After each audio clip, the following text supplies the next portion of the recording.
Can you guys hear me?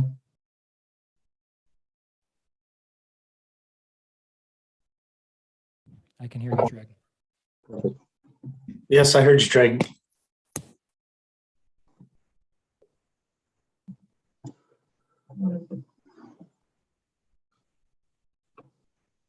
Last Zoom call I was on, they couldn't hear me, so sort of weird. Maybe just want to double check.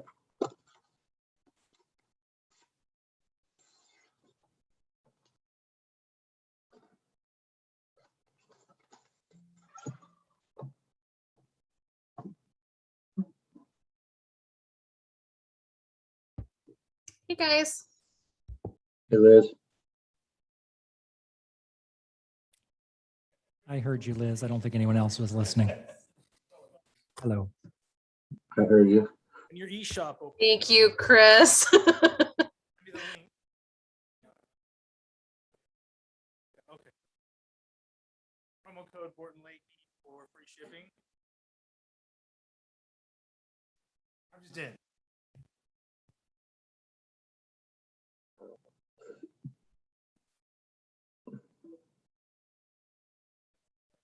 Old. Old.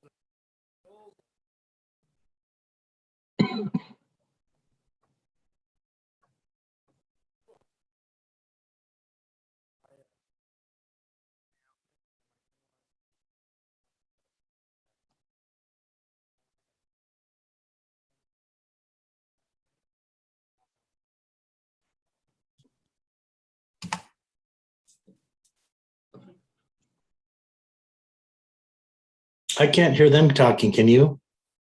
We're not talking yet. Oh, okay. Not to you. No, I'm kidding.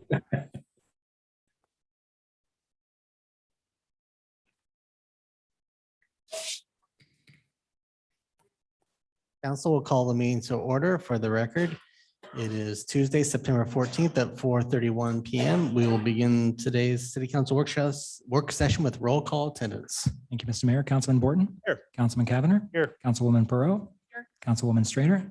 Here. Councilman Hoagland. Here. Councilman Burnt. Here. Mayor Simison. Here.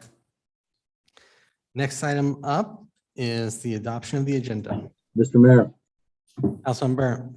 although I'm away, I'm still very excited for the opportunity to make a motion to adopt the agenda as published. Mr. Mayor, second the motion. I have a motion and a second to adopt the agenda as published. Is there any discussion on the motion? If not, all in favor signify by saying aye. Hi. Hi. Opposed, nay. The ayes have it, and the agenda is adopted. First up is our consent agenda. Mr. Mayor, Councilman Burnt. grateful for the opportunity to make. Oh, we lost you. He was so excited and so privileged that his mic went to mute.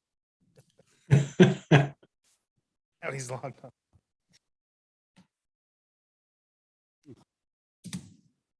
Did we lose him completely? Is he still with us? Can't tell. Well, Mr. Mayor, I'll go ahead and make the motion that I move to adopt the consent agenda and for the mayor to sign and clerk to attest. Second the motion? I have a motion and a second to adopt the consent agenda. Is there any discussion? If not, all in favor signify by saying aye. Hi. Hi. Aye. Opposed, nay. The ayes have it, and the consent agenda is agreed to. There are no items moved from the consent agenda, so the next item up will be the Community Development Department multifamily open space comparison. I will turn this over to Mr. Parsons. Thank you, Mayor, members of the council. Hey guys, thanks for handling. Happy to be back in front of you. Hopefully you've had a chance to review that memo that I sent out beginning of August. So if you recall, I was in front of you on July 27th. We got to the finish line of nailing down a lot of these changes that we were proposing to the UDC. And during that hearing, the council actually made a couple of motions and changed some of the multifamily standards that we were proposing as part of the draft changes. At that hearing, I committed to you that I would go ahead and vet those changes and understand so that you could get a clear picture of what those changes would mean moving forward. In that memo, I detailed out how we got to that, what we used. There were some assumptions that we used. We used densities between 6 and 40. We used developments between half an acre to up to 20 acres. And then also we just had a flat rate of 250 square feet of open space per multifamily unit. I really have to give kudos to Brian McClure. He's the one that kind of generated the open space calculator that I used to get the information that was provided in that memo. It was a team effort between myself, Caleb, and Brian to try to get you that information so that to help you make an informed decision as to whether or not you like the changes that you had.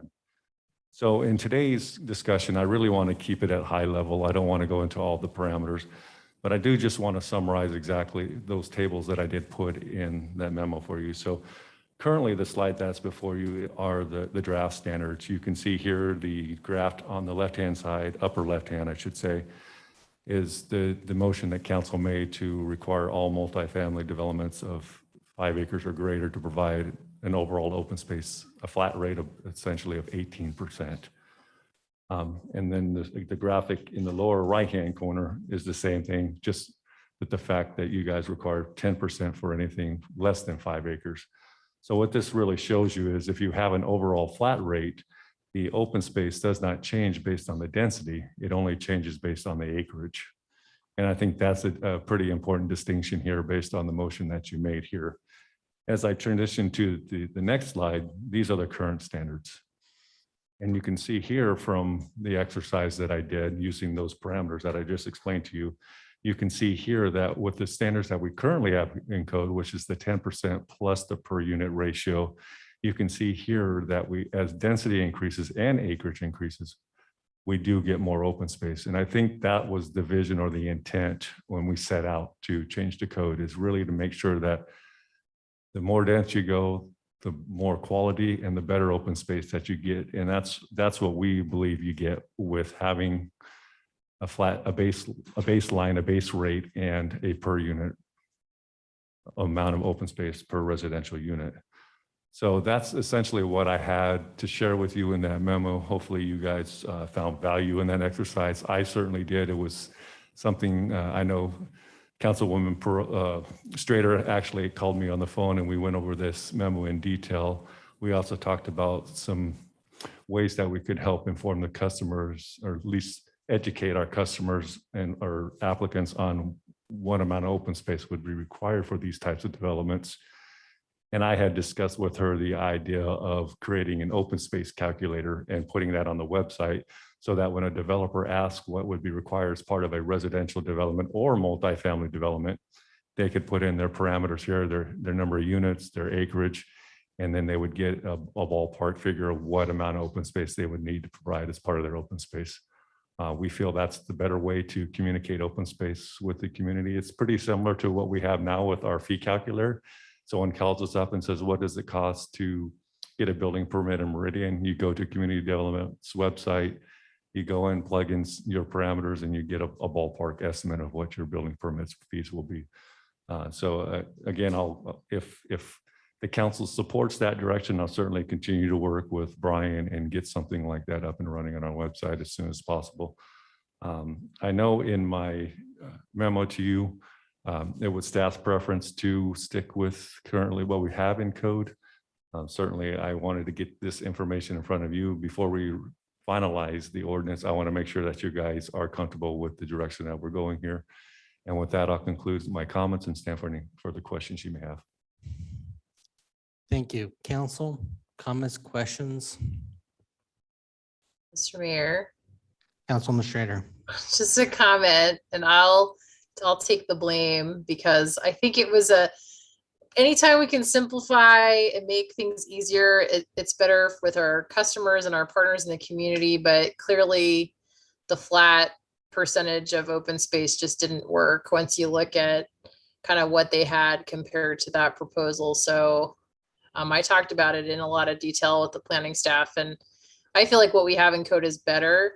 I do feel like putting that calculator on the web would be really important, though. It is really complicated. And I think, when people come before us and they say, well, we have 20% open space, it's double the minimum. I think it's important to cut through that. That's not really the minimum, because it includes that density calculation. So based on the analysis that was done by Bill and Brian and everybody, I'd rather go with what we have in code now, that they proposed.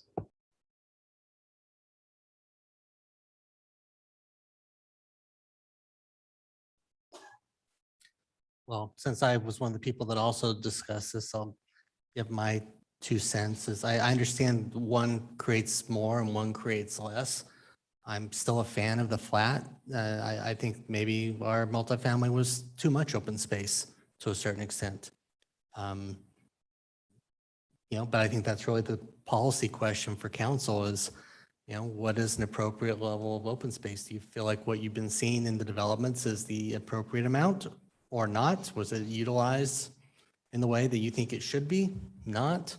That's probably the best, from my viewpoint, the best way I can encourage you all to look at this is if you've been happy with what you've been receiving, then probably not need to change it.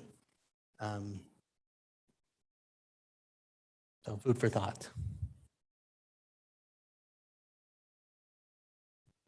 Mr. Mayor, Councilman Kavner. I guess a question for Bill. In preparation for before council, I know we've got an open space committee coalition. Have we shared any of this with them and solicited any feedback? Mayor, members of the council, we have not. No, I took that direction from the last hearing and went forward. But I also just want to preface the council that, this section of code, we've also rolled in alternative compliance. So again, if there's those infills or situations where this code doesn't work for every project, there's always that case by case basis of where they can go through that alternative compliance process as well.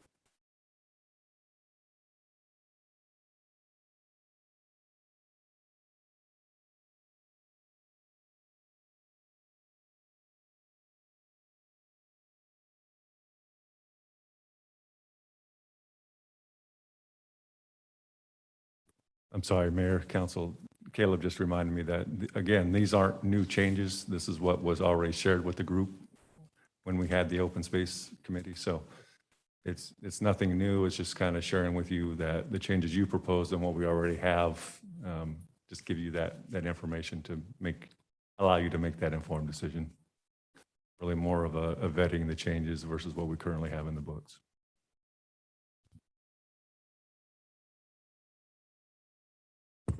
Mr. Mayor. Bill, is that the Councilman ask? Borton. Is that the ask then that your recommendation is don't pivot like you had planned, stick with the current standards, and this data sort of supports the reasons why? Yeah, Mayor, members of the council, at least from our standpoint of doing the exercise, we feel that what we currently have gets to what the desire of the community is as far as providing open space commensurate to density. So keeping that 10% base rate and that per unit count does that better, in our opinion. And so, again, I think the rub that came from the council was just that the minimum 15%. That if the project had more open space than what was the 15%, then we'd cap them at 15%, and that wasn't the intent. But certainly that has been removed. I think that was loud and clear from what I recall from the July 27th hearing that you guys did want to strike that 15% contingency. And then we went back and forth as to what the right amount was. And again, you gave staff the direction to come forward and see if that makes sense. And what we provided here, we clearly shows you that the baseline open space and the per unit count gives you that greater amount of open space. And it spreads it across projects a little bit better too than just having a base rate, a flat rate, I should say.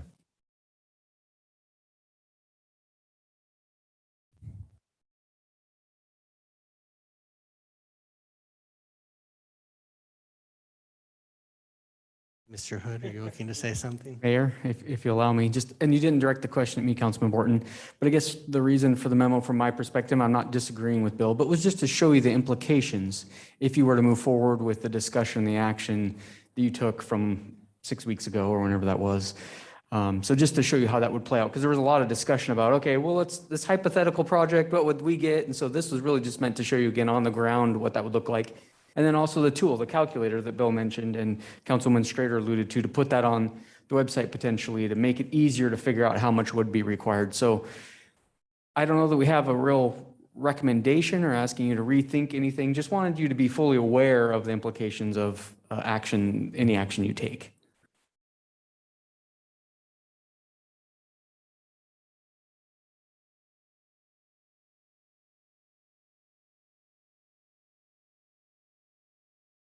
Mr. Mayor, Councilman Borton. just a comment. Liz, I agree with you. I think looking at this data helps.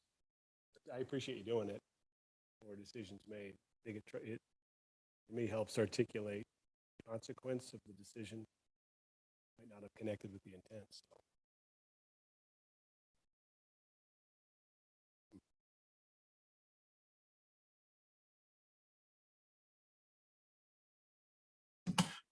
Mr. Mayor? Councilman Hoagland. Yeah, Mr. Mayor and Bill, I think Exhibit 5 was clear to me. And I just want to make sure I understood it correctly that you had in the full deal. And that was under the 18% overall open space for developments of greater than 5 acres, the average open space per unit square foot was 431. And then under our current open space standards, greater than 5 acres, plus the 10% plus open space per unit, which is our current standard, came out to 489 square feet per unit. So we did lose there, and our whole intent at the time was to try and increase it. The more dense the development, the greater the open space, and we didn't quite do that, did we?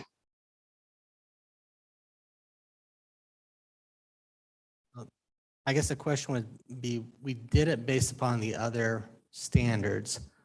If your intention was to increase it based upon the current standard, then the answer would have been no. Right.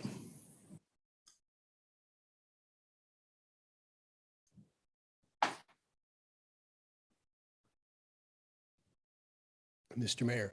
Councilman Borton. So is the rub of this looking for direction from council to finally pick a lane and stay with the current standard as recommended, or remain on the path of what we'd earlier proposed? Yeah, Mayor, members of the council, I think that's where we want to land tonight, is we want to get this one to the finish line and get the ordinance approved and get something in effect. So yes, the ball is in your court. You have the data in front of you. Staff is just looking as to whether or not you liked what you did on the 27th versus what we currently have on the books, and tell us which way to move.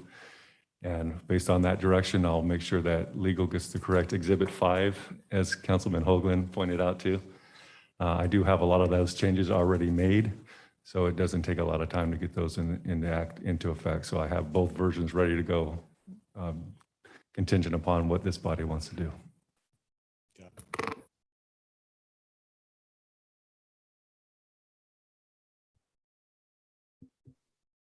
Mr. Mayor? Councilman Burnt. There we go. I've been having some audio issues. Can you guys hear me okay? Yeah, we can. Okay, good. I'm okay with Bill's proposal. If there's not any more discussion or any other opinions, I guess we can. Bill, do you need some type of an approval today, or just direction? Do we need to vote? What are you looking for?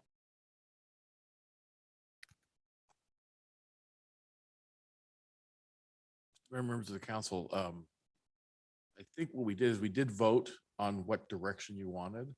So if you're, and I think what Bill has stated is that we currently the standard is that 10 and 18 is what you had moved forward with. If that's a change now for you, I think we need to vote on it.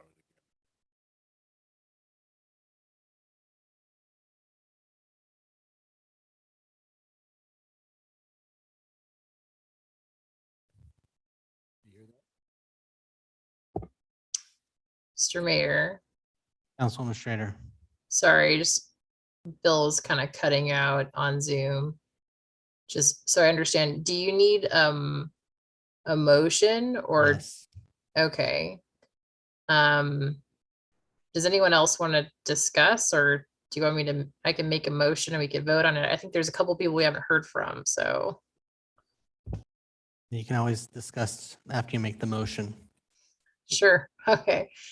So then I would move that we go back to the concept we had in existing code of a minimum open space of 10% plus the calculation based on density.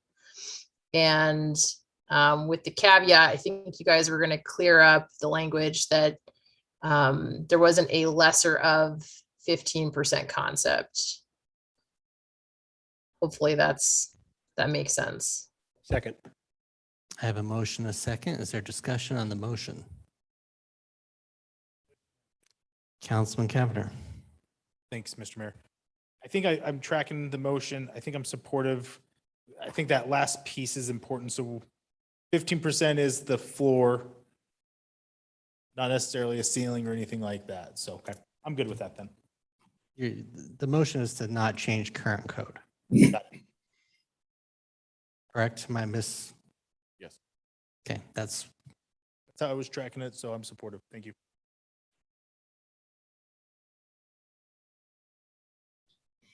all right. There's no further discussion. Clerk call the roll. Thank you, Mr. Mayor. Borden. Aye. Cavanagh. Aye. Perot. Aye. Strader. Aye. Hoagland. Aye. Burnt. All ayes, and Bill has his direction. Okay, next up is item 15, Parks and Recreation Department, Lakeview Golf Course Strategic Master Plan Discussion. Turn this over to Mr. Barton. Good afternoon, Mayor and Council. Pleasure to be here this afternoon. We are bringing forward a presentation and discussion on the strategic master plan for Lakeview Golf Course. And the presentation and discussion is really centered around 4 focus areas. One being the management structure, the capital improvement plan, playing fees, and then food and beverage services. Before I turn it over to Ed Getherall from the National Golf Foundation, who put the report together with his team and help from our stakeholder input and community surveys, I'd just like to introduce who we have here this afternoon. We have Ed Getherall that's going to be leading the presentation, Forrest Richardson from Richardson and Danner Golf Course Architects. And then we also have Shane Schaefer, who is the new golf course superintendent, and Ryan Roberts, who is the general manager at the golf course. So if there's any questions that you have regarding anything going on, of course, Steve's here. I think we have a good team that can help answer any questions or concerns you have. And the expertise and boots on the ground. So with that, I'm going to turn it over to Ed Getherall to lead the presentation.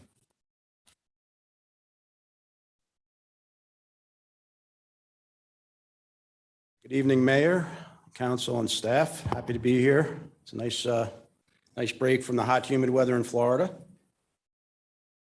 Am I controlling this or? Use the arrow on the keypad is the easiest way. Okay.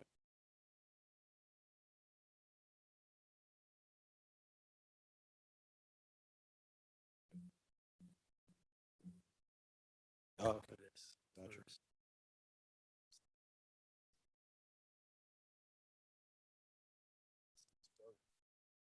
There we go.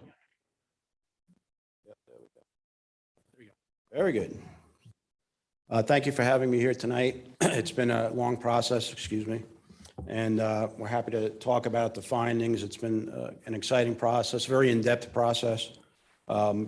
We started off with trying to understand the whole scenario, what the situation analysis. There was obviously the acquisition through Western Ada Recreation District.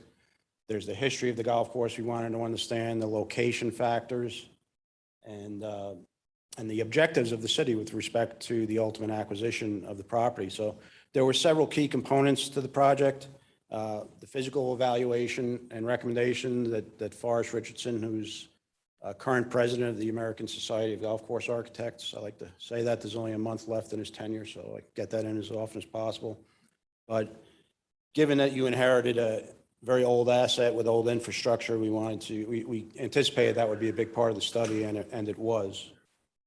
And we wanted to also look at strategies going forward to help make this sustainable. We did understand from the early going that the city wanted this to be economically self-sustaining, environmentally self-sustaining, et cetera, at the very least to have high cost recovery.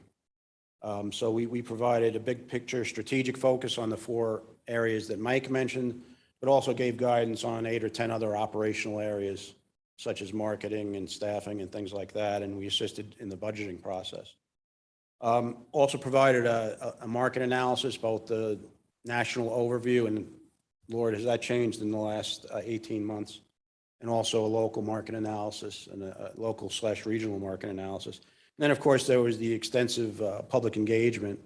I spoke to all of you at one time or another, or Richard Singer did. Excuse me. We also had the online surveys and met with the golf course focus group several times throughout the process, 3 or 4 times. Spoke to homeowners association representatives, so that was pretty vigorous. And we'll talk about that a little bit more later on. So I wanted to start off with what we're seeing globally on a national basis. It doesn't make sense, does it? What we wanted to see on a national basis. Golf was trending downward for a good 10 to 15 years in terms of participation, in terms of number of golfers. 1,600 plus golf facilities closed between 2005 and 2020. A lot of that was due to oversupply. A lot of real estate related golf courses were built in the 1990s and early 2000s trying to sell real estate. So you had an oversupplied public market. So we saw a lot of golf course closures. That made the news. I mean, that's what media wants to write about, is things that are kind of negative. And so we read a lot about that. There was a lot of attrition. We had the Tiger boom in golf in the late 90s, and the number of golfers peaked at about 30 million, and we've lost about 6 million or so until the recent surge in the subsequent couple of decades. But a lot of things were going good even prior to the pandemic. We saw an increase in the junior population, also increasing diversity of junior participants across all different types of people, more girls, more minorities, et cetera. And then there's the increase in off-course participation. I don't know how many of you have been to a Topgolf, but they become very popular. It's essentially a nightclub that also has a golf component, and there's been dozens of knockoffs on that, and also there's ways that that's being carried through to existing golf facilities by introducing technology on the driving range, et cetera. And again, even prior to the pandemic, NGF does participation research every year, twice a year actually, and we identified a huge pool of interested non-golfers that we call they represent latent demand for golf. So in March of 2020, when the world changed, over the next 6 or 8 weeks, golf courses were closed all over the world. And at that time, if we had predicted what would occur over the next 16 to 18 months, nobody in their right mind would have predicted it. But because golf was one of the few activities that opened earlier than most other activities, it's socially distant by nature. And just being out in the open, I think people craved that.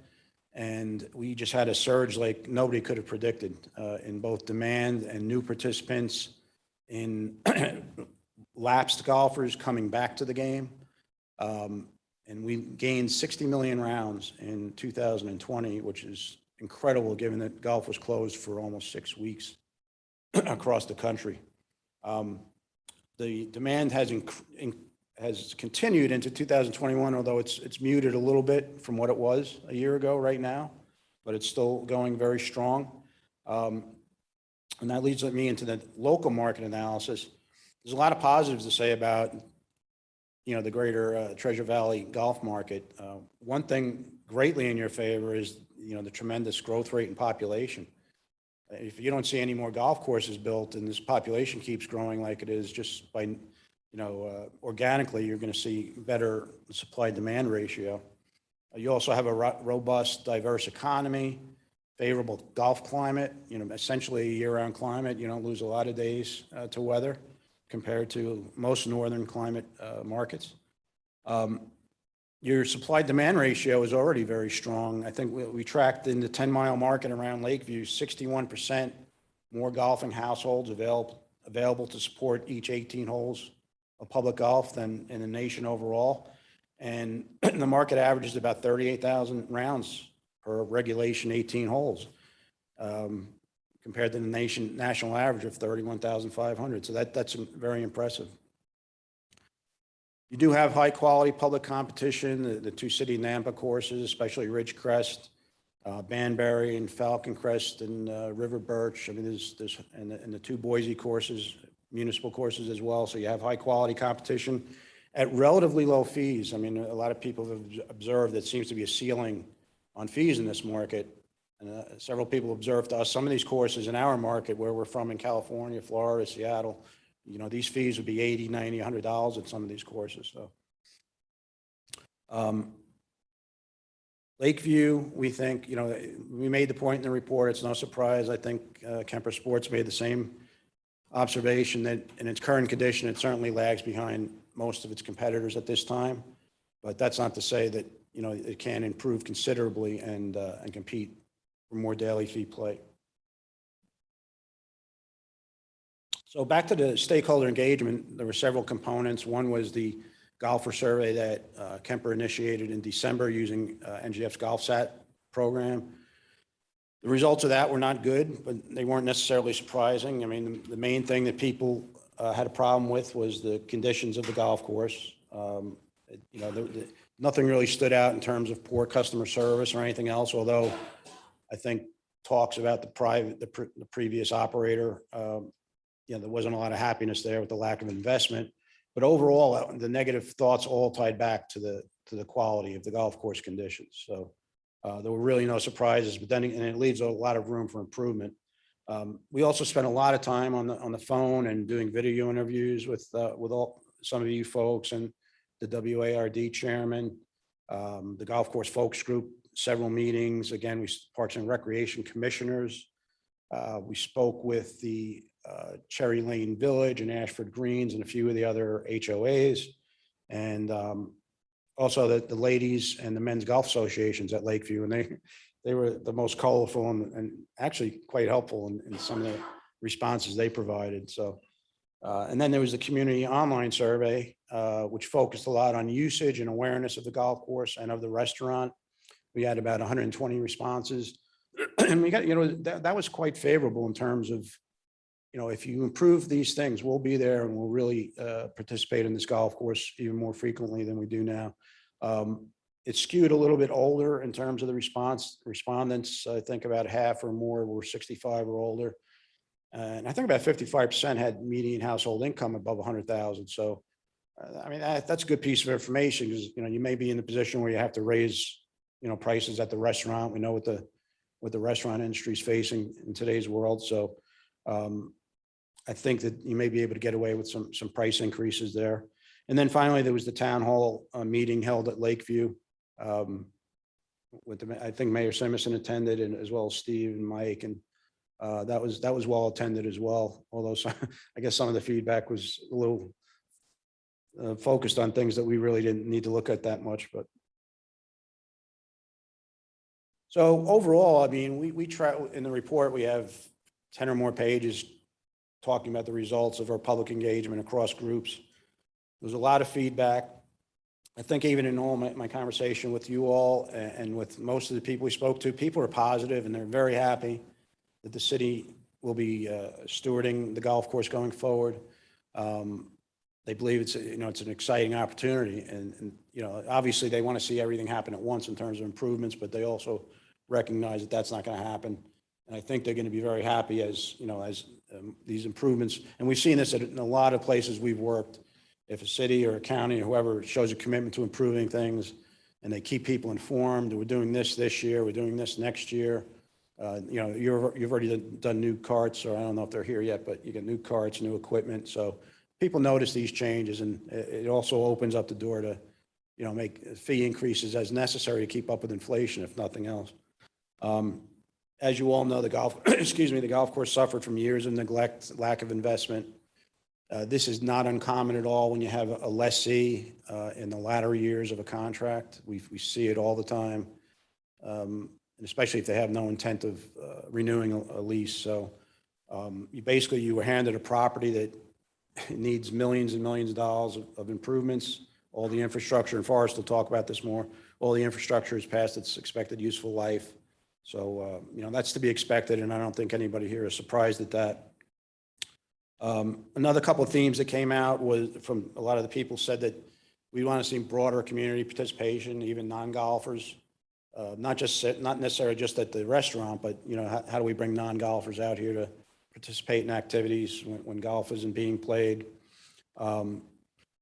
Everybody loves the clubhouse, especially the outside part of the clubhouse. They felt it's a real community gathering place, and a sense that they don't get at other golf courses necessarily. So that's a real positive. A lot of people mentioned somehow finding a way to expand outdoor space because they enjoy it so much. And then another issue, which hopefully it will just be a temporary thing, and some of this ties to all the new golfers we had last year, not just at Lakeview, but all across the country, was some of the behavior on the course. Some of it ties just to ignorance of golf's rules. Some of it is, just blatant, and, it has to be addressed. Some, and then there's trespassing. It is a public park in a sense, but it's also, you have to draw the line. You don't want to, school kids being endangered because they're taking a shortcut to go to the school bus. So that was a common theme that showed up as well. So the four major areas that Mike alluded to, again, in the report, it's a lengthy report. There's a lot more detail on other areas, but these are the four that we wanted to concentrate on for the executive summary and for the presentation.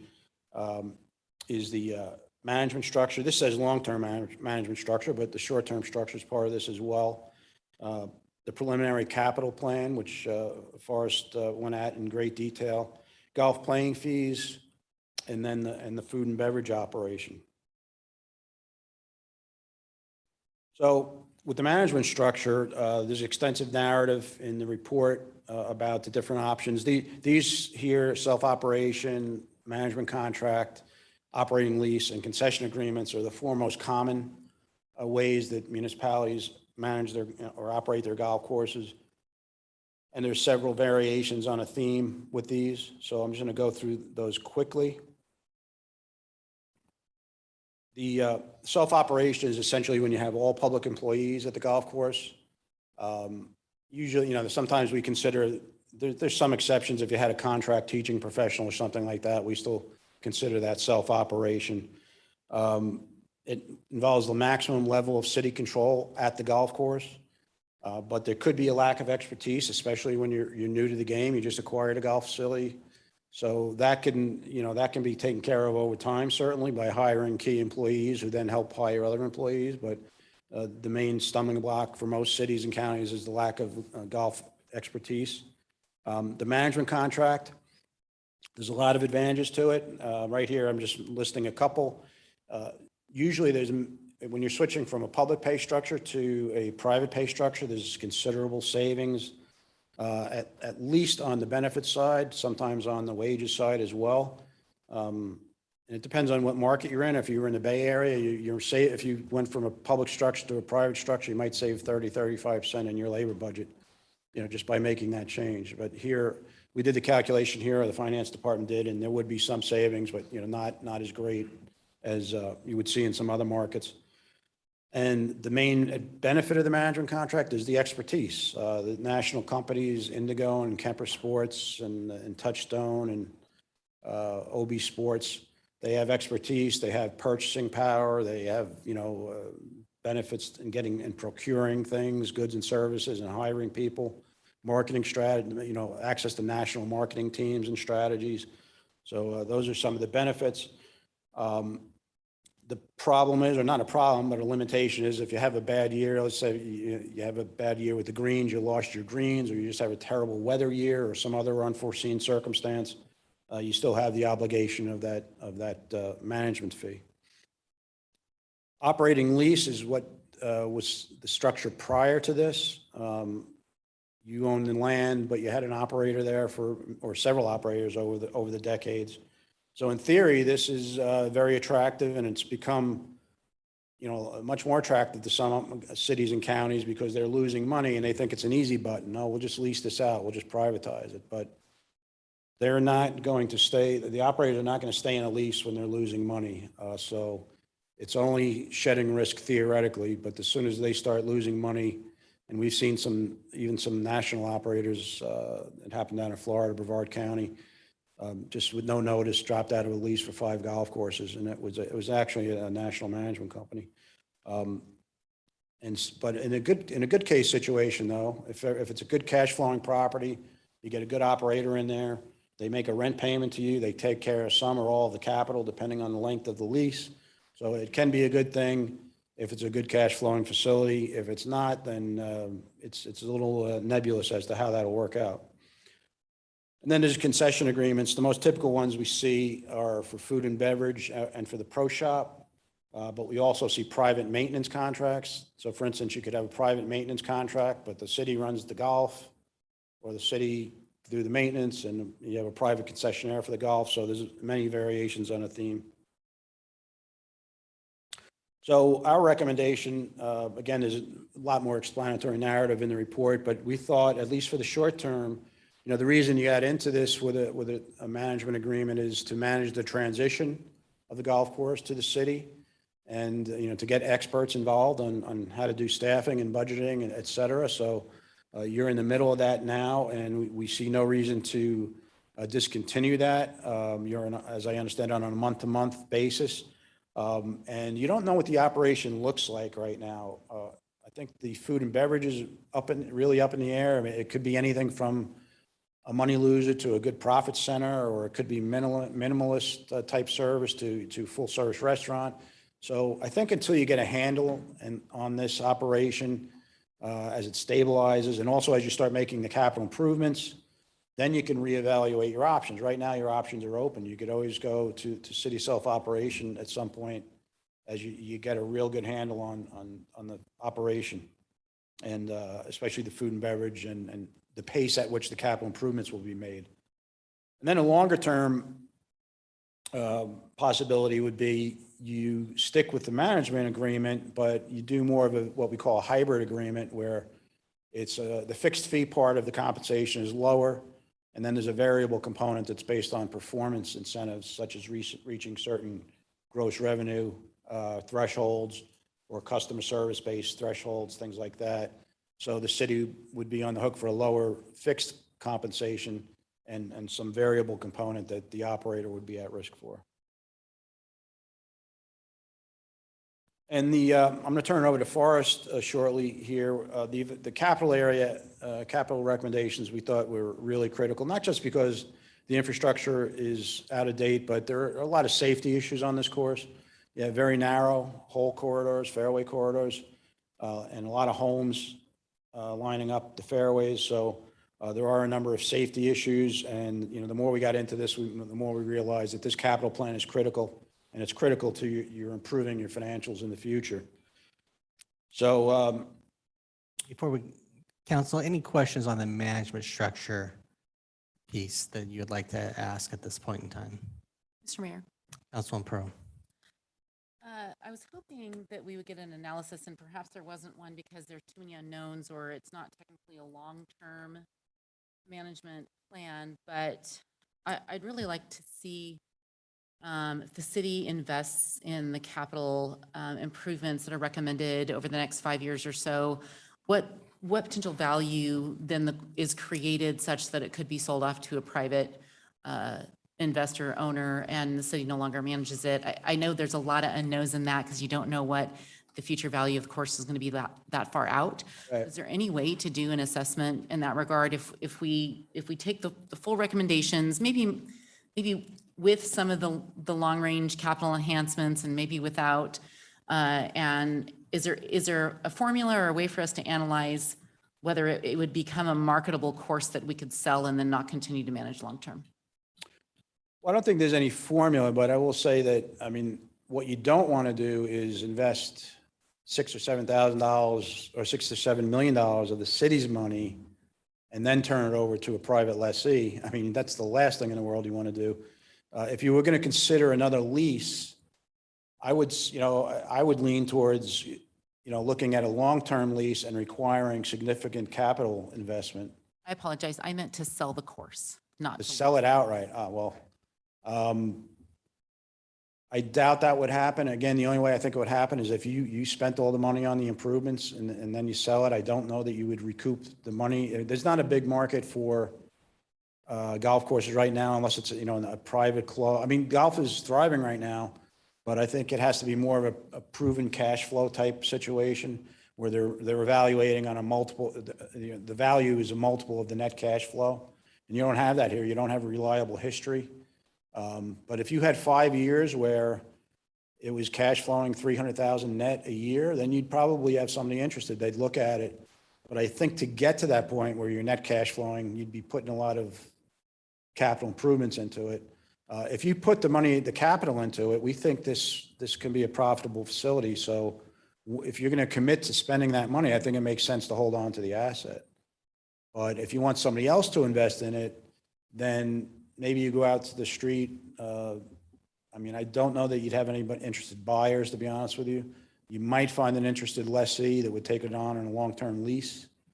If they were going to, if you give me 30 years, then I'll do the irrigation system this year. I'll do this in years 3 to 5. I'll do. It's not the way golf is going right now, though. It's getting away from that, to be honest with you. There's no easy button when you're in a situation where the course needs this much money. And I don't think a private owner, the sales that we're seeing happen today are people land banking golf courses because they want to, they see some shot down the road to redevelop it as housing or something else. So you may get, somebody say, well, I'll take a chance on this. Maybe we'll get some housing out of this 5 or 10 years down the road. So it's not a big market. It's a low margin business to begin with. So it's not a big market for buying golf courses as golf courses, especially at this price point. Nobody's going to get rich off of this golf course. So unless there was some ulterior motive, future land use change or something, I don't see that as an option realistically. Council, any other questions on the management aspect? Okay.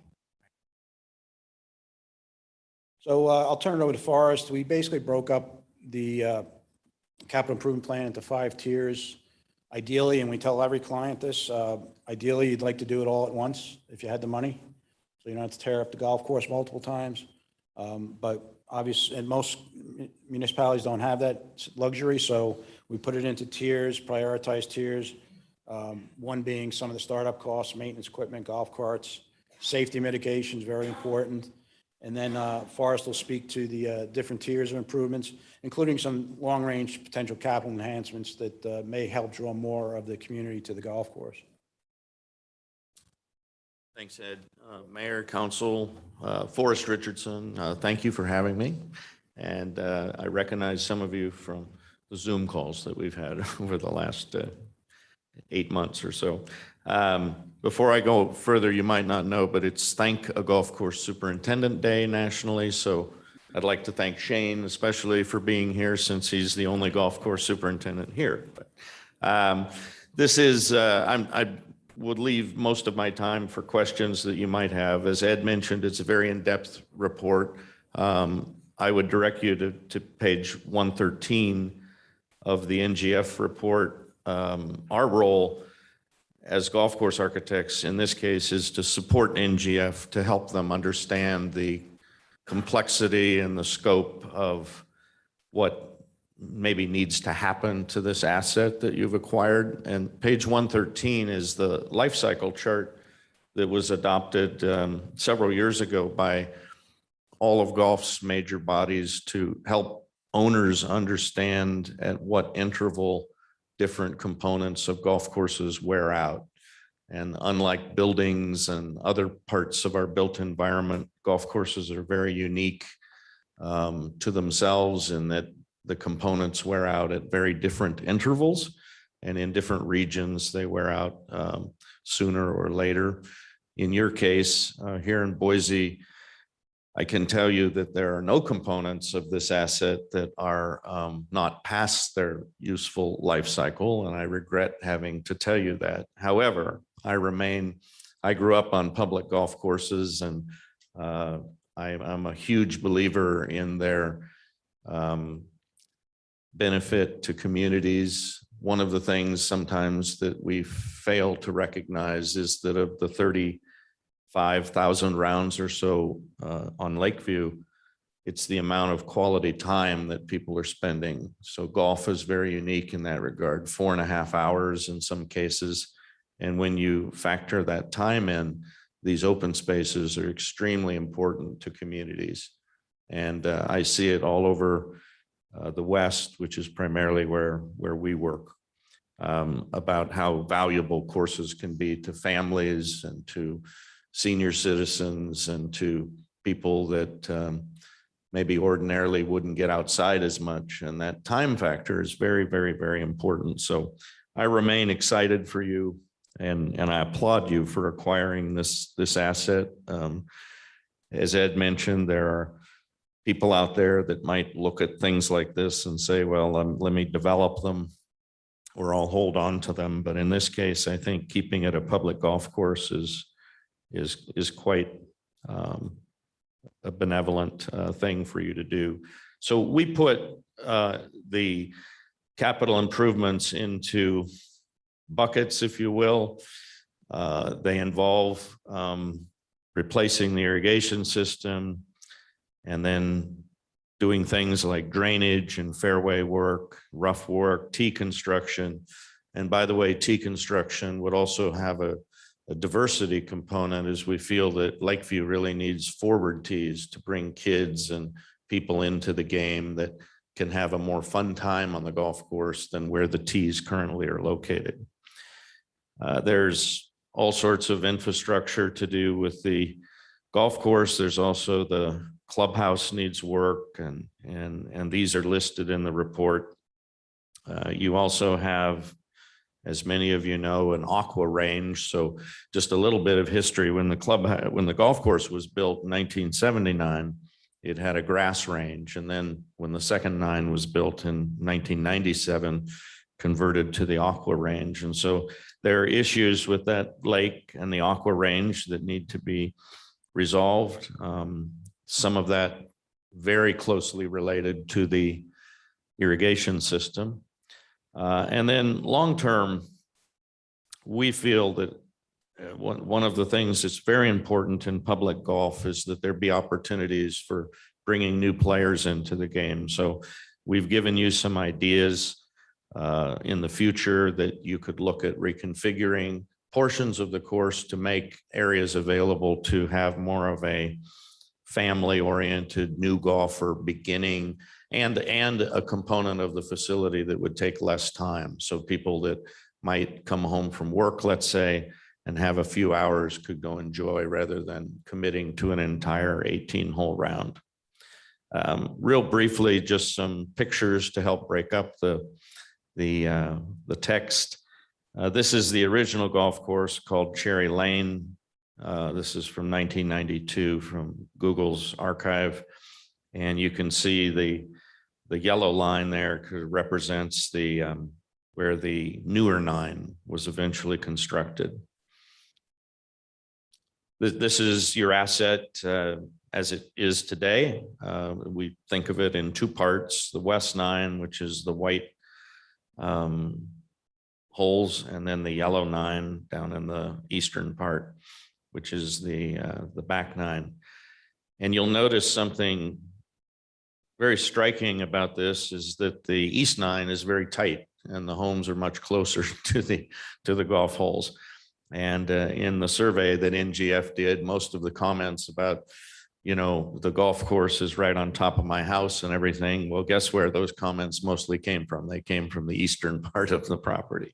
The golf course was designed by Robert Baldock, who was a well-known figure in the West designing golf courses.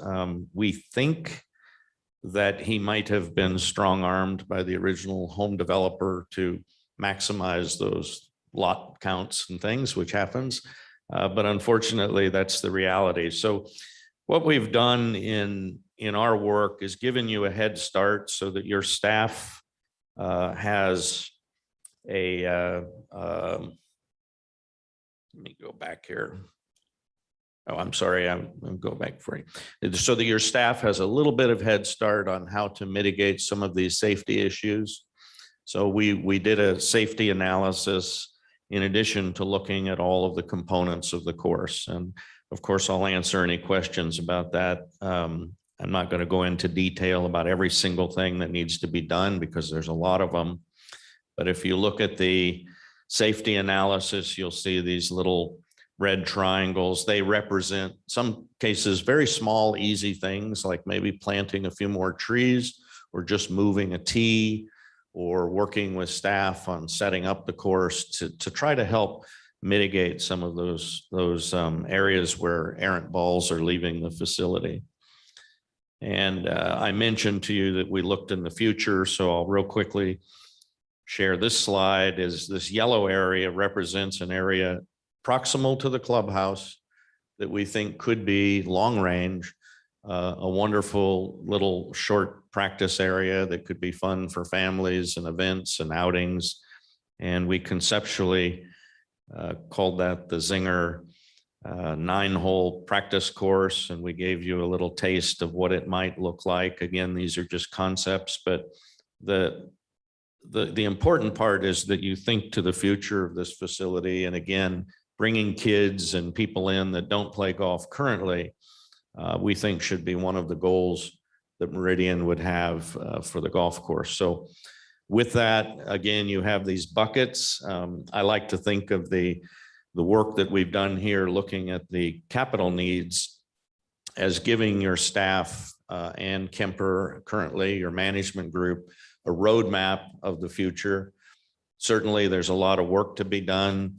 One of the cautions that we've made over and over, not just to Meridian, but to all of our clients, is making sure that things dovetail. So when you go to replace the irrigation system, you want to make certain that you're not spending that good money, for instance, with the notion that cart paths might need to be redone or bunkers or a tee might need to be built. You need to have everything in one master plan. And we've given you the roadmap for that, but the next step is to bring together the consultants, get to a competitive bidding state where you can start making these improvements. I'll also just tell you that right now it's there's a supply chain issue and it hasn't bypassed golf.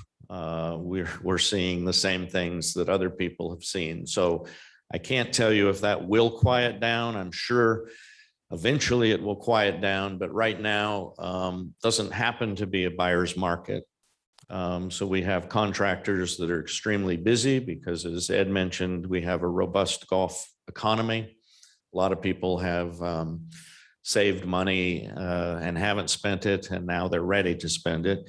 And then we also have this problem of not being able to get things like, I can tell you that working in Anchorage for the city of Anchorage, it's almost impossible to get drainage pipe anyway in Anchorage, but we certainly can't get any right now. So we've raided the Lowe's, the Home Depot, and even the U.S. Army and Air Force to be able to try to finish a project for the city of Anchorage. So I would encourage you just on the side of getting competitive bids. I think one of the pieces of advice I could give you and leave you with is just work sooner. Try to get a head start on things, and I think you'll save money if you get a head start on things and give yourself more time to make decisions on these capital improvements. So with that, any questions? I'll turn it back over to Ed. Or did you want to pause and take some questions on the capital part? Yeah, let's see if council has any questions at this point in time. Mr. Mayor, Councilman Borton. share with us from your experience on how other courses have handled the large capital replacement of irrigation. What's the least painful way you've seen that be done? From an interruption point of view? Yeah. Well, there's so many different trains of thought on that. Of course, the outright closure of a golf course and doing the work all at once has a benefit typically from a cost point of view. However, most of the qualified golf course builders and irrigation consultants in today's world understand the realities of keeping courses open. So You have a choice of going forward almost on a hole by hole basis. One of the complexities at Lakeview is that you have to keep the old system operating while the new system is in place. So what we would do typically is put in a new pump station and get that working. And it might, in your case, charge the old system as well as the new system. And these are things yet to be resolved, but it is possible to go hole by hole, keep the course open, get the new system in, and then magically turn it on. I would guess, having been at Lakeview and understanding the complexities of the irrigation system, that you might be better off looking at a 9x9 approach, where you might close 9 holes and work on, for instance, the west 9, and then go to the east 9. What I think would be in your best interest would be to work with your irrigation consultant and your staff and your whole team to maybe go bid that work and ask the contractors to bid it in different ways. Because one of the things that we find in golf course construction is different contractors will have different approaches, and one might be advantageous to you from a revenue point of view to keep the course open. I think that's what you're asking. So there are flexibilities, but I think that probably in the end, you might benefit from a 9x9 approach. At least that's how I've kind of phrased it in my vision. Mr. Mayor. Councilman Keller. You didn't quite, first, thanks for being here. And I know council's probably dived deep into the very detailed report that you have put together for us, and appreciate kind of giving us some high level pieces of that. You didn't touch on this in your presentation, but it's in the report, and it piqued an interest in me.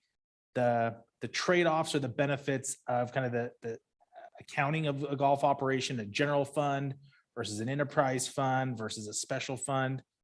Can you maybe talk council through the pros and cons of that? And maybe, there's not a recommendation in there, but maybe giving council a flavor for cities that run municipal golf courses really well, what that philosophy is? Sure, and it's public policy, so we try not to make a recommendation. We try to present, the pros and cons. We've done a couple of municipal golf surveys over the last decade, and only about half are covering their costs on site. Then when you throw in capital costs and maybe for enterprise funds, the general fund will charge the enterprise funds for indirect, allocated overhead, et cetera. And that makes it even less likely when you overlay that, about a third of our respondents were making money. And this, among enterprise funds and general funds. So the problem is, if you go to enterprise fund and then you start losing money and losing a lot of money, and you have an accumulated deficit in the fund, and you're basically robbing Peter to pay Paul. I mean, we literally did a job in Port St. Lucie, Florida, where whatever the deficit is at the end of the year, they just do a transfer in to match it, and that's considered a revenue item. That's how they get by the auditors, because an enterprise fund is supposed to pay for itself. So it's very transparent to voters and to everybody else when it's an enterprise fund, and even somewhat as a special revenue fund. In the general fund, it's generally a line item within Parks and Recreation or Public Works or what have you. And sometimes we'll look at city CAFRs, CAFRs, and we'll search for golf. And sometimes we don't see golf and said, oh, it's a general fund operation. So it's not even listed anywhere in the CAFR. So it's not transparent. And to be honest with you, sometimes golf courses can be more successful as a general fund because they're not worried about spending the money they need to spend to improve the facility. Whereas in an enterprise fund, if it's already losing money operationally, and now it has capital needs, it becomes very contentious. So we're going to throw more money at the golf course when they already owe, there's already a negative $1.2 million balance in the golf fund. So unless you're pretty confident that the golf course is going to be profitable, you could be putting yourself behind the 8 ball from the beginning under enterprise fund accounting. Special revenue fund is kind of an offshoot of that. It's not intended to pay for everything the golf course needs.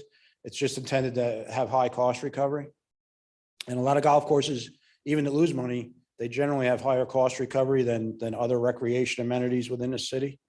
So let's say a golf course is losing a couple $100,000, but they have 90% cost recovery. And then you look at other city services that have 50% cost recovery or 0%. It kind of puts it into context. But if we had to make a recommendation, you know, I would say put it in the general fund. You know, a lot less problems, or a special revenue fund. Like I said, I don't know if that construct exists in Idaho, but it can become a shell game with an enterprise fund that's losing money. You know, we just did a study for the city of Sunnyvale, California.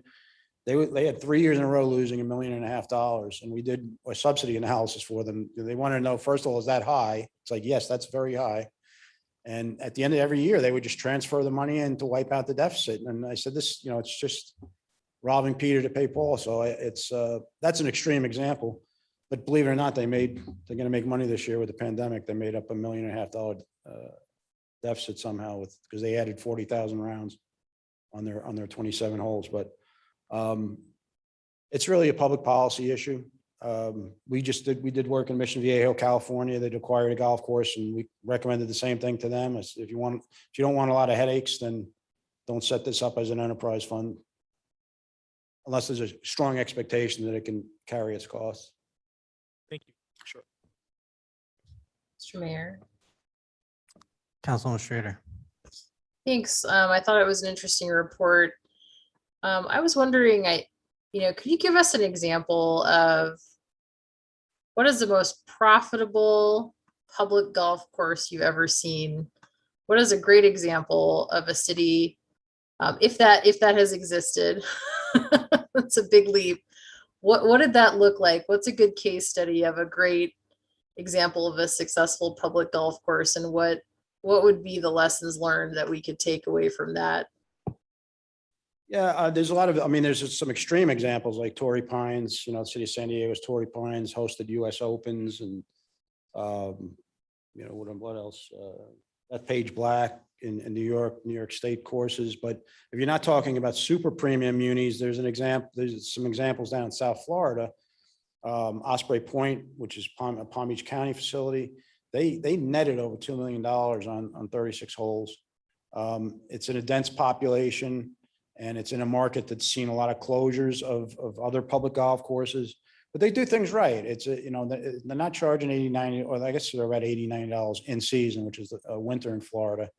But they have resident rates, discounted resident rates, and they present a really nice product. I guess that's the bottom line. Is it's a visually stunning property. They present a really nice product. They keep it in good shape. But a lot of it ties down to the market. If you have a lot of bodies, I mean, Southern California, for instance, the LA County and LA City courses, they're not in the greatest condition, most of them, because they're turning 80, 90,000 rounds a year on 18-hole courses, merely because the bodies are there. And LA County collects $15 million a year in rent payments. All their facilities are leased. So they're collecting $15 million in rent payments from their lessees, and their lessees are still making money. And it's because they're, you know, just an incredible amount of golfers in that market. So I wouldn't say there's any one thing, but you know, obviously good management, good customer service, and a desirable product are basically the keys. Mr. Mayor, quick follow-up. Councilwoman Schrader. So you've analyzed our market, and you've seen the challenges and constraints around the setup of our golf course. What is the best case scenario for the city of Meridian? Do you think it's possible for this golf course to be profitable if we made all the investments in the 3 tiers of capital improvements? How long do you think it would take us to break even? Do you think it could become profitable at some point based on what you've seen? I think so. I mean, if we have any reliance at all on the previous numbers from the lessee, I think we only had 1 year that we thought was reliable. It showed close to break even in FY 18 or 19. You know, I'm willing to say anything's possible. After I just talked about $1.5 million turnaround in Sunnyvale, California, with a golf course that's also beaten down. You know, everything is shot at that golf course. But you may, for all I know, you may be profitable this year. I mean, we haven't seen the recent numbers, but I know you've been, you know, doing a lot of rounds of golf. I think the X factors here, other than the facility improvements, are the food and beverage operation. You know, you have a lot of homes in direct proximity to that golf course, a lot of opportunity for non-golf food and beverage business. It has to be at the appropriate margins, and the labor market has to stabilize. And you have to get a real good analysis of the input costs and make sure you can charge enough to make a profit on the food and beverage, and, you know, do special events around that. What Forrest talked about with the Zenger course, that's an opportunity to get non-golfers there and, you know, to do programming and contests and what have you. And you have the built-in customer base of these people living in the mile square neighborhoods, especially these season pass holders.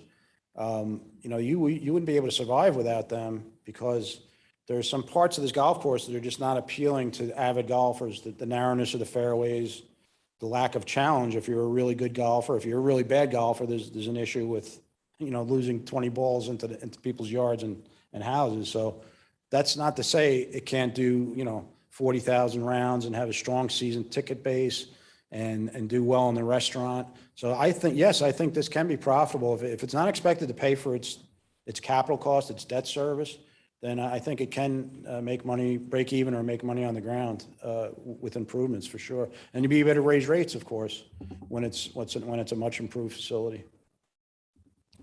Mr. Mayor, Councilman Pro.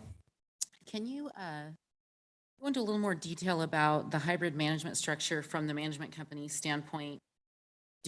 What would be their incentive to join in the risk? And do they require a certain number of years of profitability before agreeing to that? Can you give us some more details on that? Yeah, that's a great question. I don't think you'd find a management company anywhere that would agree to that right now, until they saw, not just because of all the capital needs, et cetera, but because you didn't have a reliable history of financials from the prior operator.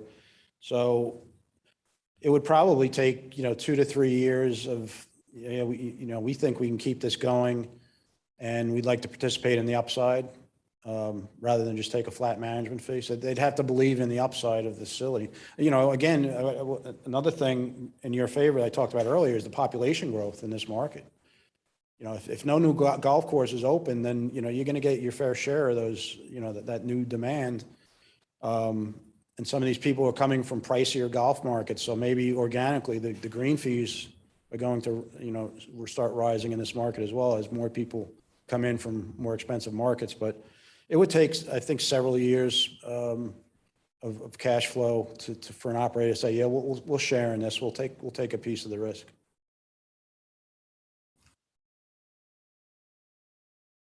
Council, any other questions?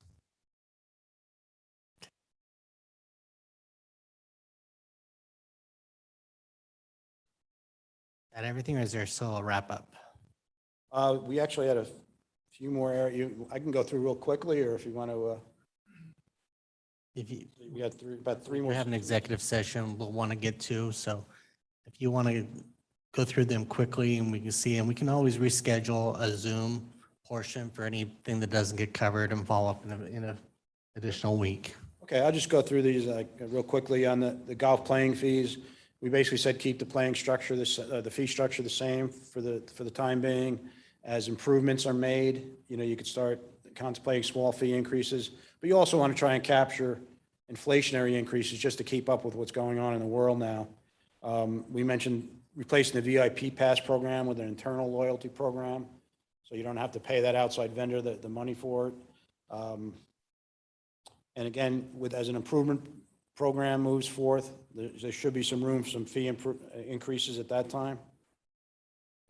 Food and beverage, we talked about already tangentially. If things normalize in the world, which hopefully someday soon they will, and you can get employees and you can get supplies and input costs come down, you could, you know, really look at that restaurant as a potential profit center and a community gathering place. So if that doesn't happen, then you got to think about a more basic food and beverage operation that you think of when you think of a municipal golf course. But that would kind of be a shame in a sense, given all the homes in immediate proximity and the lack of food and beverage operations in proximity to the golf course. And then the third option that we see a lot of golf courses do is a private concession. And we have even seen that when a management company is in place, but the food and beverage is privatized. It's not that common, but we have seen that as well. Closing thoughts, we have time. Okay, yeah.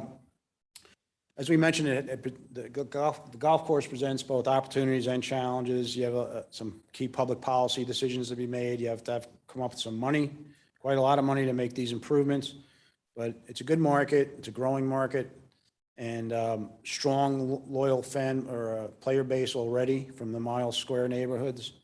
So opportunity to broaden the engagement and broaden the appeal of the facility with, events, non-golf events, and some, I think the Zenger course would be a great idea. It's the way golf is going, to bring more kids into the game and more non-golfers into the game and families to the golf course.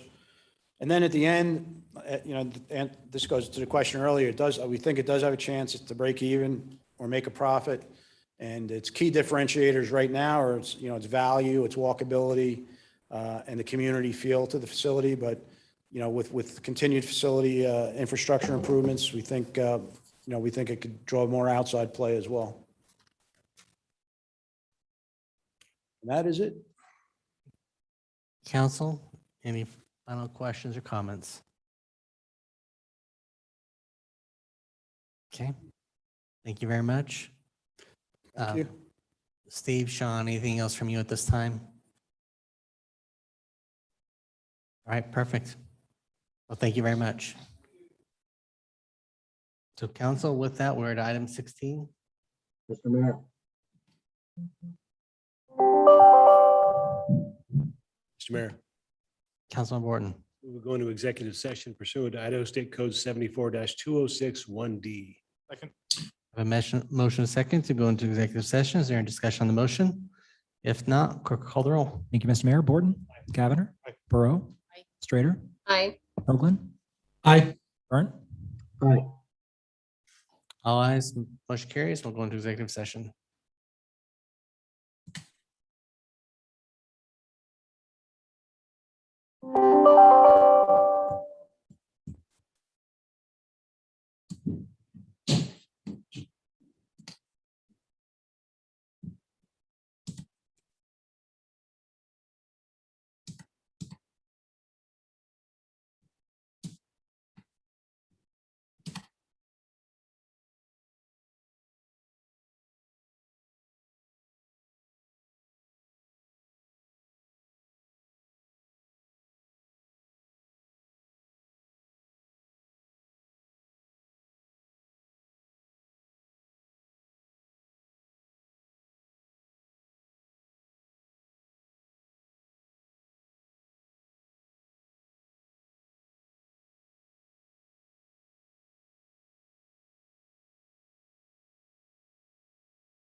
Council, do I have a motion?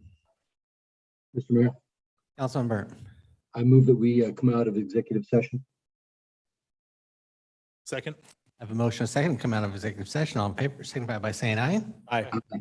Opposed, nay. The ayes have it. We are out of executive session. Do I have a motion to adjourn? Mr. Mayor, Councilman Burnt. I move that we adjourn the meeting. Second. I have a motion, a second, to adjourn the meeting. All in favor, signify by saying aye. Aye. Aye. Opposed, nay. Ayes have it. We are adjourned.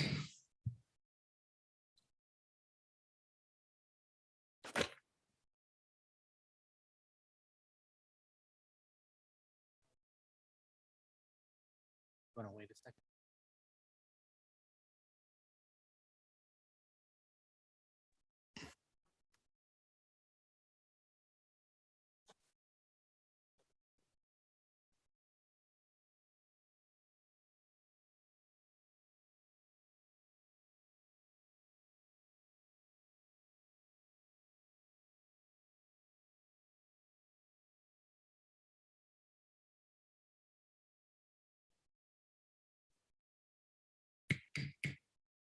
Council will call the meeting to order. For the record, it is September 14th, 2021 at 6:06 PM. We will begin tonight's regular city council meeting with roll call attendance. Thank you, Mr. Mayor. Councilman Borton. Here. Councilman Cavanagh. Here. Councilwoman Perot. Here. Councilwoman Strader. Here. Councilman Burnt. Here. Mayor Simison. Here. Next item is the Pledge of Allegiance. If you'd all please rise and join us in the pledge.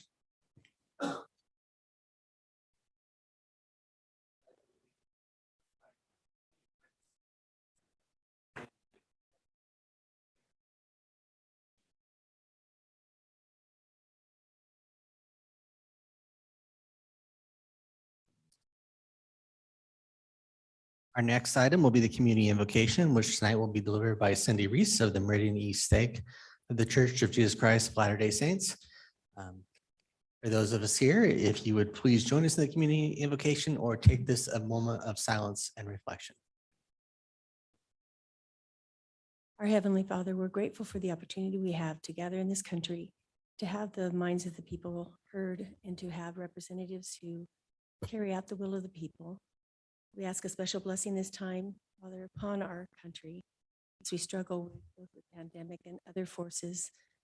And we ask thee please to continue to watch over and bless those who watch after our Constitution.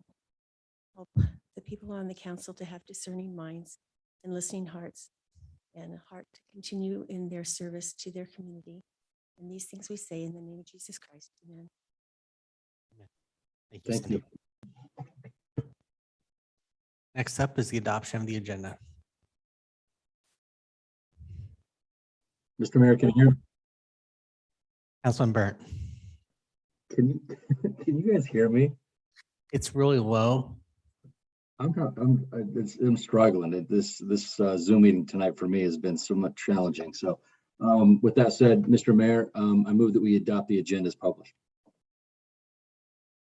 Second motion. I have a motion, a second, to adopt the agenda as published. Is there any discussion on the motion? If not, all in favor signify by saying aye. Aye. Opposed, nay. The ayes have it, and the agenda is adopted. Mr. Clerk, do we have anybody signed up under public forum? Mr. Mayor, nobody signed up today. Okay, then we will move into action items. First item up is a public hearing continued from September 7th, 2021 for adoption proposed Republic Services solid waste fees. I don't know if we need to hear from the applicant. Would you like to hear again from the applicant? Council? Okay, yeah, we continued this primarily to give Councilwoman Strader an opportunity to join us as the representatives from SWAC. I guess I'll start with Councilwoman Strader, see if she has any comments that she would like to make. Hey, Mr. Mayor. Sure. No, thanks so much for including me. That was really thoughtful. I reviewed the meeting from last week, so I've gotten up to speed on it, and I certainly was part of the discussions at the Solid Waste Advisory Committee. So, look, I think certainly what Republic is experiencing is not unusual in the context of what a lot of businesses are experiencing right now, with a lot of pressure in the labor market. And, you know, one discussion on the SWAC, just to be transparent, was whether this made sense as an adjustment going forward, forever added to the base, or whether it made sense as a one-time adjustment with the option to continue it in the base. And I think what SWAC, you know, ultimately got on board with was recommending the adjustment. I will say, you know, I chatted with Rochelle, and they certainly are splitting their increase in their labor costs, but this is outside of the contract that we have, right? So they've been a great partner. They provide a lot of services to the city that are also outside of the contract, and there are a lot of considerations.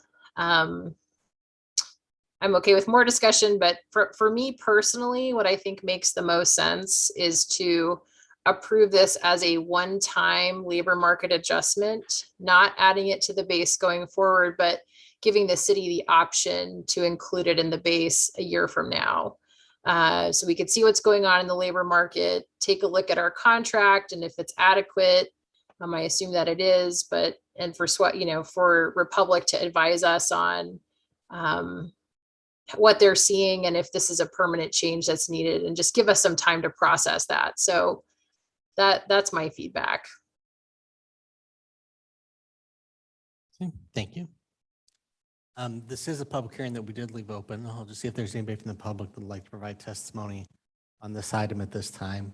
If so, I'd ask you to come forward to the podium, or if there's anybody online who would like to weigh in, if you can use the raise your hand function on Zoom, and we can bring you in for any comments.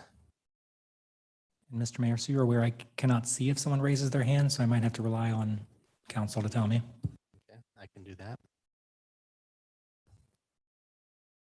Seeing no one raising their hand or coming forward, I ask the applicant from Republic Services if they'd like to come forward for any final comments or not. Okay. Applicant does not wish to come forward. So with that, be happy to take a motion from council to close the public hearing. Mr. Mayor, I move that we close the public hearing. Second. I have a motion and a second to close the public hearing. Is there any discussion on the motion? If not, all in favor signify by saying aye. Aye. Aye. Opposed, nay. The ayes have it, and the public hearing is closed. Mr. Mayor, I have a question for Bill Neri. Yes, Councilwoman Schrader. Okay. So Bill, if I were to make a motion along the lines of what I just proposed, would we need to actually amend then the resolution and come back, or how would we handle that? So, Mr. Mayor, members of the council, Councilwoman Strader, yeah, we would have to amend the MOU that was prepared as well as the resolution. But we'd have time to do that. So that's certainly whatever the council's pleasure. So Mr. Neri, do you require action tonight then, or do you want to just hear from council if they're in agreement on proceeding on it being a one-time labor market adjustment for this year with the option to continue a year from now? So, Mr. Members of Council, Councilmember Schrader, so yeah, if the direction is to move forward what's on the agenda, it's already been provided, you can certainly do that tonight, and then we'll get the process of getting the billing adjusted and changed for the coming fiscal year. If the desire is to change that, then we will need to go back and redo the MOU and redo the resolution, so we'd have to bring it back, probably not next week, because that's already expired, it'd probably be the week after. Oh gosh, and then would we need to open the public hearing again? Not necessarily, because if you just make a motion with direction, we just carry forward the direction. Okay, well, I think I made a motion. I hope it was adequate. I don't think we had a motion. I don't think we had a second. All right, Mr. Mayor, I'll give it a try. So I would move that we revise the resolution number 21-2286 and the labor market fee contract amendment. And then I don't think we'll need to change the recycling processing fee contract, but just any changes needed in those first two documents, A and B, to reflect that this is a one-time adjustment for the labor market increase, and that the city has the option to approve it a year from now, add it to the base or not.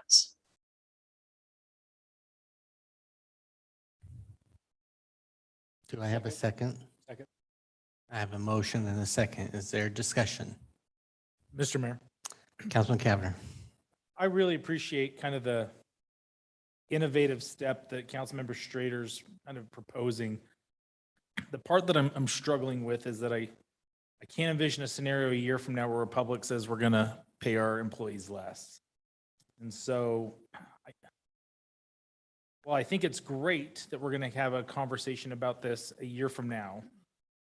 I'm hesitant to tie the conversation around a labor adjustment on an annual basis. So I appreciate what you're trying to do. I just don't think that it's something I can wrap my head around at this. Mr. Mayor. Councilwoman Schrader. Yeah, I think from my perspective, it's unlikely that Republic would not want it added to the base going forward, but it doesn't obligate the city yet to add it to the base going forward. And that's kind of what I care more about at this stage, is being able to get a little bit of breathing room and take a look at what happens in the next year and be able to make that decision at that time. I just don't like us reacting to changes in the labor market that feel like they're coming really quickly at us without a chance to really digest it and look at it for a year. Mr. Mayor, Councilman Pro. question for Councilwoman Strader. Are you hoping for an analysis from Republic Services a year from now that shows whether or not it had the effect that they were intending? Or is it more of a concern of the financial amount that it adds to the base of our budget? Thank you, Councilwoman Pro. Mr. Mayor, if I may. Yes, I think what we could see from Republic is they've had to increase their wages. Is that a permanent change that they've had to sustain? There's turnover certainly in their business, and we might just see what happens, right? So I don't know. That's my bias, is to obligate the city less and take a look before we agree to make that a permanent change to the base.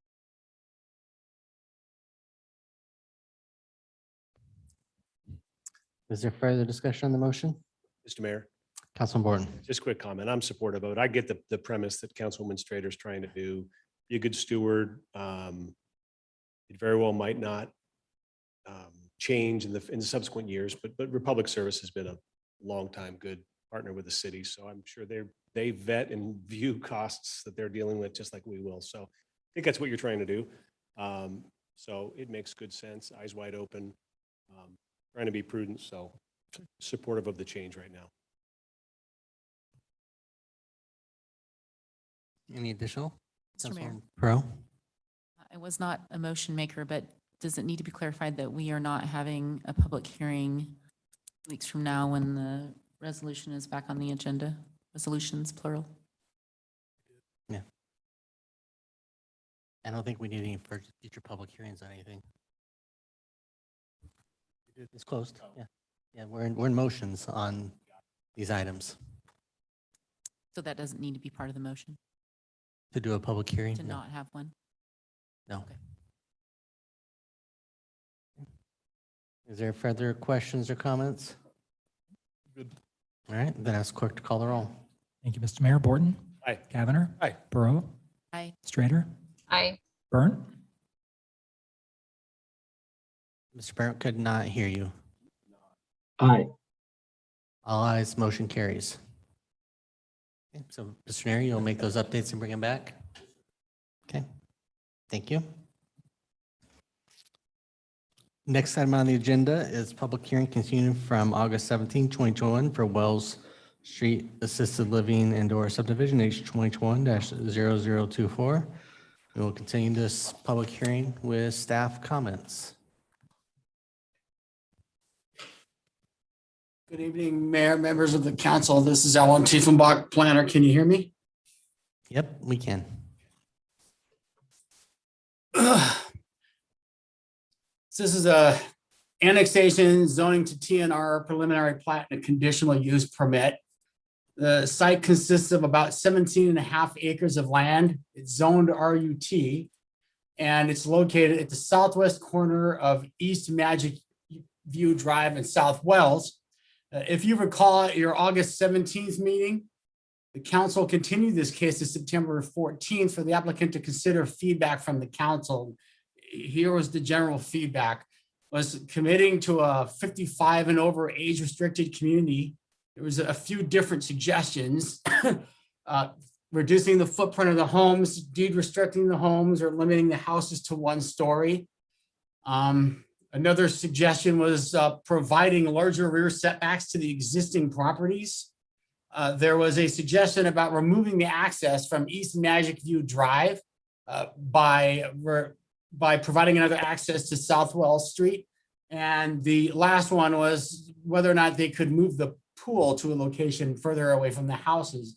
What I have on this graphic here is showing you what you saw at the previous hearing on the left. I'm keeping the southern side out because all the discussion for the most part was about this northern part. on the left is what you saw at the last hearing. On the right is what is being presented now. So the applicant has provided these plans. The first thing is that they have increased increased the rear setback of all of these houses here to be a rear setback of at least 17 feet. What you saw here for the original access off of East Magic View Drive is now gone. That access has been moved over to here. What was a house here has now been moved up to here. They also have, per the recommendation about the pool, they have moved the pool further away from the houses. The other thing is that if you remember with the original proposal, some of the garages and or some of the driveways, not all of the houses accommodated for parking spaces that would be required. The applicant has made all of the lots longer so that every house in this subdivision does provide the 4 parking spaces. In addition, what you see in the and the bulb outs is additional guest parking, which is approximately 21 additional guest parking spaces and 9 parking spaces, which were provided for the clubhouse, which you see here. This has resulted in an open space reduction slightly of about 21.5% to about 20.5%.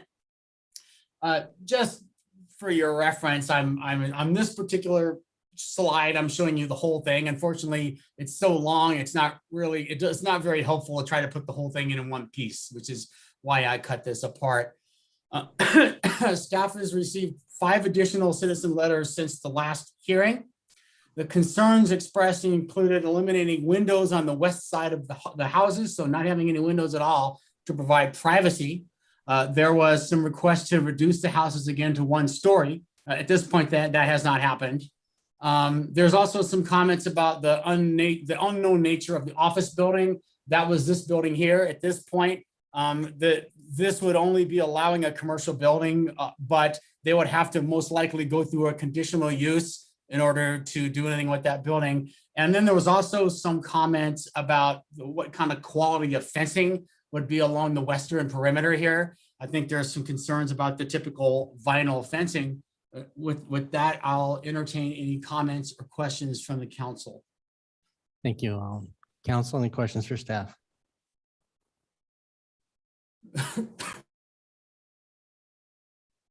Okay, thank you. Will the applicant like to come back forward and be recognized for comments?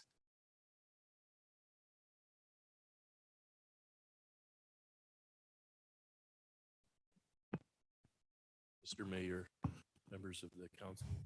My name is Jamie Koenig, an architect with Babcock Design in Boise.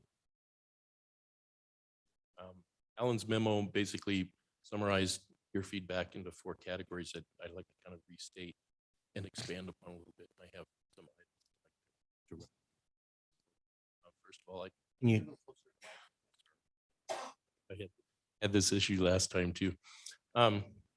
Council feedback item number 1, committing to the 55 age group community by reducing the footprints of the homes, deed restricting the homes, and or limiting the houses to 1 story.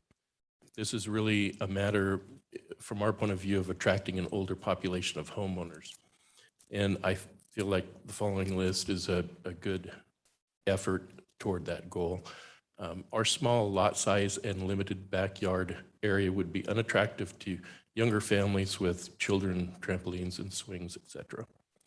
We are providing quality of homes that have elevated design in a price range of $550,000 to $650,000, which would be financially unfeasible for most young families, thereby attracting an older, more established population. This is well above the recently announced $530,500 mark of the median home prices in Ada County. Most homes will have master bedrooms on the main level with additional bedrooms upstairs, which could be used as den, home office, craft room, and for visiting children and grandchildren. Lawn and landscaping will be maintained for homeowners, making this an attractive community for an older population. Gated communities are attractive to senior citizens as they seek security and peace. The average home size in the concept plan is 2,003 feet. This is a bit larger than Brighton homes that are 55 plus also, and yet smaller than some of the Ashbrook and Englefield Green products, some of which have large upper level bonus rooms. If the homes were designed to be too small, they would be more affordable to a broader age group, particularly first-time home buyers and small families. Smaller homes with lower price points would also impact adjacent home values. Price range of our product is above the median home prices in Ada County. We are limiting the homes along the west property line to a single story. We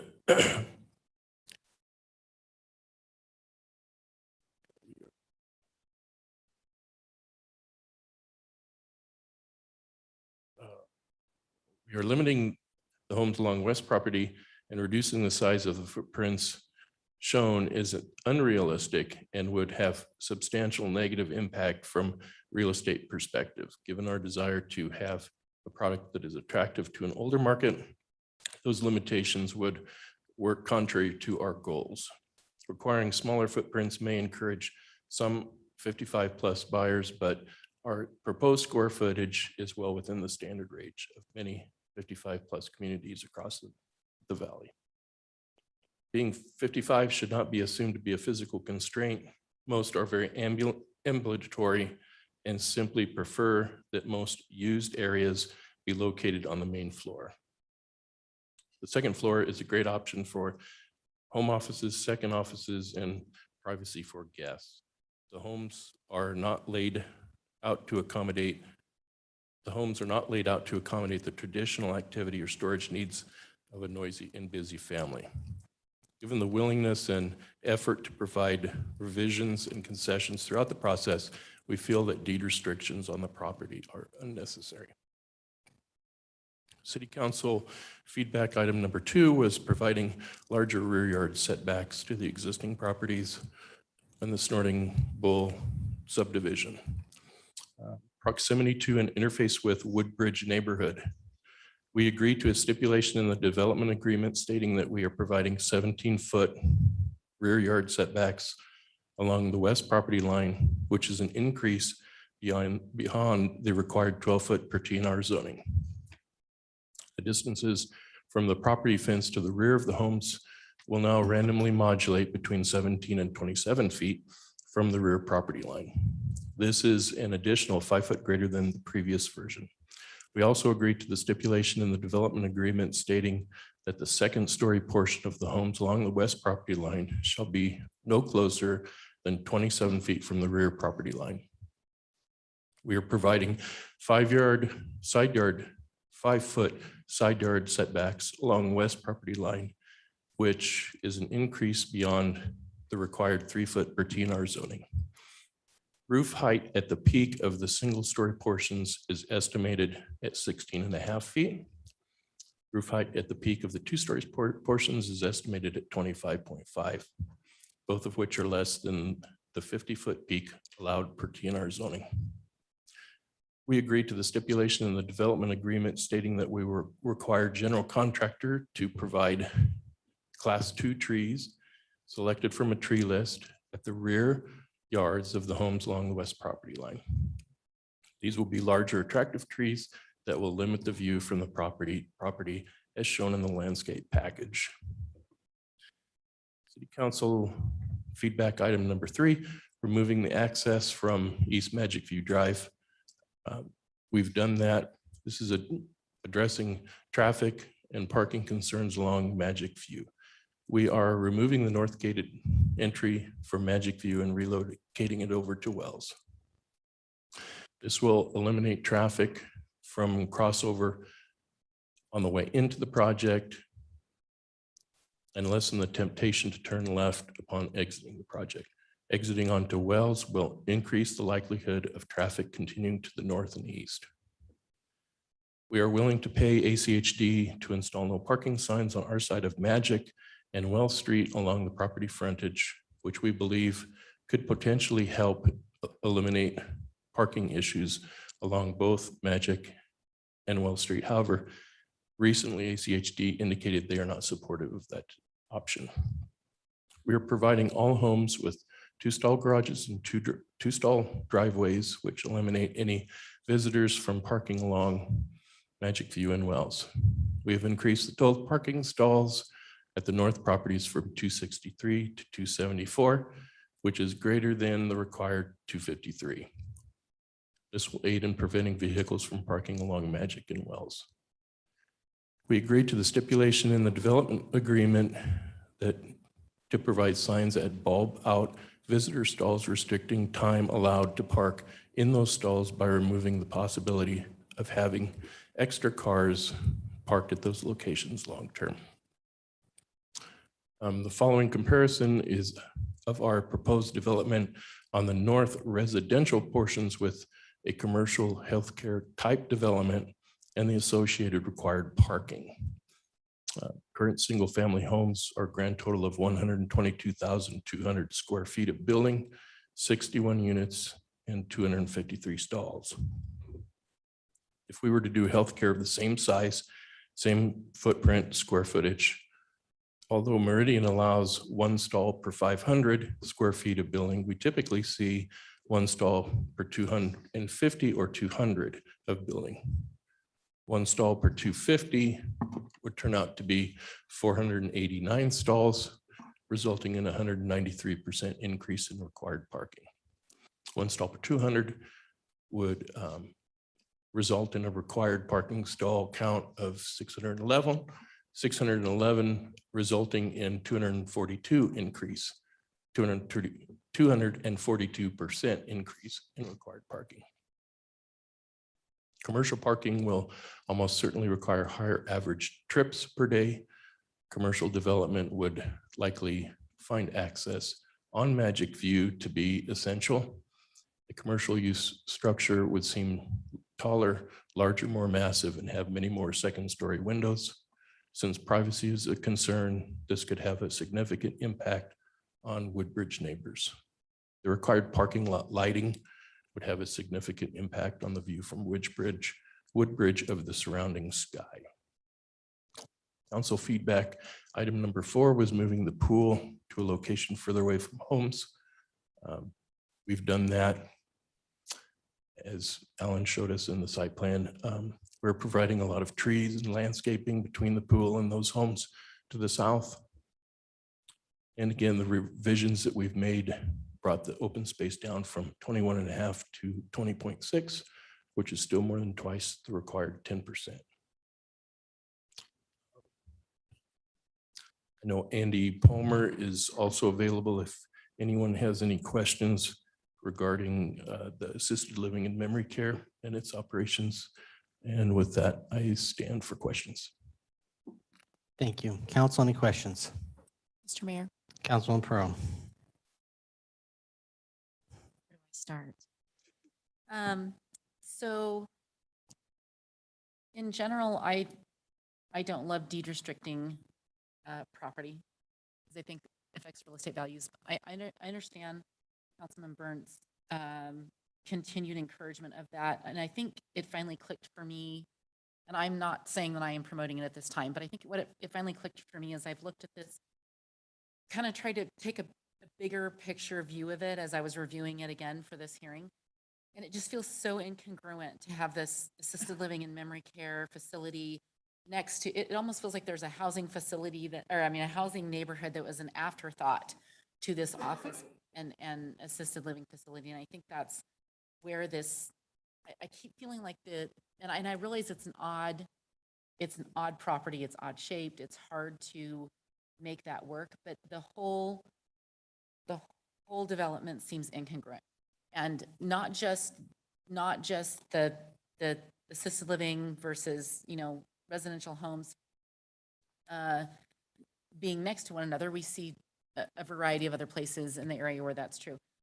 The things that seem incongruent to me, and maybe they're just sticking out to me because I have the years of real estate background, but when you have a bunch of two-story homes, so let's take the west side, for example. If I remember correctly from the last hearing, about half of those would be single level and about half would be two-story.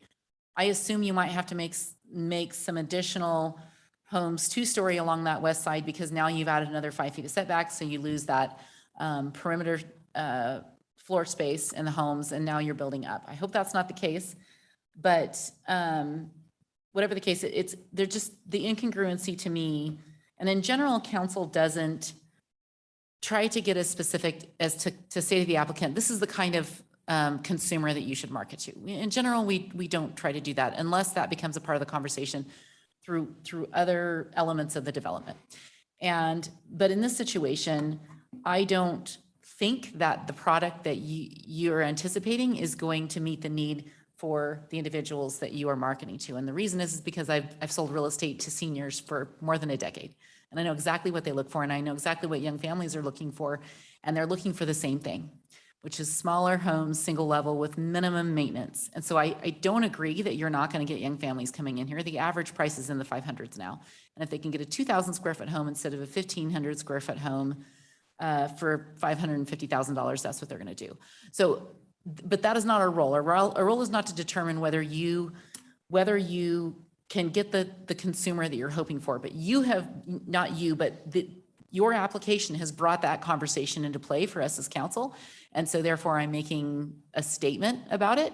And that is that if you're wanting council, or maybe I should just speak for myself, if you're wanting us to make consideration of this application based on your verbal commitment to market to a particular age group, I don't think it's going to play out that way. I just have to be really candid. Now, I think there's a lot of things about a lot of changes that you made to the application that are really good and that I appreciate. So I probably should have started with the positive instead of the negative. But adding that entrance on the west side or east side, is huge. I think that's going to be really critical and really important. So I think there's a lot of this is a better, and hopefully that you all feel this way as well. I think this in general is better on the residential piece than what we saw last time. Appreciate very much the presentation that you gave in terms of trying to address everything that council had requested in the last meeting. We always appreciate it when applicants come forward and take what we say seriously and really try to work on it. But if you want us to take that age marketed, if that's your selling point, I should say, to us, I have concerns about that. So if there are any changes to the number of two-story units, I'd like to know that. And I'm just trying to understand why we're having a conversation about the age of the purchaser, if that's not a critical element to your application. I realize that council had brought it up as a suggestion, but is that something that is critical to this getting approved? I think to clarify, the properties on the west actually grew 5 foot in depth, and so we won't be missing anything from our setback area for the buildings. And I think from the very beginning, we were, all along, we were trying to target to 55 plus and not really willing to do a deed restriction. And I guess from our point of view, the things that we've done along the way, a lot of the changes have been really, really good, I think, for the project. And I think that it would actually attract an older population, I believe. So.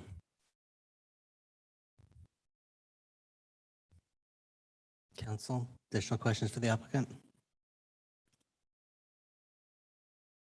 Okay, thank you. This is a public hearing. Mr. Clerk, do we have anyone sign up? Mr. Mayor, just one, Mr. John Overton. If there's anybody else that'd like to sign up, either online or otherwise, please use the raise your hand function at the bottom of Zoom. State your name and address for the record. Good evening, Madam Mayor, or Mr. Mayor. Well, that's an old habit. Apologize. Members of council, both here and joining us through Zoom. And city staff. My name is John Overton, 1922 East Bowstring in Meridian in Woodbridge subdivision, speaking for the HOA. And thank you. Since we started this process, and I'm going to try to keep this as dialed into tonight's information as I can without rehashing everything. But we made a point of wanting it to be locked into 55 for a reason. Council member, you brought up in the last hearing 4 weeks ago how this was different than the previous development. And just for the record, we are very involved. Woodbridge gets involved. We filled this room, but we're not anti-development. We approved the last two. We didn't say no, we approved them. We approved the one on these two of these same lots. When we approved that one, if you remember back, the senior living aspect in the multifunction building, independent assisted living, was tied together with the housing. It was bridged. It had shared functions. It had pathways. It was built and designed as almost one scale project. This, we said from the beginning, didn't have that feel, because now what we've done is we've separated the housing unit from this memory care assisted living unit, and we put a blank warehouse spot there. They're separated. There's no tie-in. So we have a real hard time believing that this is going to be this same feel as it was the first time. I'm going to tell you right now, all the changes that they made, they look positive.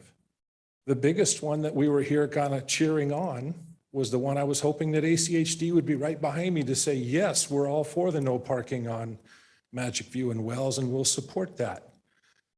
It's very discouraging that they're not willing to support that, considering not only do we have Woodbridge going west through, or the traffic going west through our subdivision, but we also have probably the worst designed three-way stop in the city on the other side. So we're just adding to this traffic confusion, and you don't have to go too far out of this room to find people who've had to deal with several accidents at that three-way intersection, especially in the wintertime. And now we're going to have parking on both sides on Wells as this develops if we don't get some help or something doesn't go different. We have struggled as an HOA and as homeowners with some people wondering whether, well, is this the best we're going to get? It's a serious concern. And we said, this still isn't what we think is the best fit for this area. We don't think having a housing area separate like this is the best. When it was tied into the senior in the previous, we were all in. We met with that developer. We met with those engineers. It was a very well done, very cohesive design. You could see by you looking at it how everything worked together. This doesn't work together. They're separate entities. And we still believe without those deed restrictions, without something that guarantees that this is going to be 55 and over, I think I'm kind of preaching to the choir here. I don't think that's going to happen. I think we're going to end up with all course of people moving in. And I have argued with traffic engineers for years who've brought me statistics about, well, you know, the housing's going to cost less traffic than those businesses. That's not reality. That's not reality where we're at.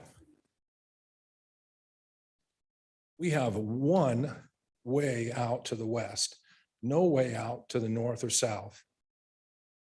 Think about this for just a second as we're talking about just traffic. People going to a business, many people use this wonderful thing in their car. They got these navigation systems. Almost every navigation system will not tell you how to get somewhere through a residential neighborhood. It will wander you all the way around, and it'll take you through and get you there. And that's 5 days a week, 8 to 5 generally. Now we're talking residential. We're talking 61, 62 homes, 61. We're talking 24/7. They're all going to figure out that they can cut through our subdivision. The ones that go to the races, the Winco, the Home Depots, the dog park, everything to that west side, they're coming through our subdivision. So none of this really addresses our traffic concerns. It helps. Bringing them onto Wells will help. If we didn't have access onto Magic View, that would help a lot, but that's not a possibility, and we know that, which is why the HOA, and I'm telling you right now, there's not a vote of approval. We're still against this. We still vote against this. It's the wrong fit. They're just, we know the right fit's out there. We think we had it before, but we think this is still the wrong fit for the subdivision. It's the wrong fit for safety from our littlest kids to our seniors. When we talk about traffic and coming through that subdivision, and you're talking especially about housing traffic coming after 5 o'clock and driving through the weekends, that's when we have the heaviest amount of kids on our streets. When the businesses are open and the cars are cutting through, even those that figure it out, during the school year, our kids are in school. We have the least amount of conflict. When it's housing, we have the most amount because it's happening all the time. So that said, we don't support this project. We do want to give the developer credit that these changes are positive, but it does not change our vote. We still believe that there's significant changes that would have to be made. With that, I stand for any questions. Thank you. Council, any questions? Mr. Mayor. Councilman Schrader. Oh, maybe I lost him. If you ask the question, he will come back. All right, that works for me. Yeah, I was just curious. I mean, in terms of support from the HOA, if this was a commercial development, would that be a more favorable with the HOA, or is the HOA's position that the last one you saw was so great that you really want to see more of that? Because that's kind of a tall order, right? I think we're all kind of, that's the problem I think this applicant is facing, is we all saw a really great plan. And unfortunately, that's where the Overton window got moved. But if you were looking at a commercial development, like a huge medical office building, would that be preferable to the residents of your subdivision?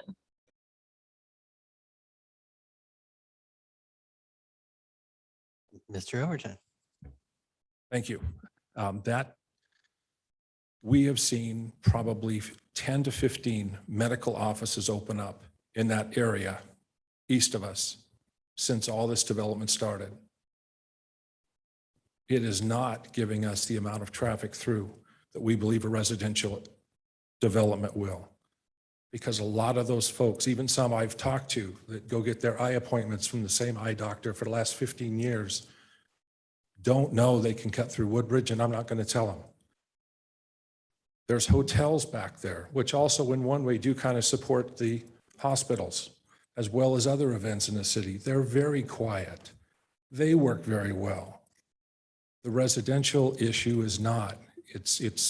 I truly believe everything I've ever known from what I did in my previous career is going to cause us a lot more traffic, a lot more people, and it's going to do it 7 days a week. Did I answer that? Mr. Mayor, I believe you did. I guess I would just ask do you feel that this is unanimously opposed, or do you feel like there are some people that feel like this is better than, is that correct? Is everyone's against it? They'd rather have a medical office building, or would you characterize it that maybe some of these changes got some more people on board and it's a little bit more of a mixed view at this stage? Councilmember, let's see if this helps.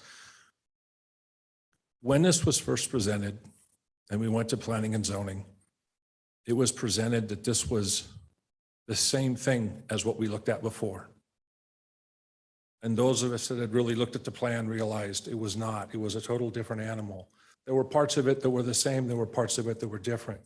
We did have quite a few members of our development that said, hey, you said yes last time, let's do it, this is it. The other part we've got, because it's not unanimous against it, is we've got people that are just flat tired of doing this, of having to stand up and having to protest and say, you know, how many times are we going to have to fight this? And how many times are we going to have to stand up and come to city council and say no on another development, and what's going to come next? And I don't blame them. We're seeing burnout with our own development on people wanting to stand up and say no, and they're just getting tired of coming. There's fewer people every single meeting. I know we have a few on Zoom tonight, but we don't have the 150 that we've had before. They're just tired. And we don't have unanimous we certainly don't have unanimous support, but we don't have unanimous, overwhelming 80, 90% saying don't build this. Thanks for that context. Council, any additional questions? Okay, thank you. Mr. Clark, do we have anybody else sign up? Mr. Mayor, there are no other signups. If there's anybody in the room that'd like to come forward and provide testimony, please do so. Or if you're online, use the raise your hand feature.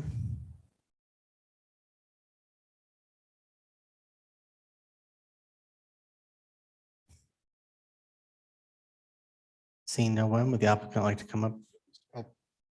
Councilman Borden. Sorry, Mr. Mayor. Just real quick, Alan, I should have asked you this at the start. On page 19 and 20 of the staff report, are you able to pull that up on the screen?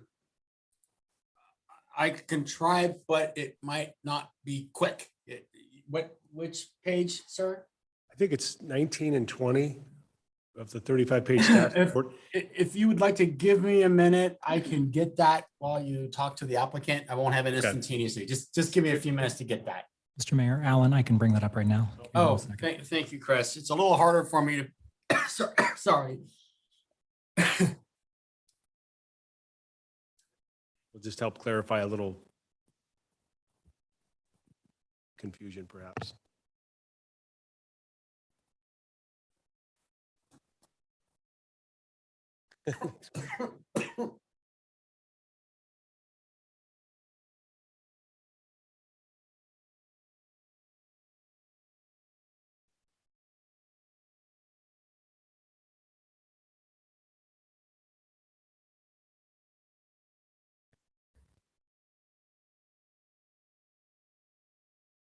Are we good, Chris? I can navigate over it and get it, but it'll take me a minute. Got it now, Alan. I just had to change computers. That's exactly what I would have to do.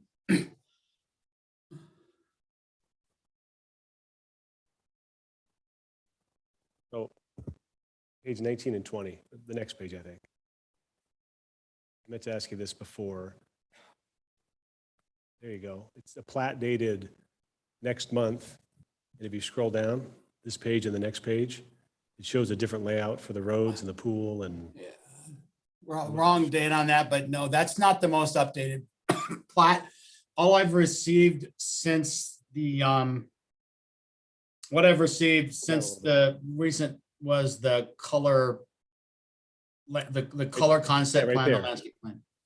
like if you look at this picture on the screen, this has caused some confusion that the applicant can probably address, but it shows a different layout of the pool. It shows it's bisect or surrounded by roads on all four sides, and I don't know. There you go. Look at that. Is this what's presented today? Because that's different than what we saw at the start. That was my confusion. Did you want me to answer that, or do you want that to go to the applicant? Mr. Mayor, if you could. This, what, I received a landscape plan yesterday. This here is one from many versions ago. I've probably received 10 different versions of this. Okay, well, I'll ask the applicant that as well. Thanks, Alan. This is the one, it says October 22nd up top. That was my mistake. I'm sorry, sir. Okay. No worries. I just want to make sure I understand what the. No, the most recent versions are the color concept plans that you've seen. And an open space plan. Those are the newest revised plans I've got. Like I said, I received a landscape plan yesterday that I'm sure the applicant can bring up, or I can bring it up. Mr. Mayor, last question. Can we pull, Councilman Barton. have that yesterday's, whatever was presented on the screen when the applicants? Chris, are you able to get to the laser? Mr. Mayor, I'm getting Are that you able to now. get to the laserfish and get that up, Chris? Bringing it up now. Thank you.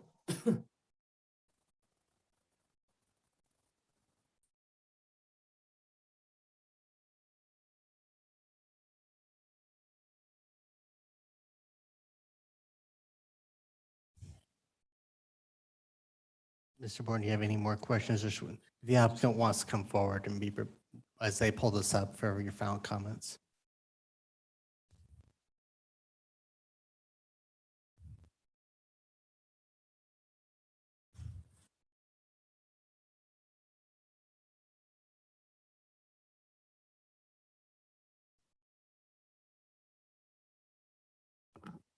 Thank you, Mayor, council members, for letting us come back. The latest landscape plan is the correct plan. We did get information over, but it was not apparently in time to get all the documents updated, so I apologize. Mr. Mayor, Councilman Barton. you said the latest plan is the correct one. I don't know, still don't know what that means. Like, I literally would love to see it like on the screen as we're talking, so we all reference the same thing. We just have things a little sideways. Yes, sorry. TJ Winger with Babcock Design, 800 Main, Boise, Idaho. If you could go back to the original plan that Alan started with, that would be wonderful. Thank you. I understand your confusion. Yeah.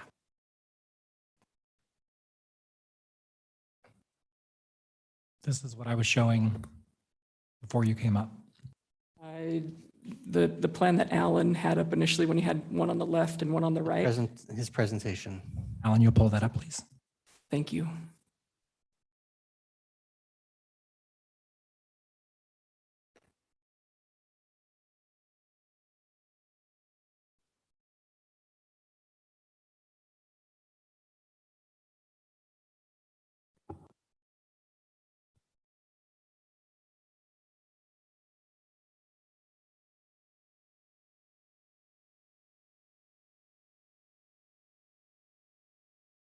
Mr. Mayor, just making sure Alan heard. Can you bring up your presentation, Alan? My apologies. I thought it was up already. Let me try it again. There we go. Thank you, Alan. Appreciate that. Sorry about the pause. I thought you were already looking at it. No, you're fine. Thank you. So Councilman Borton, yes, to answer your question, the image on the left was the original design presented last meeting. The image on the right is the latest current image. And I was thinking that we had the plat updated and submitted. I'm seeing a yes shake back there, but apparently that was maybe not incorporated into the packet. So the plat would reflect the image on the right. Very helpful. Thank you. Yeah, no, thank you. I just wanted to respond to a couple of comments made by the HOA and a few things that are out of our control. The property owner on the previous from the previous applicant, we were his planning architect as well. And the dynamics were different because we owned, or he had all the parcels. And so the connectivity was able to be different. For example, the road at the bottom of the screen that you see, Shadowbrook Lane right there, was going to be abandoned. And so, or vacated because he owned all of the pieces or had them tied up. So we were in application to vacate that road so that all the properties were connected contiguously. And that made the site plan very different, the feel very different, because we didn't have that divided circle there and all that property was connected in a contiguous manner.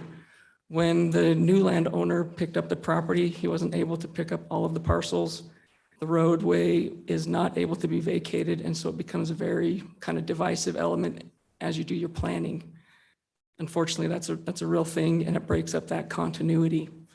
To just share a little bit of on your comments about the pieces in play there.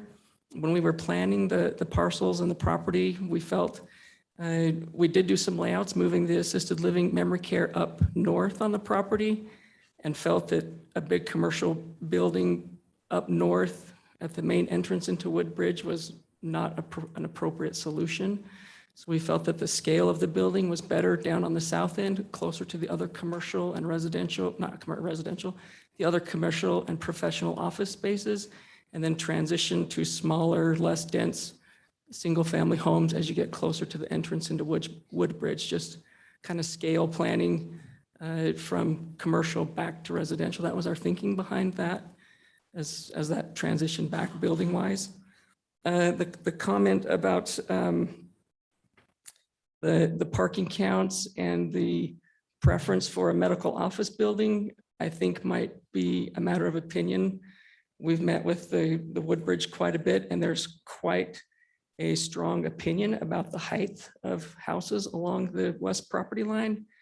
And with 50-foot allowable in the TNR, we would probably have a 4-story medical office building on that lot, which would have a lot of windows and a lot of proximity and a lot of presence on those adjacent homes. We, in our office, did a lot of layouts looking at office buildings there, looking at medical office buildings and looking at how that could play. And we felt that that would actually be a very inappropriate response to the adjacent neighborhood, providing a 4-story building in that proximity to Woodbridge.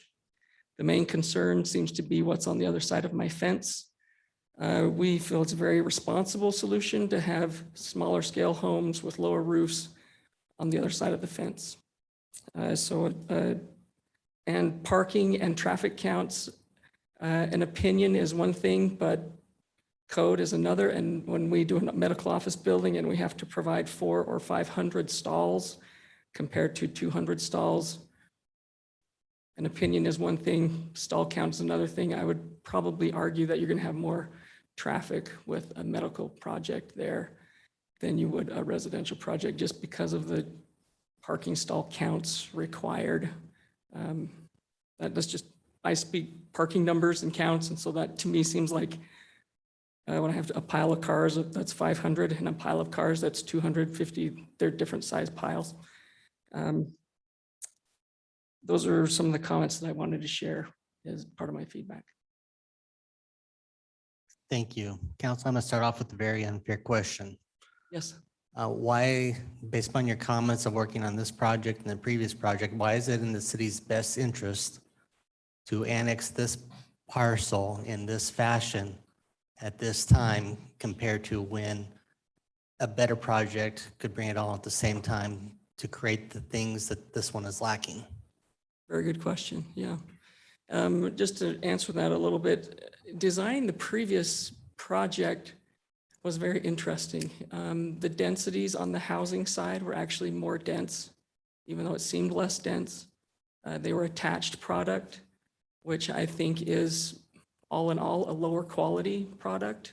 If I'm going to own a property and have a comparable, when you have a duplex type product versus a single family product, I would say that's a little bit lesser of a caliber product.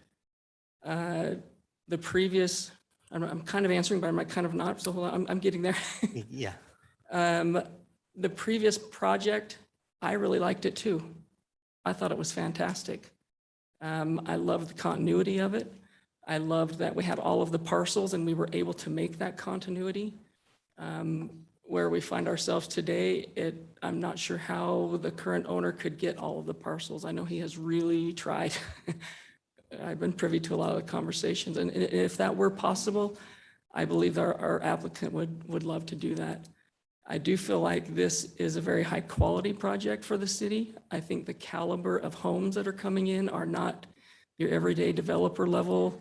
I won't throw out names, but I think this is a high tier development.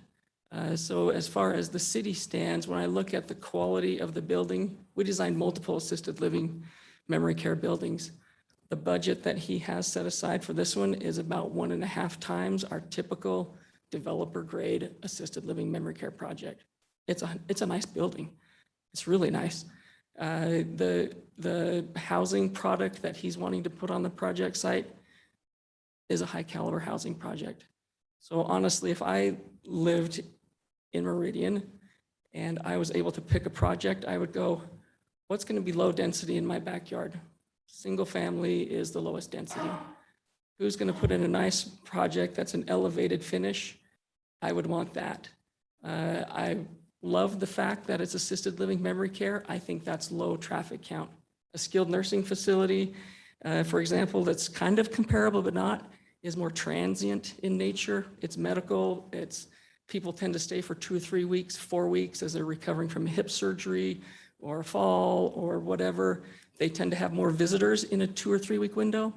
Assisted living memory care have visitors, and sadly, visitors and frequency of visitors fall with the longer the duration. Tend to get visits once a week, every other week. So it's actually lower traffic count if you were to compare a skilled nursing facility to a assisted living memory care. So as if I were to live in Woodbridge, I would love a nice quality project with something that's as low traffic count as I can get. As I look at it, these are 2 pretty low density traffic count projects. Does that answer? Ish, yeah. Ish. I mean, it's basically comparing quality of the last one versus this one in your eyes, that this one will be a higher quality as compared to the integration and the flow and the vacation elements that Yeah. existed with the last property. I mean, that's kind of where I was going more, is like, from a practical standpoint, where the other property, had the vacation of stuff, it was more seamless. It was more seamless. I think quality is subjective. There's nothing that says this developer is going to have a higher quality than the previous one, that you hope. But We have to do a lot of preliminary designs to get to this point. And so as I look at his preliminary elevations and floor plans and materials discussed, it might be subjective, but they're different. When you're talking EFS and cheap materials and you're talking nicer design and elements, we can always hope. we can hope. Yeah, but the drawings that we have done on the previous application and this application to this point, different design criteria, different design level, subjectively from an architect that designs. Council, any additional questions for the applicant?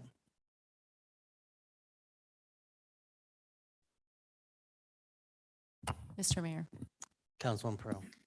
I have a question about the increase in parking spaces. Are those mostly from the additional, the driveway spaces that were added that weren't there previously with the alley loads? Those aren't additional guest spaces. Those are spaces that were added as from we drive- extending the driveways. Yeah, we deepened the drives so that all houses could have that driveway. Okay. Sorry, yes.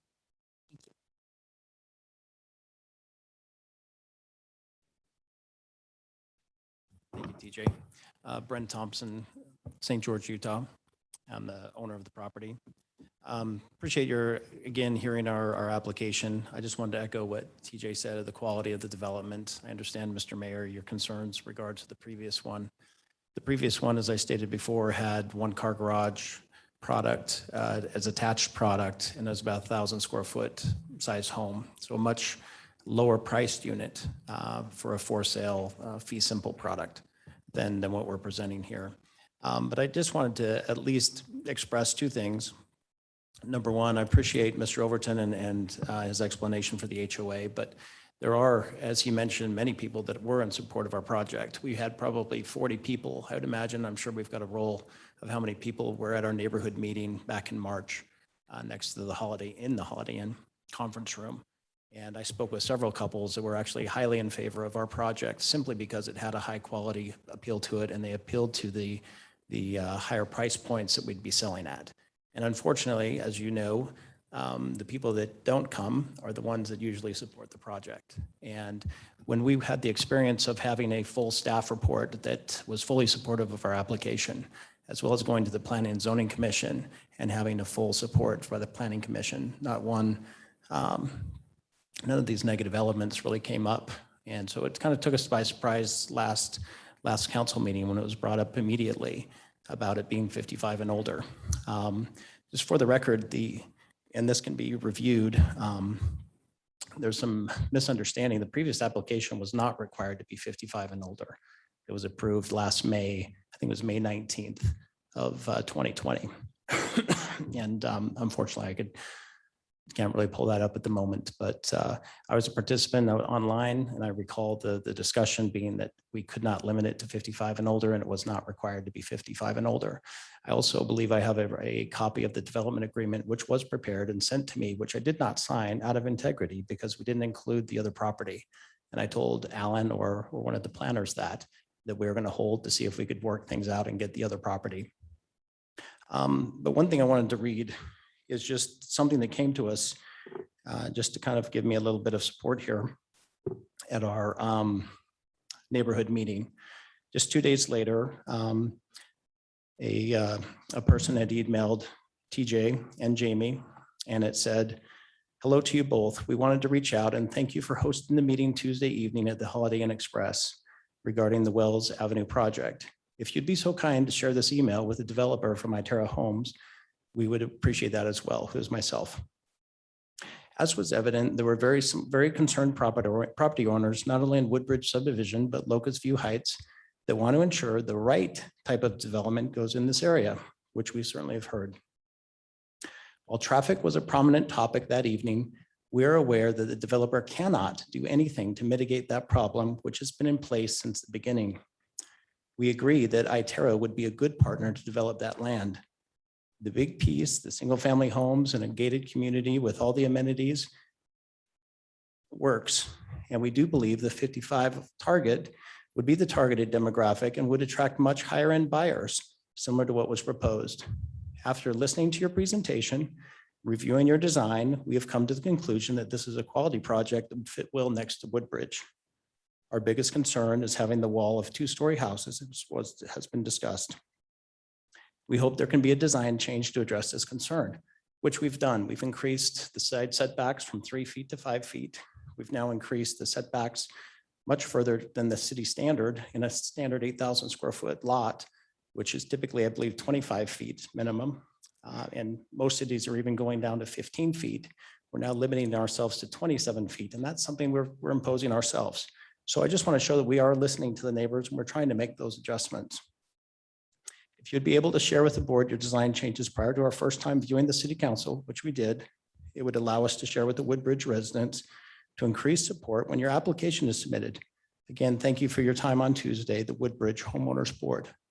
And so as a developer, it's very difficult when we go through the process.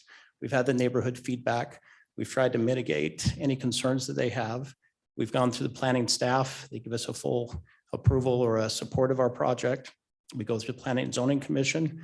They give us a full staff of project. And I'll be honest, last month, I felt attacked.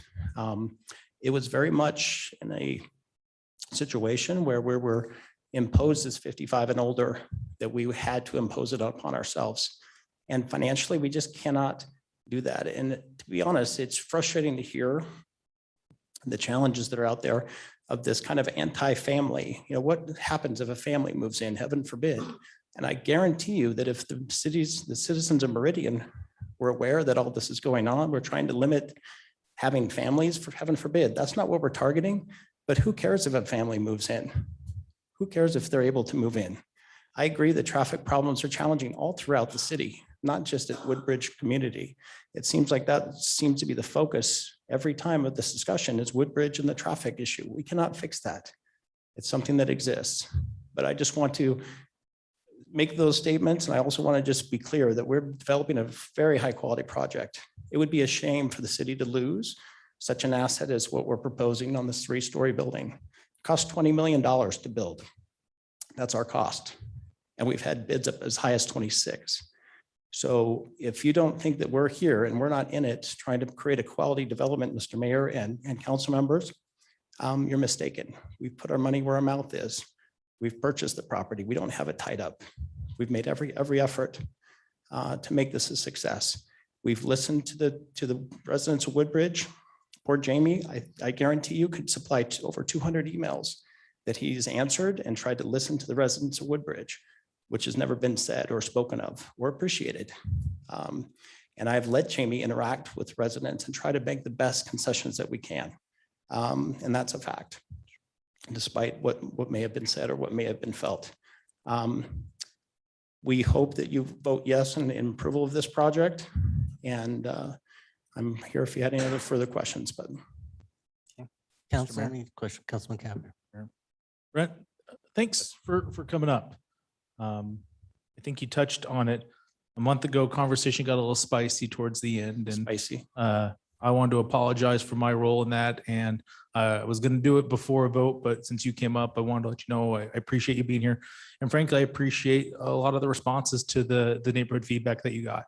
You didn't have to, but you, I think, made what you felt was your best effort to try and address some of that. And I want you to know that that doesn't go unnoticed by the council. I appreciate that. And I just wanted also, if I have the moment, to just clarify, when I mentioned we cannot have ex parte communication, I was not accusing any council member of having ex parte communication. It's the frustration that I have as a developer that we can have the neighborhood meeting, get positive feedback. We can talk to staff, have positive feedback. We can get through Planning and Zoning Commission, have positive feedback, but we do not have an opportunity. We do not have an opportunity to meet with council or the mayor necessarily to discuss our project. And we felt, as I mentioned before, a little blindsided based on the city's feedback from staff, planning and zoning, that all of a sudden our project's terrible, it's not going to work. That's our market risk. If these don't sell, that's on me. But anyway, I just want to clarify that that was not an accusation. That was simply stating we, and that's on the record. If anybody wants to go back and look at it, we cannot have ex parte. That's what I said. Councilman Pro. Mr. Mayor, I'd like to clarify this conversation regarding the deed restricted 55+ community. I think that what I want to clarify, I can't clarify for Councilman Burnt who had asked about this at the last meeting, but for myself, I want to be really clear. What you just repeated back to me is not what I know I have communicated. I want to be really clear. I am not a proposal of deed restricted property. I didn't ask about the 55+ because that's what I am proposing to have happen. I don't like deed restricted properties in general. What I want is the public to know what it is that you intend on building and what you intend on doing, because we frequently hear from the public, this is what I thought was going to happen and it didn't happen. So I want to clarify that this isn't about requiring the 55 for myself. I can't speak for my fellow council members. This isn't about requiring a 55+. I would guess that that was brought forward as a suggestion because it would make sense given the other uses of the property, maybe some congruency to it. Personally, I think from a real estate standpoint, it's not wise. However, if you say that you're going to market to a certain age group and a different age group comes in, I have absolutely no problem with that. None whatsoever. What we don't want is people to come back and say, I thought this was going to happen, but this is what happened, because that's where we then get that feedback that you don't. And so as individuals making decisions at a broader scope for this city, we have to take those kinds of things into account. And all of us have years of feedback from our residents. And the reason we ask the questions that we ask, when we bring the things up we bring up, is because that's what we are doing week on and week off, that we're hearing from our own residents.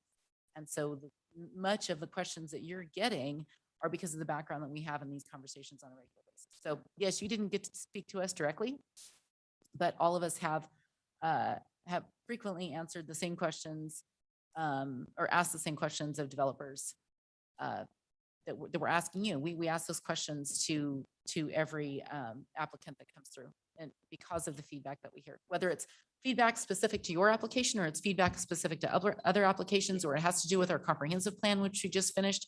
We had a year and a half or more of feedback from our residents in our comprehensive plan about parking and streets and all of those. So those are all things that come into play that may not be specific to your application, but we feel a duty to ask those questions and get the answer. I appreciate that. And if I just may respond briefly to that. I agree. Deed restrictions are very difficult and difficult to enforce, and it's a whole different animal that I'm not familiar with, and it's just not our focus. We've never suggested that it's a 55 and older community. We do believe that there are going to be a lot of 55 and older buyers into that community. I come from a little bit different background, and maybe where there's some confusion is where Boise is such a spec home community where builders build spec and they build what they want to build, and then the buyer comes and buy it. We're visualizing this more as we meet with the buyers. We have plans available, they may select. And that's why we want to have the ability to have a two-story product. They may all very well be single family, but it's going to be more customer driven. And we're not going to go and build 60, 61 spec homes, if that makes sense. Council, any additional questions for the applicant? Let's make one more statement, Mr. Mayor, excuse me, which just in regards to the quality, and Councilman Perot was asking about how can we guarantee. We've gone to extra great lengths. In fact, Councilman Borton was a victim of that. We looking at the landscape plan. That was actually our landscape plan from a group that out in Portland, very high-end landscape planner. Unfortunately, that's the one that correlated to the existing original plan.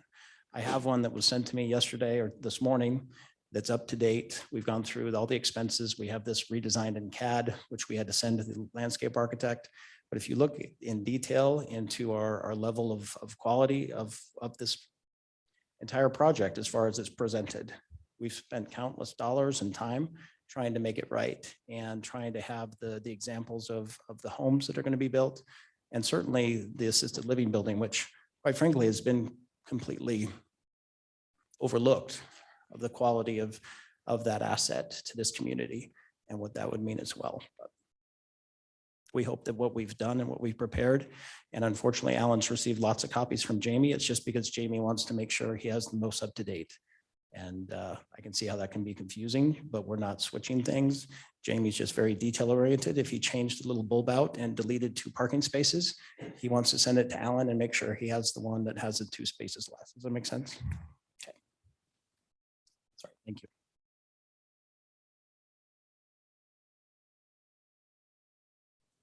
Thank you.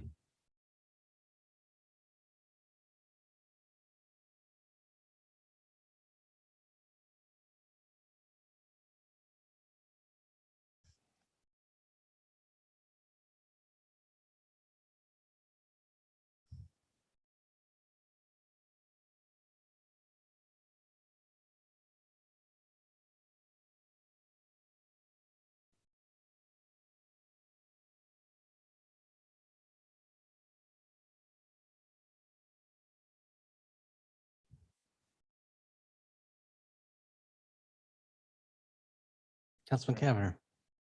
It's kind of meatier topics. We kind of sometimes leave the public hearing open. So I'll start. I think Kat's got kind of all our tongue. I think there's a lot of thought behind this. I touched on some of my comments with the applicant. Appreciate them responding to some of the feedback from the neighbors. I'm kind of look at this as kind of 3 parts. Assisted living memory care piece, which I really like. I think we need more of that. Some of you know my wife works for the Alzheimer's Association, and so I hear almost every day about the importance of facilities like this in our communities. I've struggled a little bit with kind of the 2-story commercial element, what it will, what it won't, what it could be. I think I could get over that hurdle. The piece that I'm struggling with is the piece that I think Councilman Perot did a very excellent and articulate job of kind of summarizing, is that it feels to me incompatible with kind of the existing uses. And the continuity piece I recognize is out of the applicant's hands, but the compatibility is. And I have struggled with what this potentially could be. Mr. Mayor, I think you did a really good job of asking a very challenging question. I appreciate TJ responding about, is this the highest and best use, and is this the right fit at the right time? And I, as much as I'd like to wrap my head around the yes on that, I can't. And I've tried really, really hard to not compare it against what we've last seen, because if we're going to compare it against what we've last seen, we should also compare it against the 9 or 10 other applications that we've seen. And this one's vastly superior to some of the other ones that we've seen. So I've tried to really take it on its own merit. And there's about a third of it that I really like, a third that I'm neutral, and a third that I just don't think is the right fit. So it's a struggle for me to be supportive of this application as presented.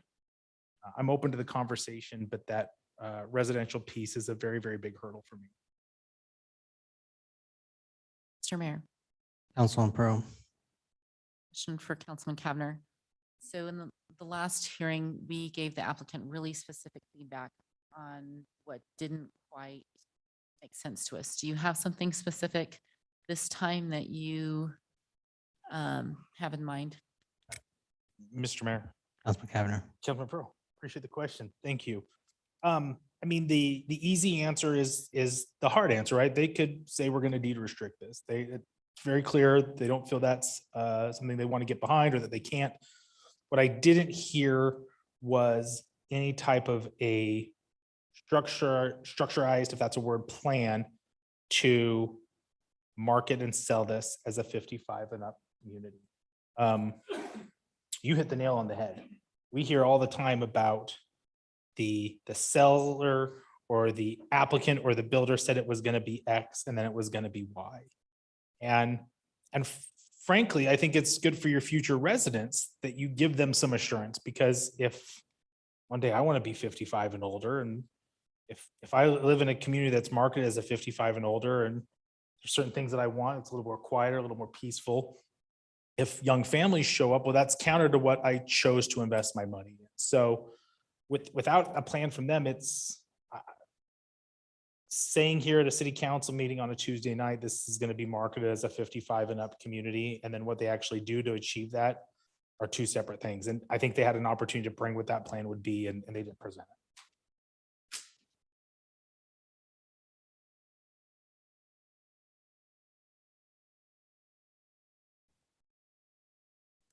Mr. Mayor.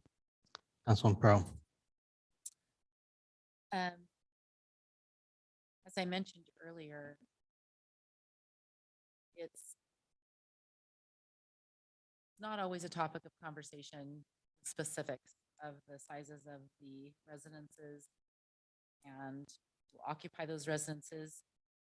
However, the more developed Meridian becomes, the projects that we approve, the more often we hear from the public about wanting us to get specific about what we're approving and how the planning process works, and that the public knows what's going to happen. Hearing that more and more. And so while the element of whether you do a 1,500 square foot home or a 2,000 square foot home isn't technically part of the application that we are considering, we're doing what we feel is our due diligence to understand the entire concept in response to the feedback that we received. I wanted to share that. I have, again, I'm here on the ground selling homes to seniors and have been doing it for years. This is not the product that they're buying in our area.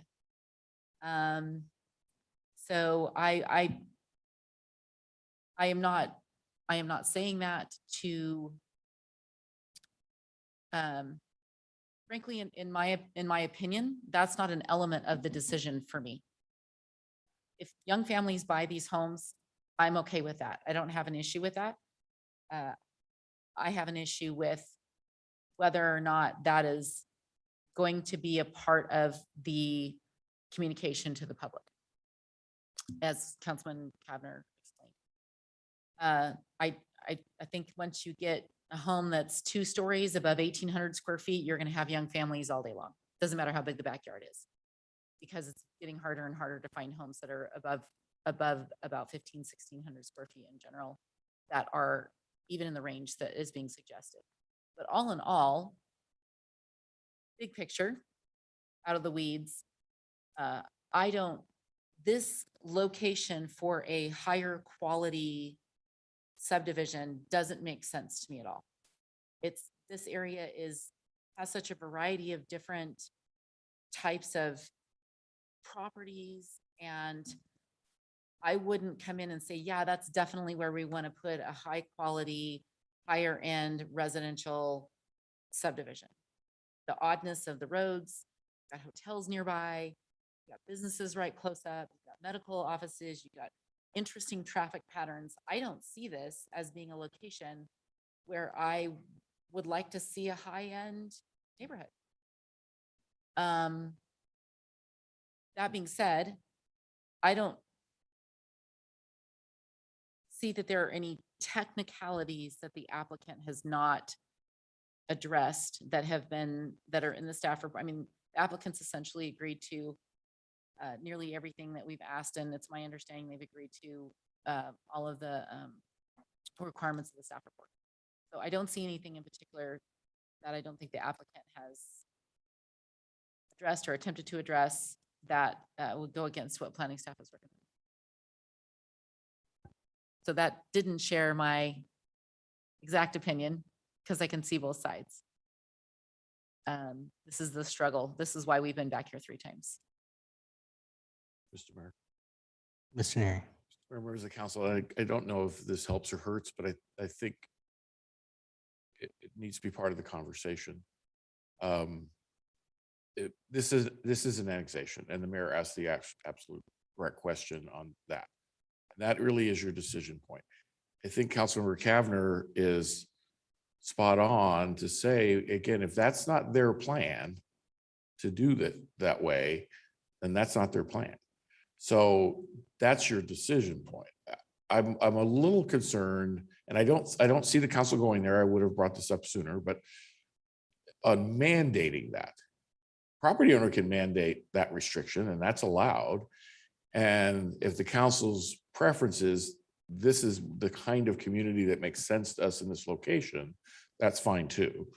But it is difficult for us to require it, but we certainly don't have to annex it if it doesn't fit, as Councilmember Perot just stated, it doesn't fit the area, the feel, the right type of development in that location. So I just wanted to make sure we didn't digress, because planning has pushed my buzzer a couple times to say, make sure we don't mandate that. And I don't see us going there. That wasn't the intention that I ever thought was the council's direction.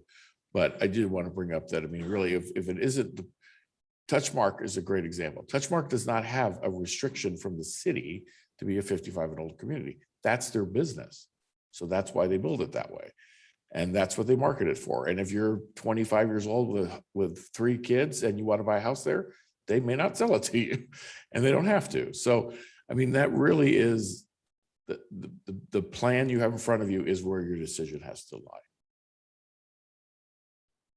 Mr. Mayor. Councilwoman Schrader. Yeah, I've never been a fan of the deed restriction. I think that goes a lot further than we have ever gone as a council. And I don't think it works in our best interest either to ask somebody to do that, right? In 30 or 40 years, maybe 55 and up is not an appropriate use of this piece of land, right? So I'm not a fan of that. I think they vocalized a business plan that hopefully addresses a concern about traffic. I think what we're suffering from is we're comparing it to the last application. I don't think that's entirely fair. I think to everybody's point, it's like, it's not just a comparison to the last application, it's a comparison to any potential use. And this is, to me, a lot better than other uses that could be right next to a residential neighborhood with a big medical office building or frankly, denser housing. I mean, this, to me, some of the, I think, real points of concern, I think, have been mitigated by changes that the applicant made.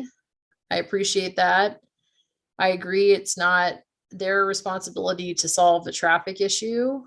And, you know, I think what they're asking for is optionality for their 2 stories as their marketing, but that the setbacks go a long way to address that concern. And I hear comments like, we can't have windows on the west side. That's an unreasonable request, right? Like, we need to strike the right balance between the property owner that owns this land and the potential uses of it and the neighbors. And people who live in this new neighborhood, if it gets built, deserve to have light and air and all the things that come with windows. And, you know, so we've got to strike that balance, and we need housing. And I think that there's a lot to like about this application with the changes that have been made. I'm leaning towards supporting it at this point.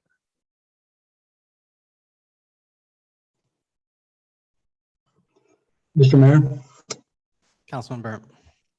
how's my audio now? Good. I'm glad. Been working hard on it. I appreciate the dialogue this evening with my fellow council members. Appreciate the dialogue and the presentation as well.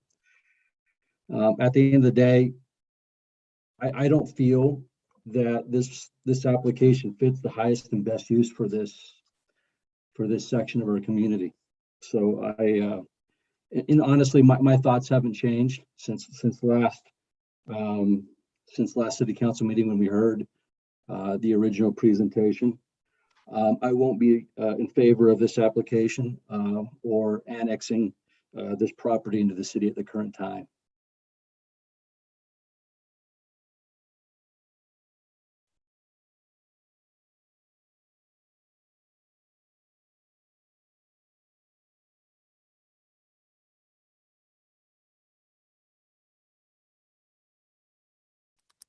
Anybody else like to make some comments on the application at this time?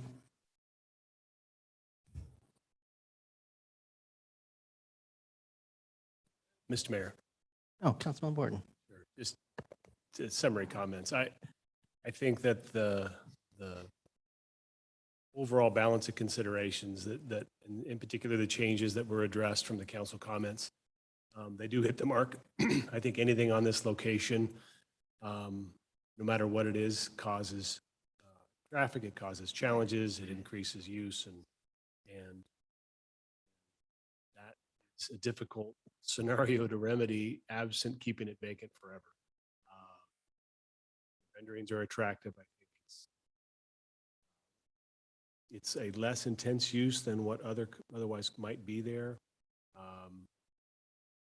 It appears to be laid out in a way that can integrate adjacent parcels successfully, both to the east and the west. It's a difficult parcel. It really is. I think getting rid of access on Magic View is a really big improvement to the inherent challenge that this parcel will have forever. It's because any use is going to create traffic, and this area is just has that challenge that it has to deal with. So I'm supportive of it as changed and in the comments that the applicant provided. That would all be incorporated into the DA. It's not a deed restricting issue, but the comments in the packet. I think the applicant read them. They are literally dated today. Walking through the 4 feedback topics and how they intended to address some or all of them. Councilwoman Strader's comments with regards to rear yard setbacks and the windows, I think, is spot on as well. A balance of consideration. We take in remarks from adjacent properties as part of our consideration. Whether adjacent properties support or reject doesn't dictate or drive the decision, but it certainly is a valuable piece of input that we consider. But I guess all of that combined together makes me supportive of this application as it's been amended. Well, while we have an odd number this evening, like I said, I asked a question earlier that was, to me, the big question. And at the end of the day, when I at least evaluate this, is like, top half is residential, which abuts residential. The bottom half is commercial, which abuts commercial. The adjacent parcel is actually adjacent to county land. So it's really, it's not out, well, I would prefer to see everything come in at once because I think it would have, maybe you could address a few things. I can't, in my own opinion, hold this person responsible when the next property over from this one is county subdivision. There's county property as well. And I would like to know how that's going to develop. I'd like to know how all this is going to redevelop long-term, because that's what we spent doing our comprehensive plan on. We really tried to stay focused on this area to try to have a better understanding about what the long-term look and feel of this area was going to be. And, it's not going to happen, I think, in some of us are 10 years up here, but at the end of the day, if you separate out the north and the south from two parcels, the integration with the adjacent land uses seems to be pretty spot on accurate as far as what is concerned, from the number of houses that are adjacent to the other houses in Woodbridge. It's not completely out of proportion from my standpoint. So while my question earlier was maybe a question I think that was important, is now the right time because we don't have the entire picture. I don't think you need the entire picture for this piece because you are continuing the orderly development west into the county parcel over time. So for those, as you consider where your position is on this, take that food for thought for this, closing the public hearing and making a motion. Oh, and let me just the last thing, the 55-year or older, at least personally, again, I think at the end of the day, it's the developer risk reward, what you build, where how nice you build, how small, how big, who you sell to, who you market to. I don't have a viewpoint that it needs to be a certain demographic. I do think that that's market-driven concerns as compared to expectations of marketing from my standpoint, because you got a road, you have a business, you have a drain, and then you have a medical, it's not integrated the same way the last one was. They are different. So thank you for allowing me to comment.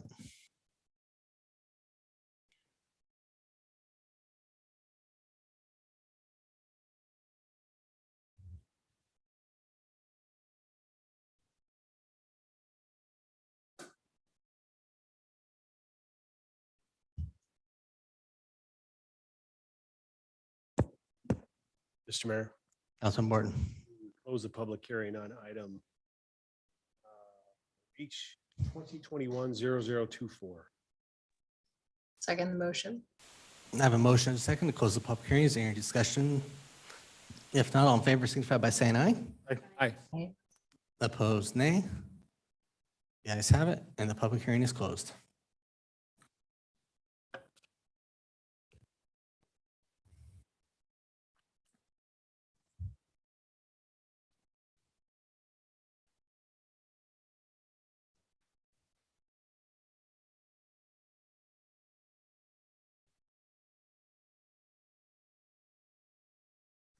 Mr. Mayor. Councilman Borton. I don't know if there's additional discussion that needs to be had, but I'll make a motion and we can discuss it. If it gets a second. I move that we approve H 2021-0024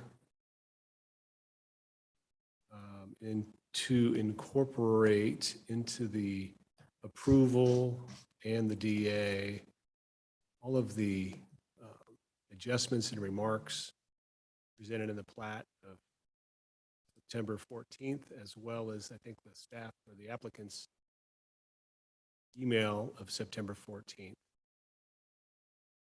It identifies certain adjustments that'll be made and incorporated into the DA. I believe that's specific enough for legal to incorporate into the findings that will come back before us. I won't have to list them here. I would second the motion. I have a motion and a second. Is there discussion on the motion? Okay. Clerk, call the roll. Thank you, Mr. Mayor. Borton?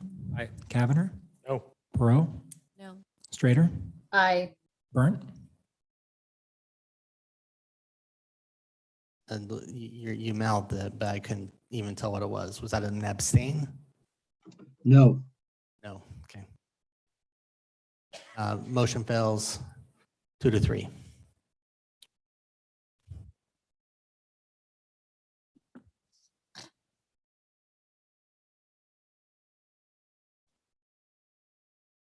Mr. Mayor, Councilman Cavanagh. let's make a motion, maybe get a conversation started. I move that we deny item 2, application -H-2021-0024.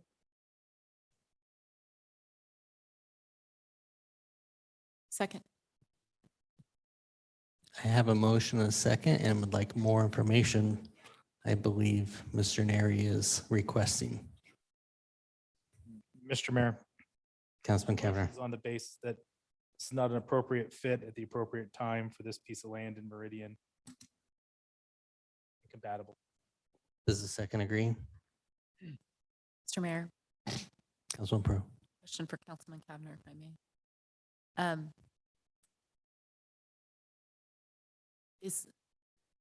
Does council want to consider giving the applicant another opportunity and continue this? And the only reason I ask that, we haven't given any specific direction, so that doesn't help the applicant. However, as we know, when we deny an application, it's a year before the applicant can apply again. And I don't want to limit the applicant in this way. So that's why I take these denials so incredibly seriously. And so curious, the first thought on that. Mr. Mayor. Councilman Cavanagh. Another great question tonight. I think all of us take denial seriously. It's one of the reasons why I paused before I made my motion, is that I think, this is just my perspective, the council gave some pretty clear direction about what we were looking to see. Quite frankly, Councilman Pro, I think you and I gave some really good suggestions on action that the applicant could have proposed this evening. They chose not to. And I haven't heard any requests from them for any type of continuance. So it seems that we're at an impasse on this, unfortunately. As much as I'm a firm believer of giving lots of bites at the apple, but I just think that we're at a point where I think what makes sense for this particular piece of dirt isn't what the applicant's able to do, and so therefore that's why I'm recommending. Mr. Mayor. Reluctant. Councilman Pro. Councilman Cavanagh, the second agrees. Okay. Motion and a second with the agreement. Mr. Neri. Yes, I just wanted to add that essentially the applicant would not be allowed to submit the substantially the same application. So a different application certainly could be, even this application changed to some degree, could be, that would be of the planning director to determine that. But that so the year prohibition isn't for any application, it's just the same one. Is there further discussion on the motion? Okay. Clerk, call the roll. Thank you, Mr. Mayor. Borton? Aye. Cavanagh? Aye. Perot? Aye. Strater? No. Burnt? Aye. Motion carries. And Mr. Mayor, just for what it's worth, I supported the motion. I understand the will of the majority of the council, and that decision's been made. So it was a good discussion, but understand the motion passing. That's twice. Motion pass. Item is agreed to and the item is denied. Council, let's go ahead and take a 5-minute break. We reset for our last 2 items.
We'll go ahead and come back from recess.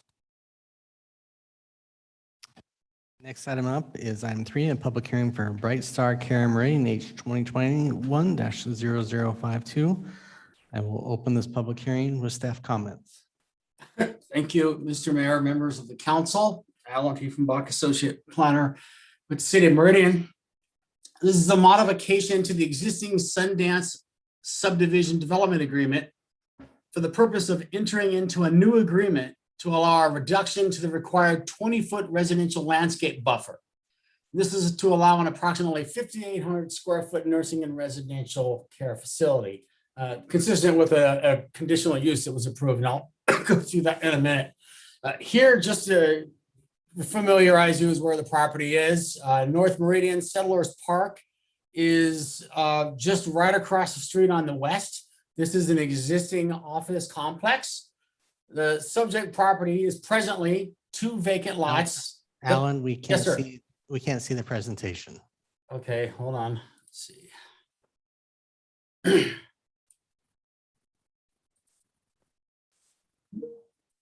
There you go. Got it. Got it? Yep.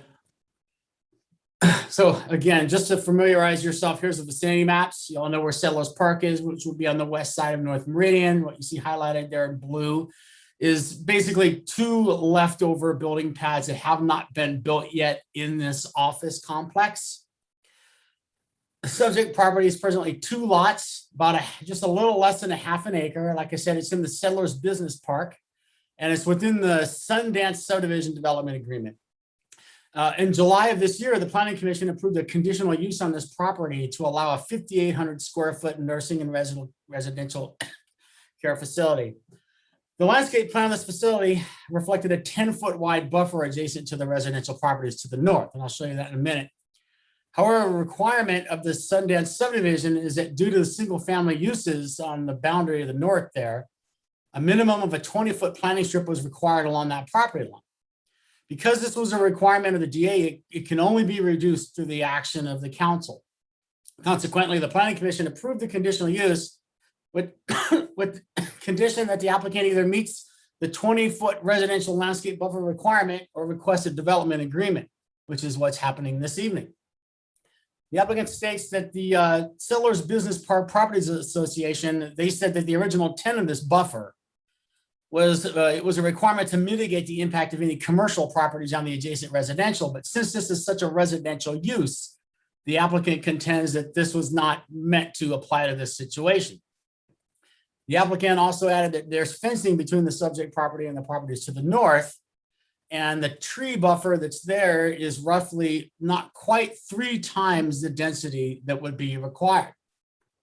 The applicant submitted a letter of no objection from the Settler Business Park property owners, and we have not received any negative comments from the adjacent neighbors.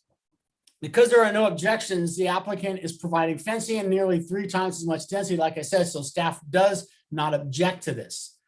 Staff has reviewed the requirements of the original DA and the DA addendum. As the subject property is located internally within the Settlers Business Park and all the parking infrastructure and public improvements are already there, the only pertinent requirements to the existing DA would be to allow the reduction in the landscape buffer. This is a copy of the landscape plan that was approved by the Planning Commission. The landscape buffer that's being discussed is what you see here. That there is the 10-foot buffer. Meridian Road is over here to the west. There's an existing office building here, existing office building here. They're all sharing parking. And just for your information, this is elevations of the existing building. And with that, I will stand for any questions or comments, council. Thank you, Alan. Council, any questions? Okay. Would the applicant like to come forward?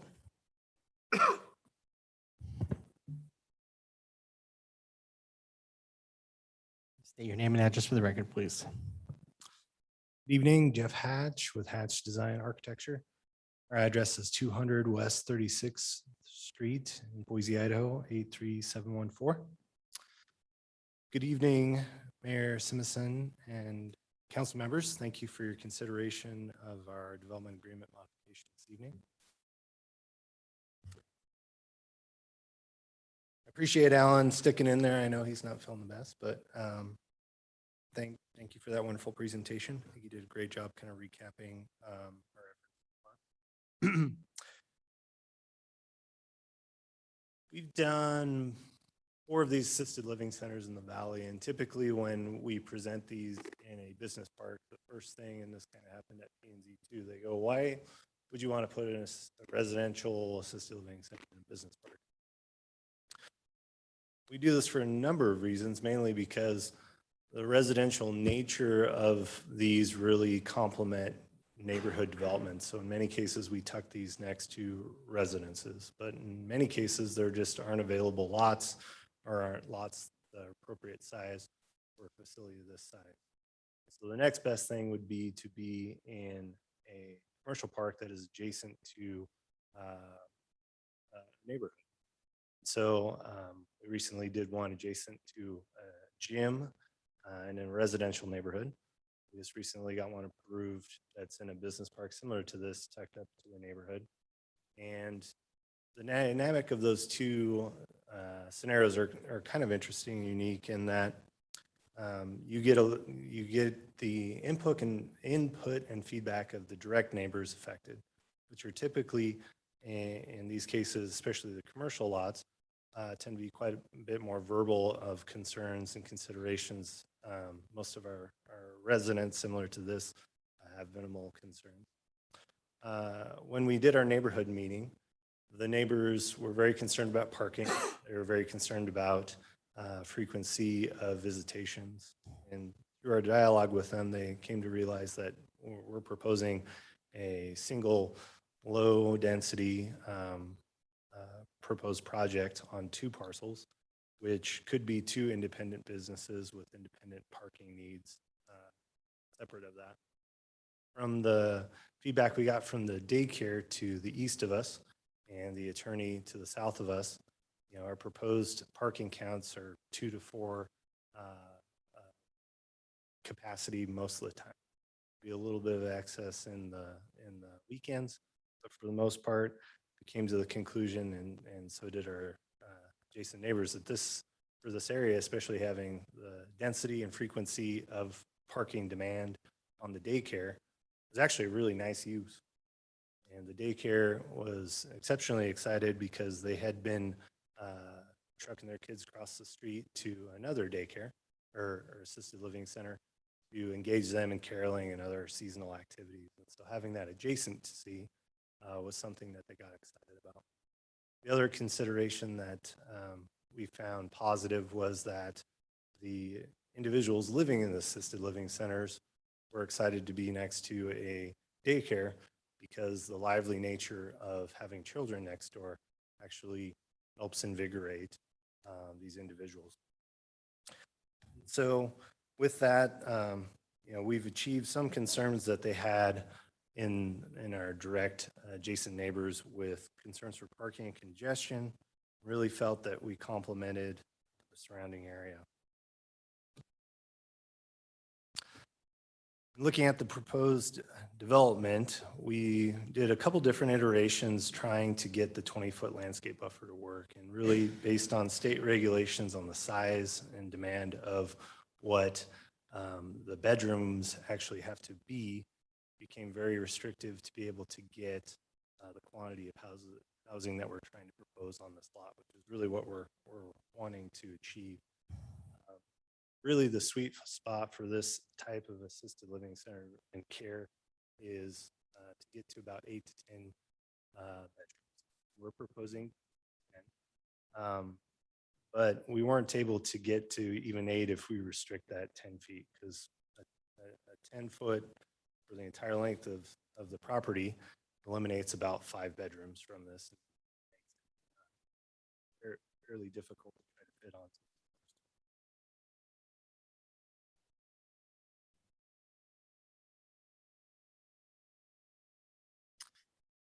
As Alan kind of recapped, the nature of this particular development is residential, and versus a product that's 3-story and more commercial in nature. We really have worked with Bright Star Care to make these residential feel and a space that residents that live there feel like they're at a house. We have a rocking chair alley where they can engage and enjoy winter months.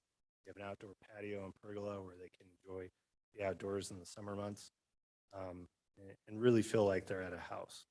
And so with that, we have a current photo of one of our recent projects. And so versus, a 1 or 2 story commercial building, these are very residential, very low profile, with hip roofs.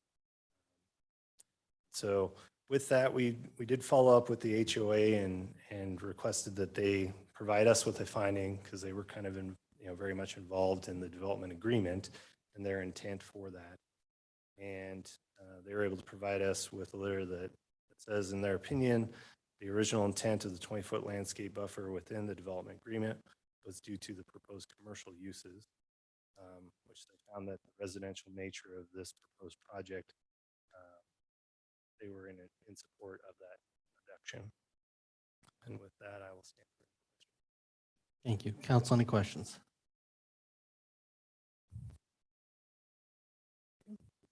This is a public hearing. Mr. Clerk, do we have anyone sign up to provide testimony? Mr. Mayor, we did not. Okay, if there's anybody in the room that would like to come forward and provide testimony, please do so now. Or if there's anybody online that would like to come forward, please use the raise your hand function at the bottom of Zoom. Seeing nothing, nobody, would the applicant like to make any final comments?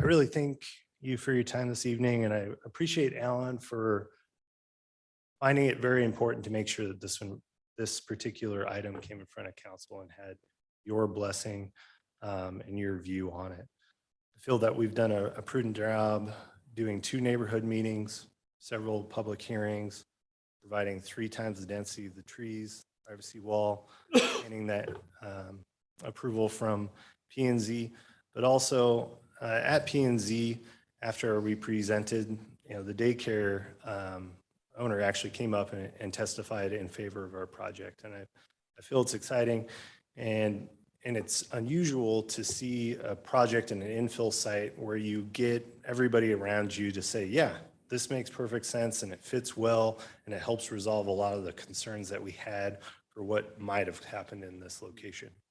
And so we feel that this really still preserves the intent of that commercial landscape buffer, but also achieves a lot of what both the commercial and residential would like to see in this location.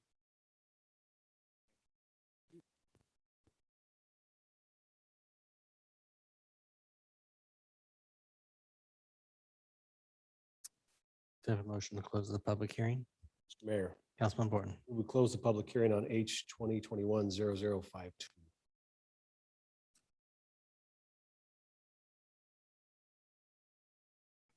Second. Motion and second to close the public hearing. Is there any discussion on the motion? If not, all in favor signify by saying aye. Aye. Opposed, nay. The ayes have it. Mr. Mayor. Councilwoman Pearl. So I wanted to share that I won't be voting on this application this evening. Bright Star Care has been a client of mine for a very long time, a past client of mine.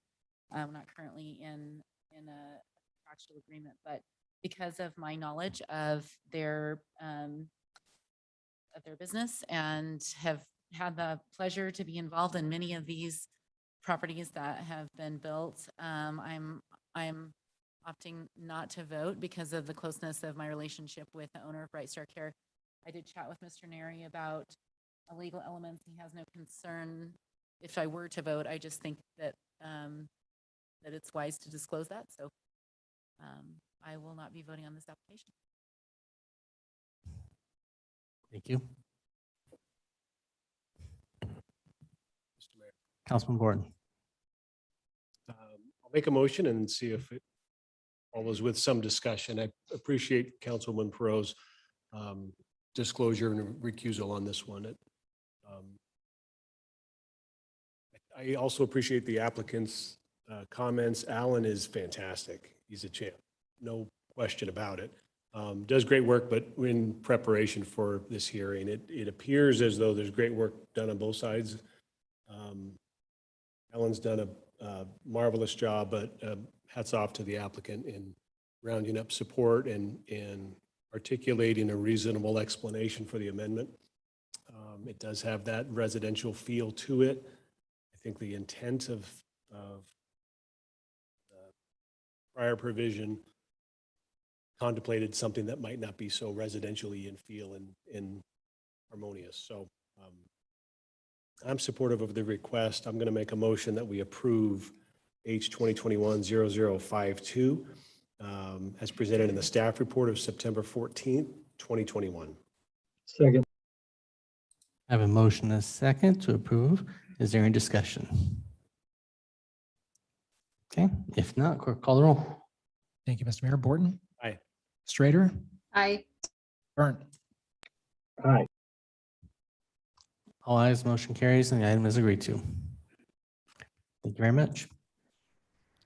Next item up is item number 4, a public hearing for Briar Ridge subdivision, H 2021-0036. We'll open this public hearing with staff comments from Joe. Thank you, Mr. Mayor, members of the council. Thanks, Chris. I'm gonna go ahead and share my screen real quick. Before we start, I just wanted to let you know I apologize for not being in the chambers. I'm usually one of the ones trying to hold down the fort for everybody, but not feeling 100% and just not trying to risk anybody or myself, trying to be safe for my family. So I appreciate the opportunity to present remote.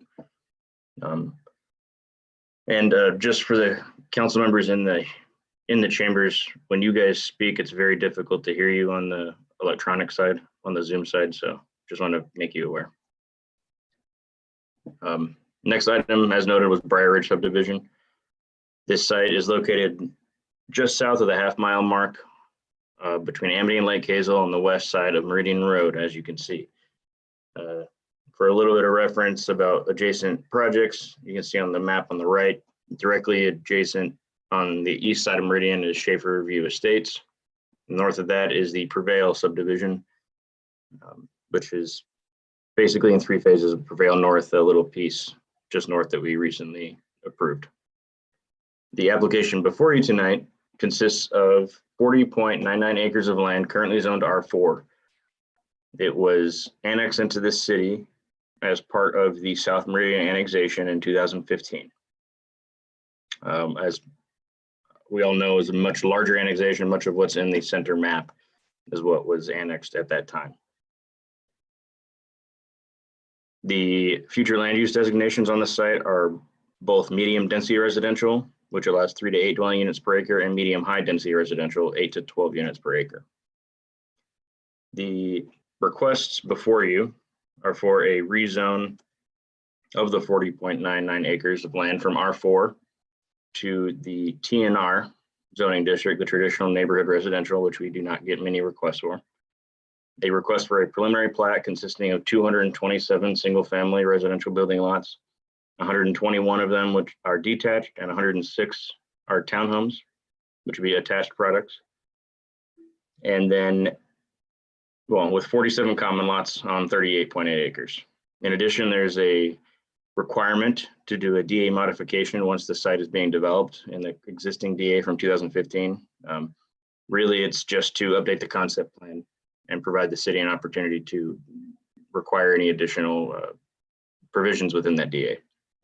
As noted, the property was annexed in 2015, and the city made commitments to these properties that are quote unquote on the periphery to provide them services. Services are available. They will have to, if approved, they would have to do about 800-ish feet of water line, but sewer is readily available.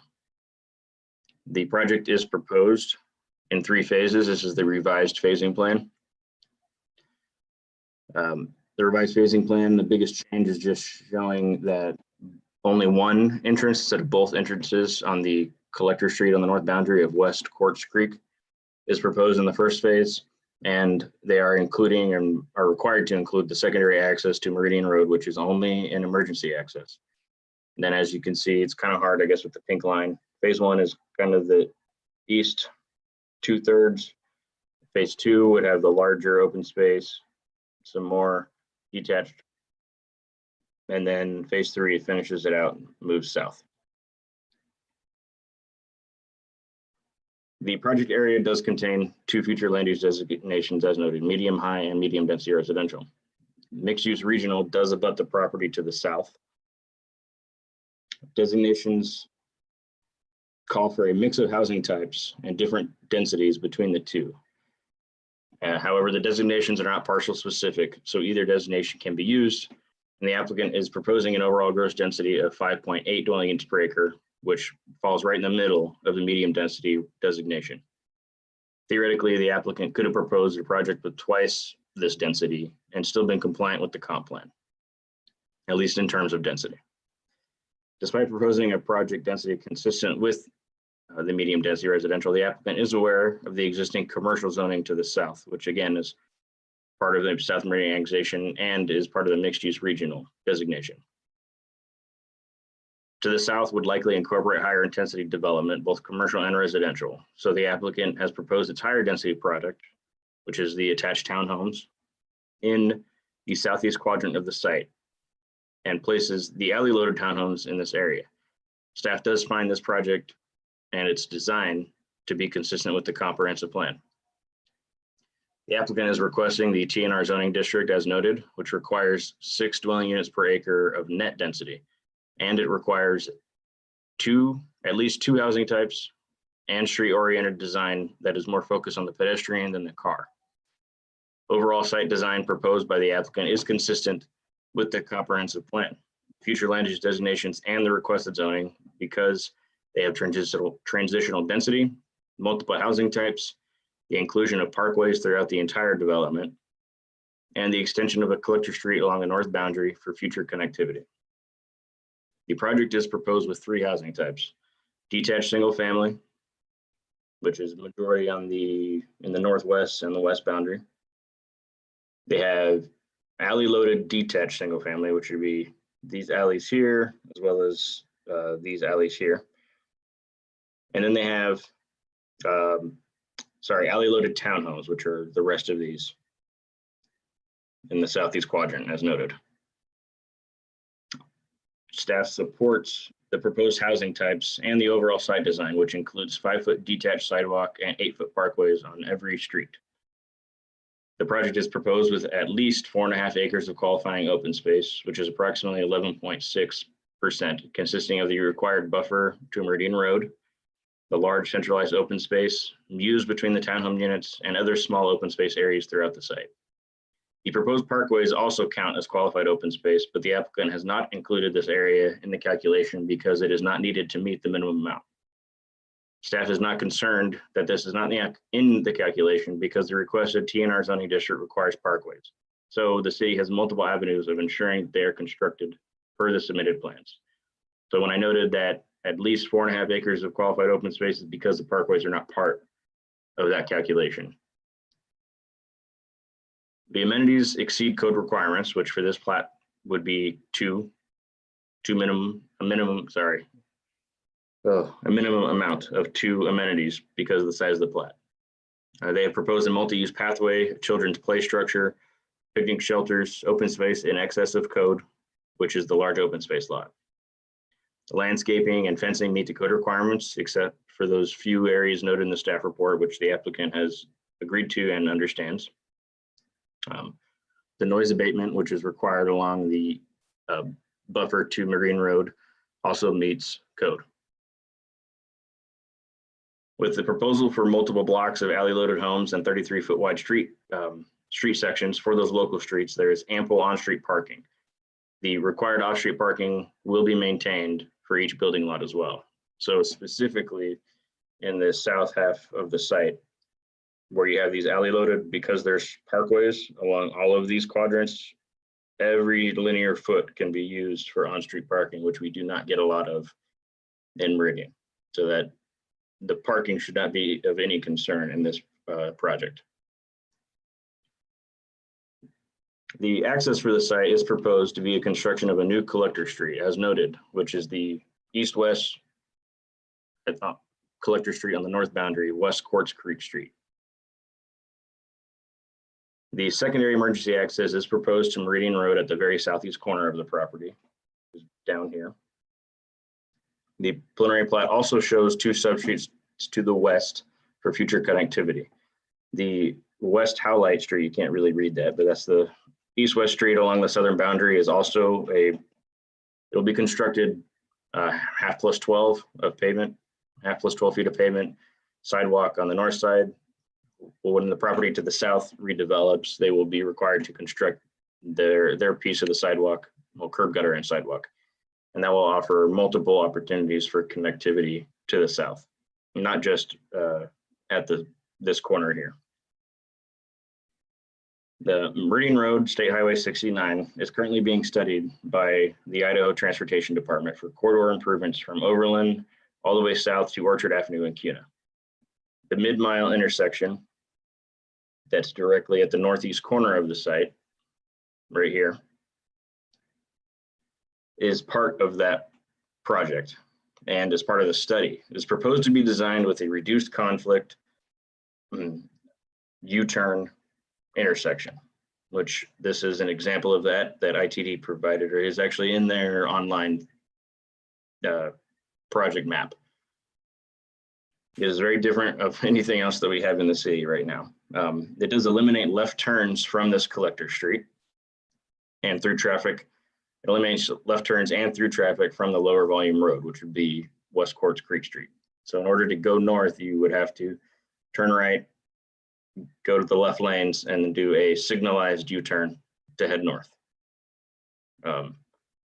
And same thing if you were going to go across the street to Prevail or any of the other side of the collector street. The applicant is required to participate in a cost share agreement for those future improvements of the road and the intersection.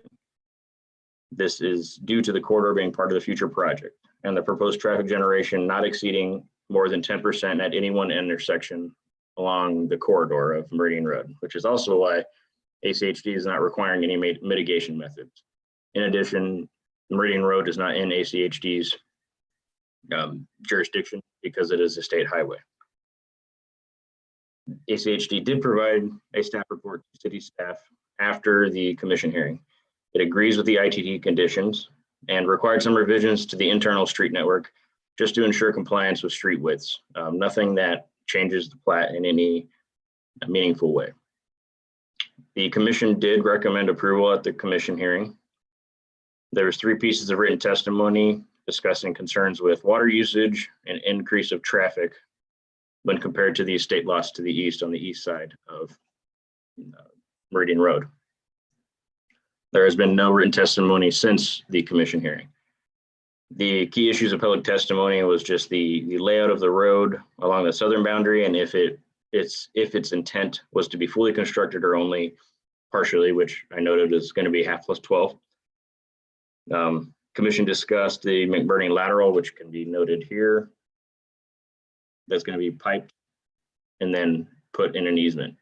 The applicant is also proposing to continue a piece of the multi-use pathway in this segment as well. So that way it can have really good connectivity to the central open space lot. They also discussed what could be anticipated around the proposed development in terms of both residential and commercial. And if any portion of the project was going to be for rent or if it's all for sale. The applicant noted it will be a for sale product. And a very specific question came up about the school boundaries because the high school for this is actually noted to be Meridian High School, which is 7 miles away, and not Mountain View, which is closer. Is my understanding, and it was confirmed that is accurate as of now, but by the time any of these homes were to come online, my understanding that those boundaries will be redrawn again, and because Hawaii High School will be online, there's high probability that Mountain View would be the appropriate high school for future high school students in this area. The commission did not change any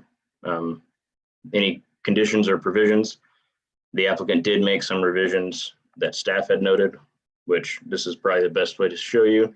They removed 2 lots from the central open space lot to make this more visible and open. They put those 2 lots over here to match what's on this side. They lost that parking lot They removed this parking lot to add more open space in the south portion of the site, but are keeping these 2 extra off-street parking areas. That's my presentation. I will let the applicant talk more about the elevations and the proposed, what those proposed product types will look like. I will stand for any questions. Thank you. Thank you. Council, any questions for staff? Mr. Mayor. Councilman Pro. Joe, did I correctly understand that the street on the south side is intended to be emergency access only? This west Howlight you're talking about? Yeah. Just this segment here is emergency only access. The rest of it is public road. Okay, so vehicles won't be accessing from the highway onto that for residential purpose? No, no, ma'am, not at this time. They'll have to access through West Quartz Creek Street on the north boundary. Okay. And question number 2, did you get any time frame from the state on when that R-cut intersection would be implemented? ITD did not include that in their letter or any of those things. The ACHD staff report noted that all of the intersections are slated to be widened probably after 2025. And so my assumption is that the ITD corridor will coincide with that. Again, unfortunately, they did not give us a specific timeline. They are doing a very in-depth study right now. I put the project map link in my staff report. If you didn't have time to go through that, I understand, but it does discuss a lot of the major intersection points along the State Highway 69 corridor through this area of the city.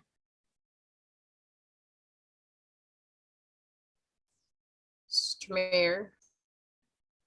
Councilwoman Strader. Thanks. There are a couple of things in the staff report that I felt like were alluding to something, but weren't really getting very granular about them. On page 9, there's a highlighted section about staff having concerns on the timing of the development in relation to nearby developments, but that we've already committed to servicing it and developing it. Can we just flush that out a little more? What's the concern? If you put that commitment aside, I don't know what that commitment was exactly. Wasn't a part of my commitment. We put that to the side. What is the concern actually?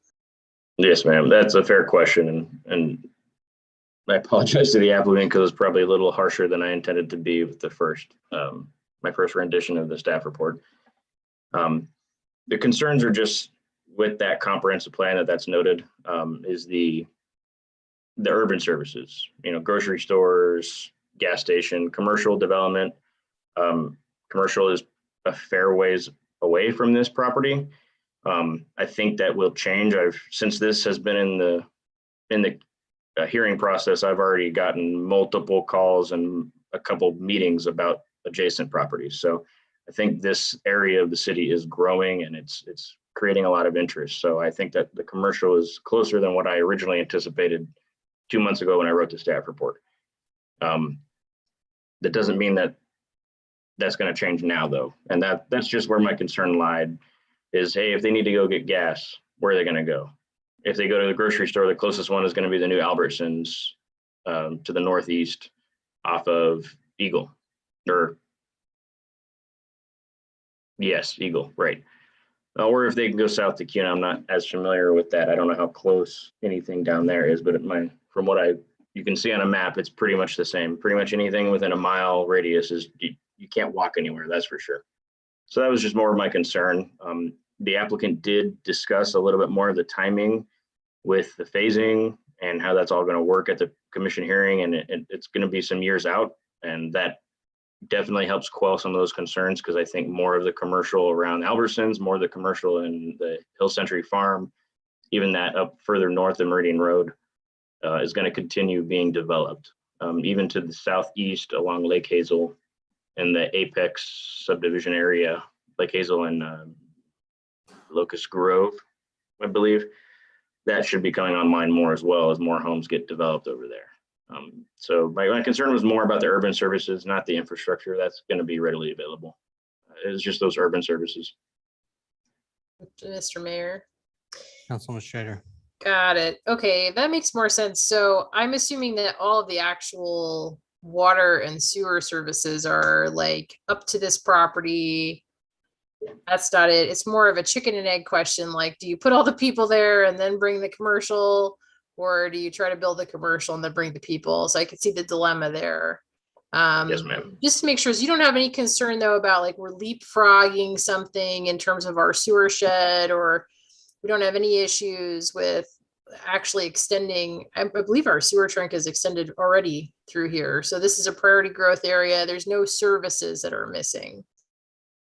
Councilwoman Strader, great points, and you are correct on all of that. Yes, the only difference with what you said and reality is that the water line, I'm not throwing anybody under the bus, but the water is not coming straight down Meridian. It's actually at this point in West Quartz Creek Street, or I should say East Quartz Creek Street. So they have to run water down the collector road that Prevail is constructing and go across Meridian, and then they will have water. Sewer is all the way already down here, yes. The water was the only thing, and they're well aware of that. Originally, they thought they were gonna have to pull it from further north, but they're actually gonna pull it from the east, which is a little easier. They don't have to disrupt Meridian Road as much. But it is available, and Public Works has signed off on it. There's no leapfrogging of any sewer sheds or anything. As we get further to the southwest with any of those properties, that will be more of a concern, but we're not there yet, and that's not what's on the docket tonight. I do agree with you. Traditionally, you got to have houses first, and then you get the commercial. It's just kind of the way that goes. Nobody's going to put a gas station on this corner, even though we probably need it, until they know that they're going to get people that are going to be nearby to both get the gas and the convenience store after. Got it. All right. Thanks a lot. I appreciate that. Very well. Maybe while they're digging up for the water line, they could go ahead and do ITD's work for them too. I'll ask Jane. Great questions, Liz. Council, any additional questions for staff?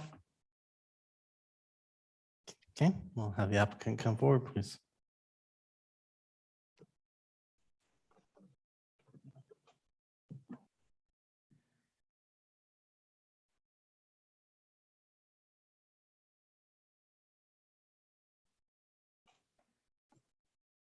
Good evening, Mayor, Council, city staff, and guests.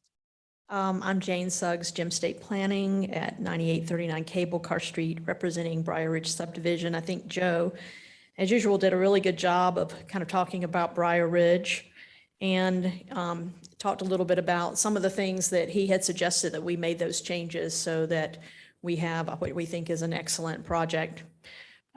We do appreciate the P&Z Commission recommendation of approval. And I just want to start off the presentation tonight with just saying something you always want to hear. We agree with the conditions of approval in the staff report. So relax for a few minutes. I do want to tell you a little bit about the history, and I think this is helpful. And many of you know this history very well.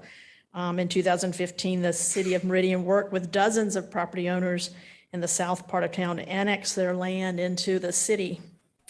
And I brought some of those drawings that were shown during that process.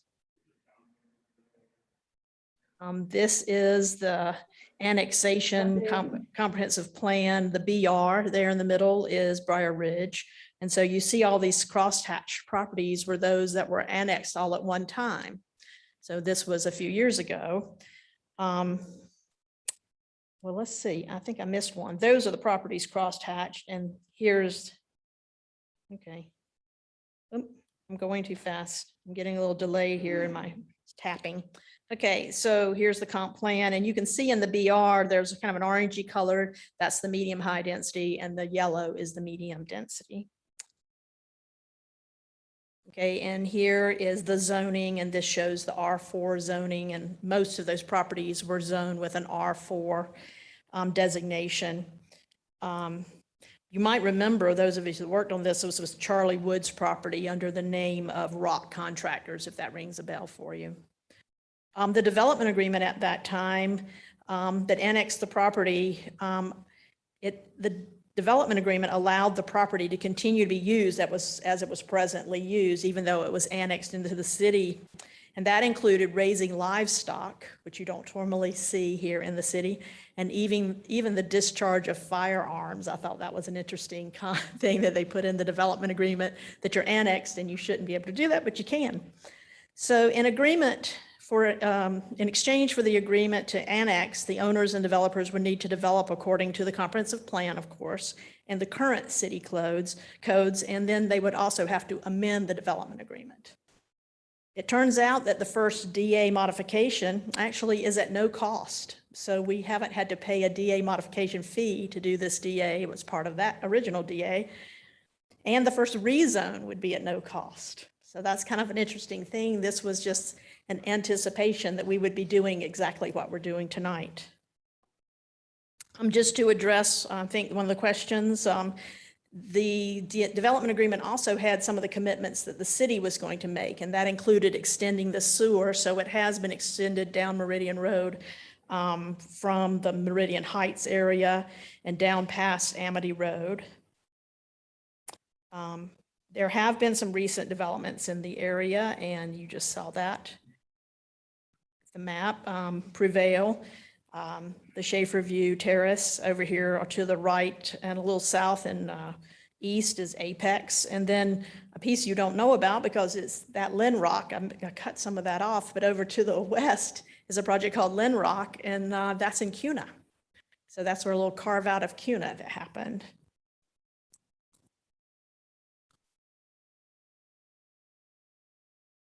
Let's get to the good stuff. The TNR zone for Briar Ridge, traditional neighborhood residential. And by code, that requires a variety of residential uses. And we are providing the attached and detached single-family residential and townhomes. The TNR zone also promotes open space and pedestrian activity with well-designed streetscapes. That's right out of your code.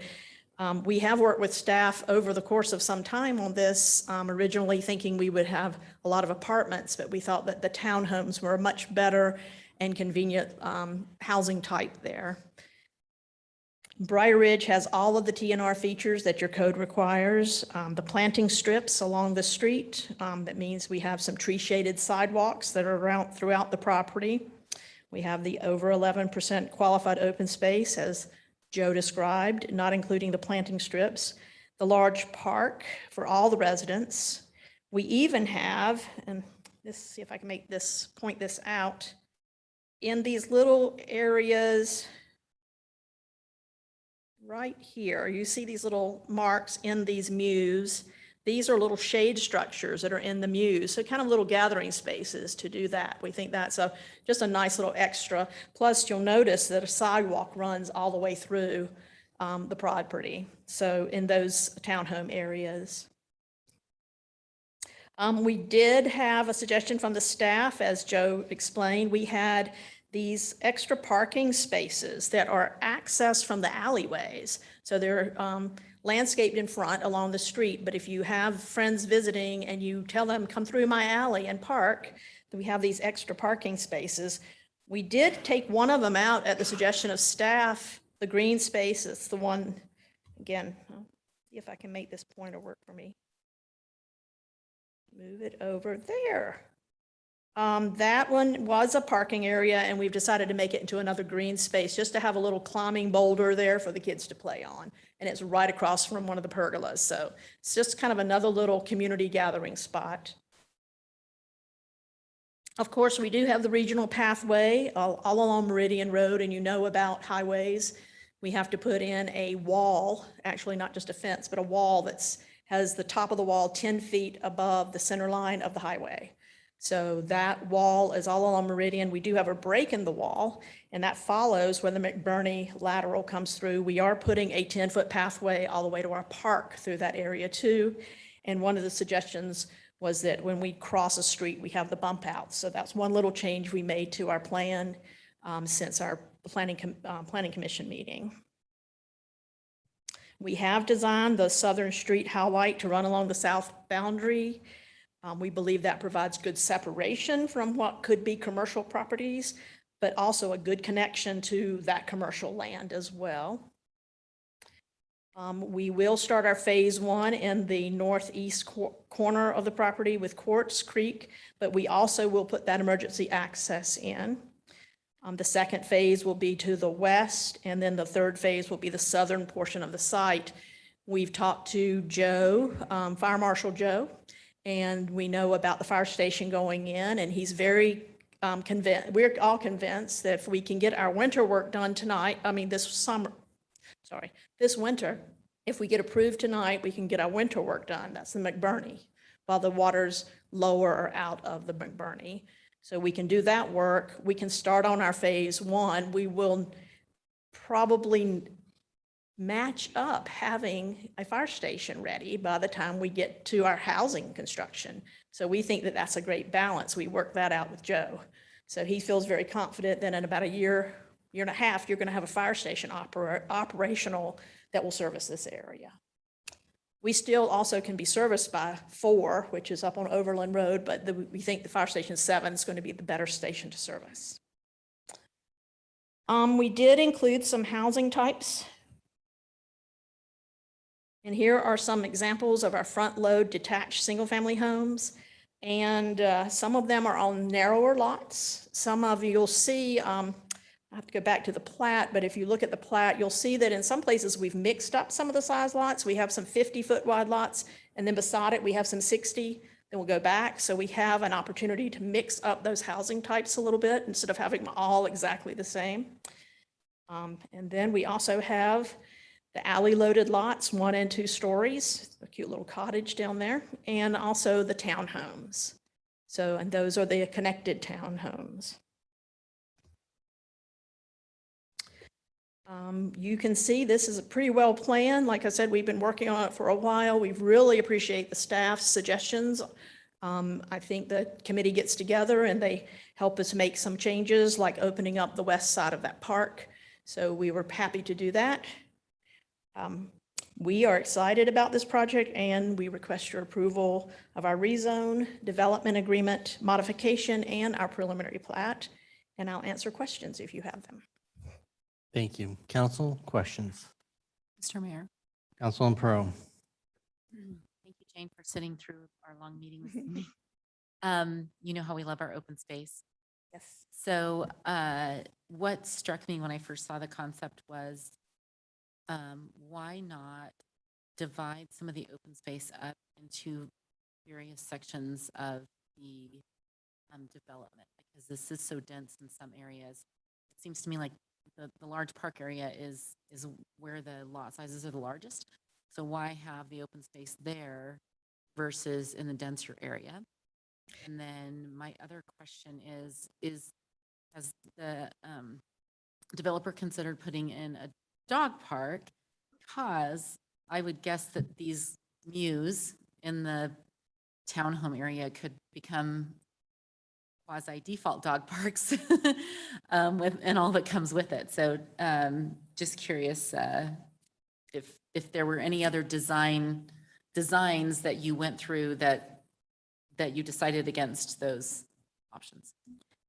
Well, I'll address the open space. We think this centrally located open space is a really good place instead of splitting things up. We have a nice large open space for people to recreate, and it's not that far to walk from those townhomes. And we did want to have the density by that commercial. We didn't want to have open space next to the commercial. So we really like the density there. Again, we had gone through some designs with apartments, but we were discouraged by the staff from doing 3-story apartments in that area. So we really like the larger open space. It gives an opportunity for some kids to come out and set up and play soccer and stuff like that instead of breaking it up. And we think the mews, as far as dog parks go, I don't have one designed in this area. You're right that I think all of our areas, because we have the park strips and we have a great walkable community, that you're going to see a lot of people just walking their dogs all over the neighborhood, not just taking them someplace where they will just stand and watch their dogs run around. If the homeowners association want to set aside a portion of one of those mews to be fenced off for dog park, we I don't think there would be a problem with that. I just don't know that we want to designate a specific area behind someone's home to be that, or in front of someone's home, because these mews actually have people facing them. So I believe that we have plenty of open space, and that is something that the homeowners may decide to do. Again, I'm very partial to having a nice central open space where people can gather and not split the neighborhood up. I think this is going to be a great community. Mr. Mayor, I have a follow-up question. Councilwoman Pro. Thank you. I was referring to the cleanliness of dogs and dog parks and kind of keeping some of that in one particular area. Would the applicant consider moving that open space, keeping the similar size, but moving it closer to the more dense housing? I appreciate your concern. I believe we have a really great design property right now, and we are very happy, and I think the staff is happy, and the P&Z was very happy with the project we have. I mean, again, I appreciate there could be lots of different designs on this, but we're very happy with this particular design. Again, I'm wanting to put the density down closer to the commercial and having this nice open space. You'll see that the McBurney lateral, actually, we're utilizing some of that open space. Oh, sorry. There. The McBurney runs along this pathway. Okay. This is a funky little mouse. Okay. The pathway that you see, and then it runs north along that larger open space. And so part of that is getting the McBurney lateral into that open space as well. So as much as I appreciate that, I really think that we have done a great job of putting our different housing types in locations where they are needed. And again, I think it's a short walk to the open space. And we have the more intimate open spaces next to some of the townhomes there. But I would appreciate it if you might consider this as a great design that's been through a lot of review. I think 3 years ago, there was another planner that was hired to do this same project. And we had something that was similar, but again, a little bit not quite as attractive with the TNR zone. So we were looking at multifamily, we were looking at just big single family of all one size. So I hope you appreciate the effort that's gone into this.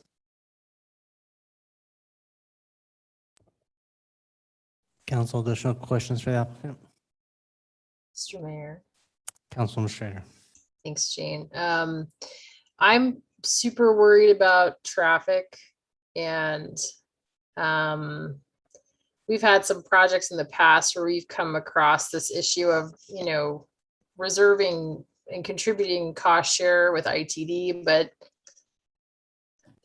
and I know you can only control what you can control, right? But there's a challenge there.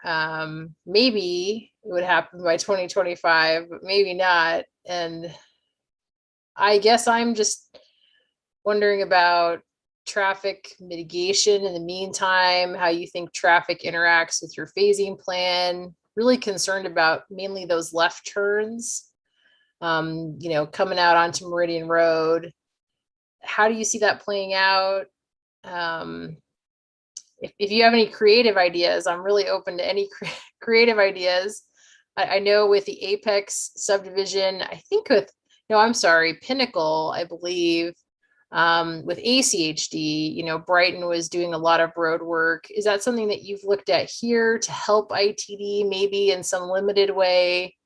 Just walk me through the traffic and any thoughts you have.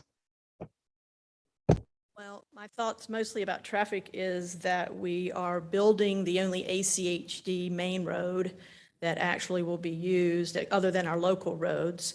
And all of our traffic will end up for a while until the other properties develop, which actually, I know the developer that I'm working with controls some of these, so we might be seeing some future traffic and other ways of getting through the property, but this is the one that's available now. So Meridian Road is ITD based, and we are participating whenever they ask us to do in any kind of improvements on Meridian Road in any of those. I don't have, just like Joe, a time schedule on that. That could be several years out. This property, as we discussed previously, is ready for development. It was planned for it. The city's made extension of sewer to this area. The time is now to develop this. You've got other properties that are adjacent, just like Prevail, that all their traffic goes out to Meridian Road as well, and the Schaefer View. Apex is not on a highway. It is located on two ACHD arterials. So they will be participating with ACHD on their traffic mitigation according to their staff reports. Our traffic studies, our traffic study basically says we will participate in all the ITD requirements that they set for us when they do these improvements. I don't know that the developer can do anything with ITD. That they're their own entity. They do have ways in which they require us to participate, especially in these types of projects. That's all really I can say. ACHD hasn't asked us to participate in any other streets or intersection improvements that we aren't that in most cases will be much less than 10% of the traffic. So even if you go down to Lake Hazel and Locust Grove, our amount of traffic would be very small for those ACHD roads. Does that answer your question a little bit? I mean, I think what we're doing is we're talking about, what we're willing to do, which is everything that ITD or ACHD asks us to do, but we leave it to the traffic engineers to come up with the solutions to traffic concerns on both the highways and on ACHD roads. I know that is just such a problem, but we're relying on them too, but it's just taking a long time.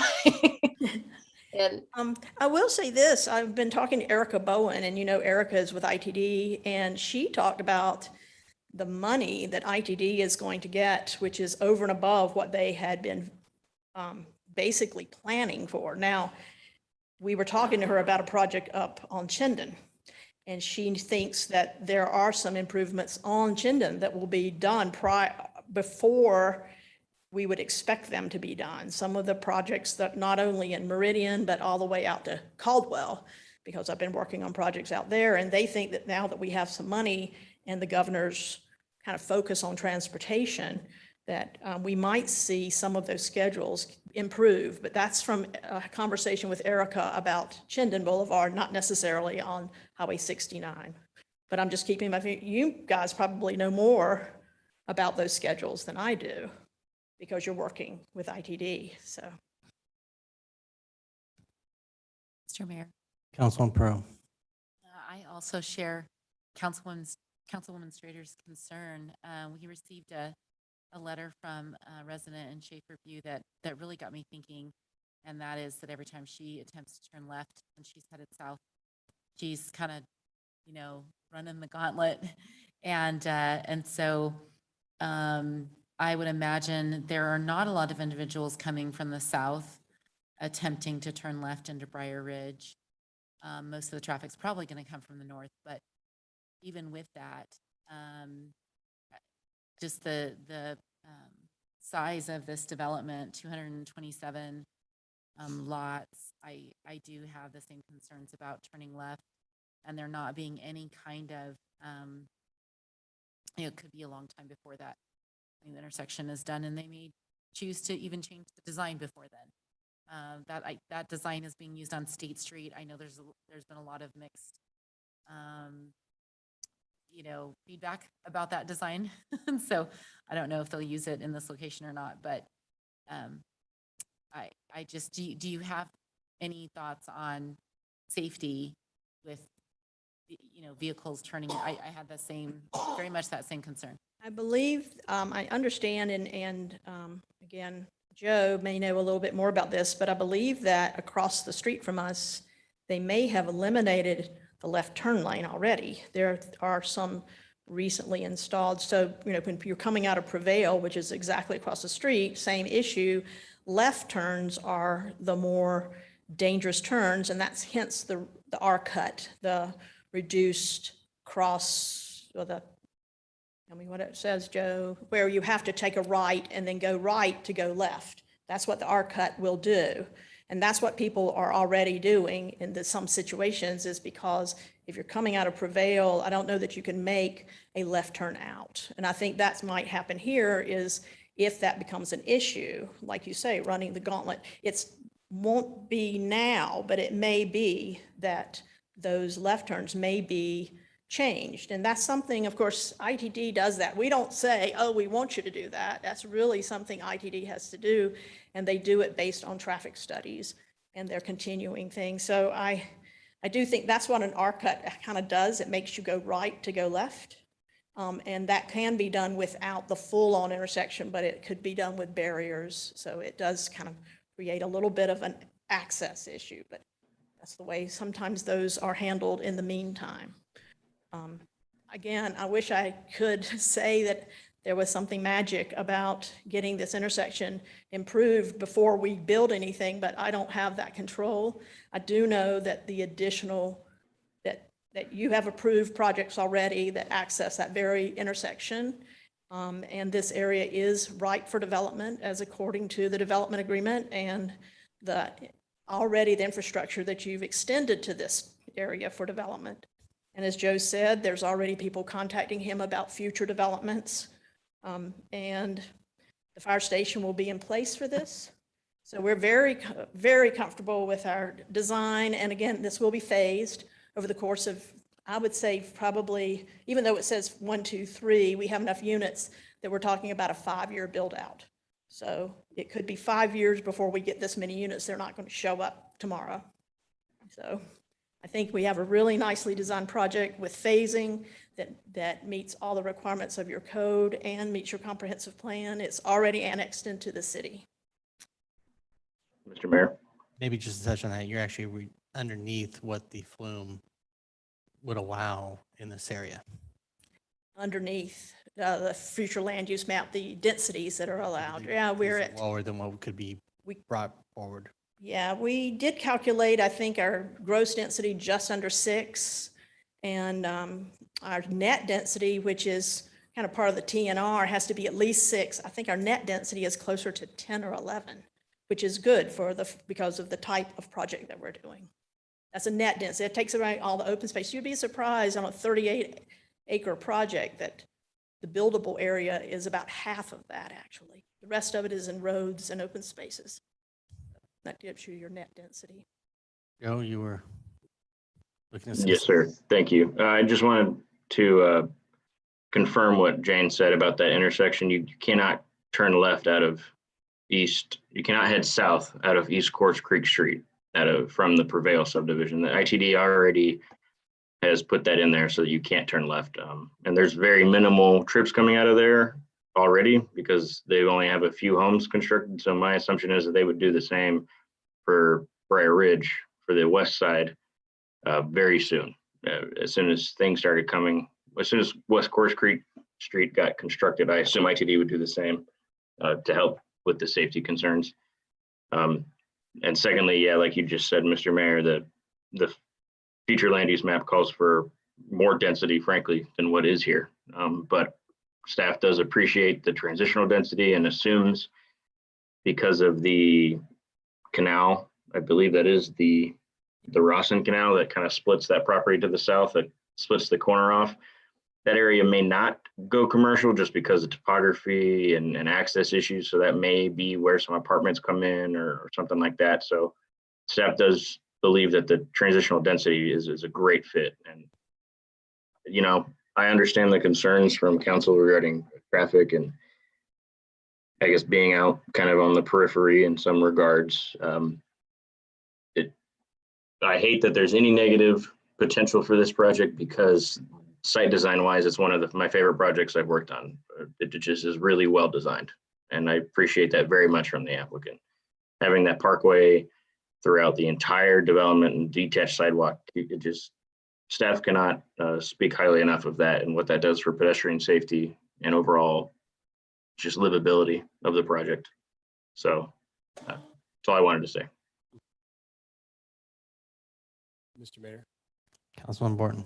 And there was a reference in Deputy Chief Bongiorno's his staff report about perhaps there would not be a CO until Station 7 is occupied and operational. Is that a condition that you That is not a condition, Councilman Borden. that is a condition?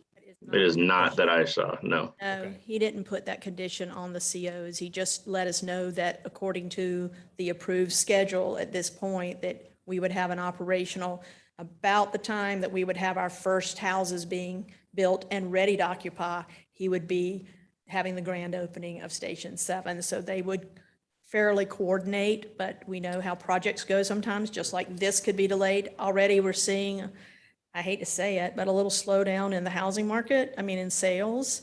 And then I don't know what the schedule, I know what the schedule is for your fire station, but I know sometimes larger projects can be delayed, so. So the reason I asked that question is it sounded like, or at least I read his recommendation to be not that the two would be correlated just happenstance, but in fact, the operation of Station 7 would be an important part of having this development be successful, and therefore a condition might be warranted. Tell me about that. I believe we can be serviced with almost, well, with a few houses, maybe 10 to 20 houses. We can be, well, all the houses can be serviced from Fire Station 4. They're just a little bit over the 5-minute, maybe a 5.5-minute response. You know, when you draw the map came down and they didn't do analysis, but it's better served by 7. So I guess I'm just trying to say, if you must put a condition on it, we will accept that, but we would hope that we would have something that we could work out with a number of units or something, so that if there was a 6-month delay in the fire station, we wouldn't be sitting there with roads built and sewer ready and no, well, houses built, but no COs. So, yeah. So. I don't know if I have Mr. Mayor. Councilman Ward. I don't know if I have an answer necessarily, but it's just something I observed in the prep that he had made that, I read it like a recommendation, that there might be some need to have 7 operational before some benchmark. It used the CO reference in his letter, so I thought I'd see if there was some other reason why that was specifically not a condition in this application. I think he just felt like that we, given our schedule for what we needed to do and what the fire station was, that we would be building next year sometime, and you would be probably first quarter of 2003, is that right? You would have a fire station operational.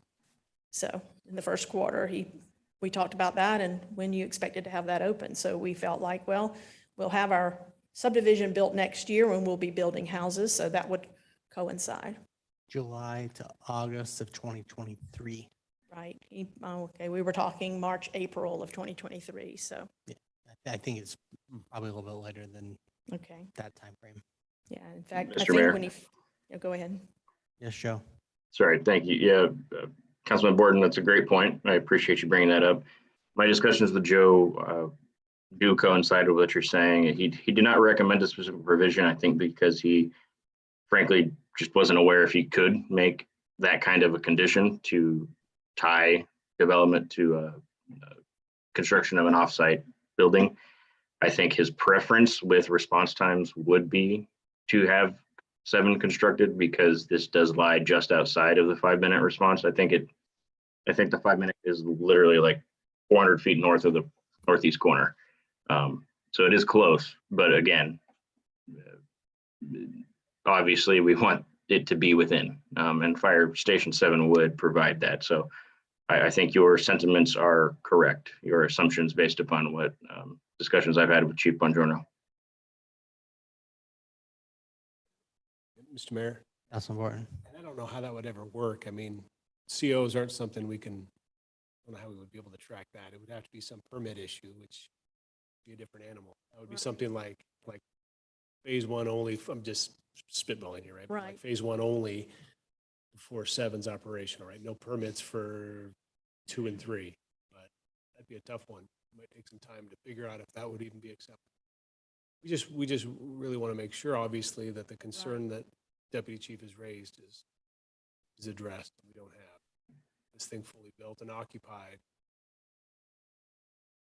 How would we write a condition that would be tied to COs, but we could get rid of that if yeah, it is. And building permitting, I mean, you're talking about another 3 months to build the house. I mean, then you trying to tie it to building permits and you're waiting, and then so maybe, and again, the Fire Station 4 is very close and with a few houses. I mean, well, and then we've got Prevail, which is across the street that doesn't have any conditions. So, I mean, I'm just, and Schaefer View, I mean, we haven't gone through that. We could say no more, only phase 1 until the fire station's done. And that's a limited number of homes and they're mostly the single family.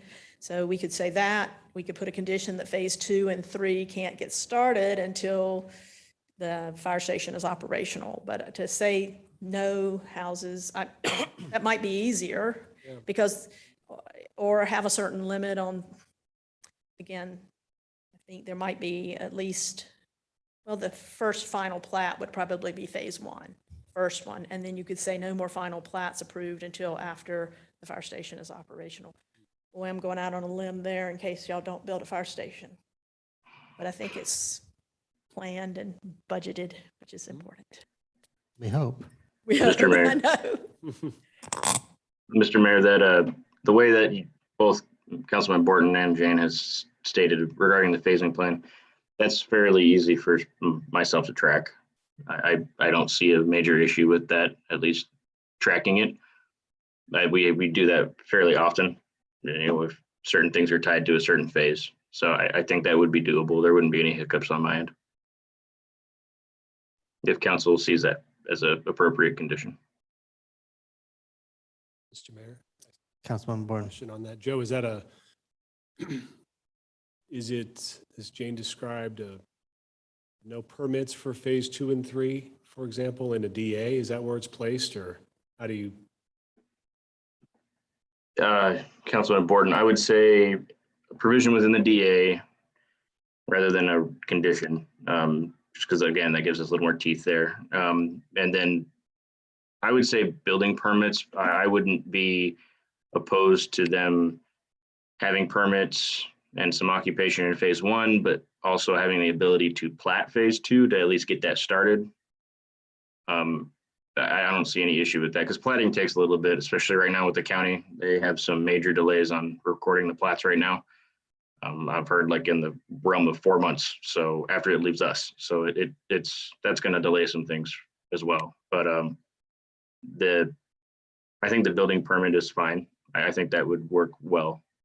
And that's a little easier to track for us. Okay. Thanks, Joe. You're welcome.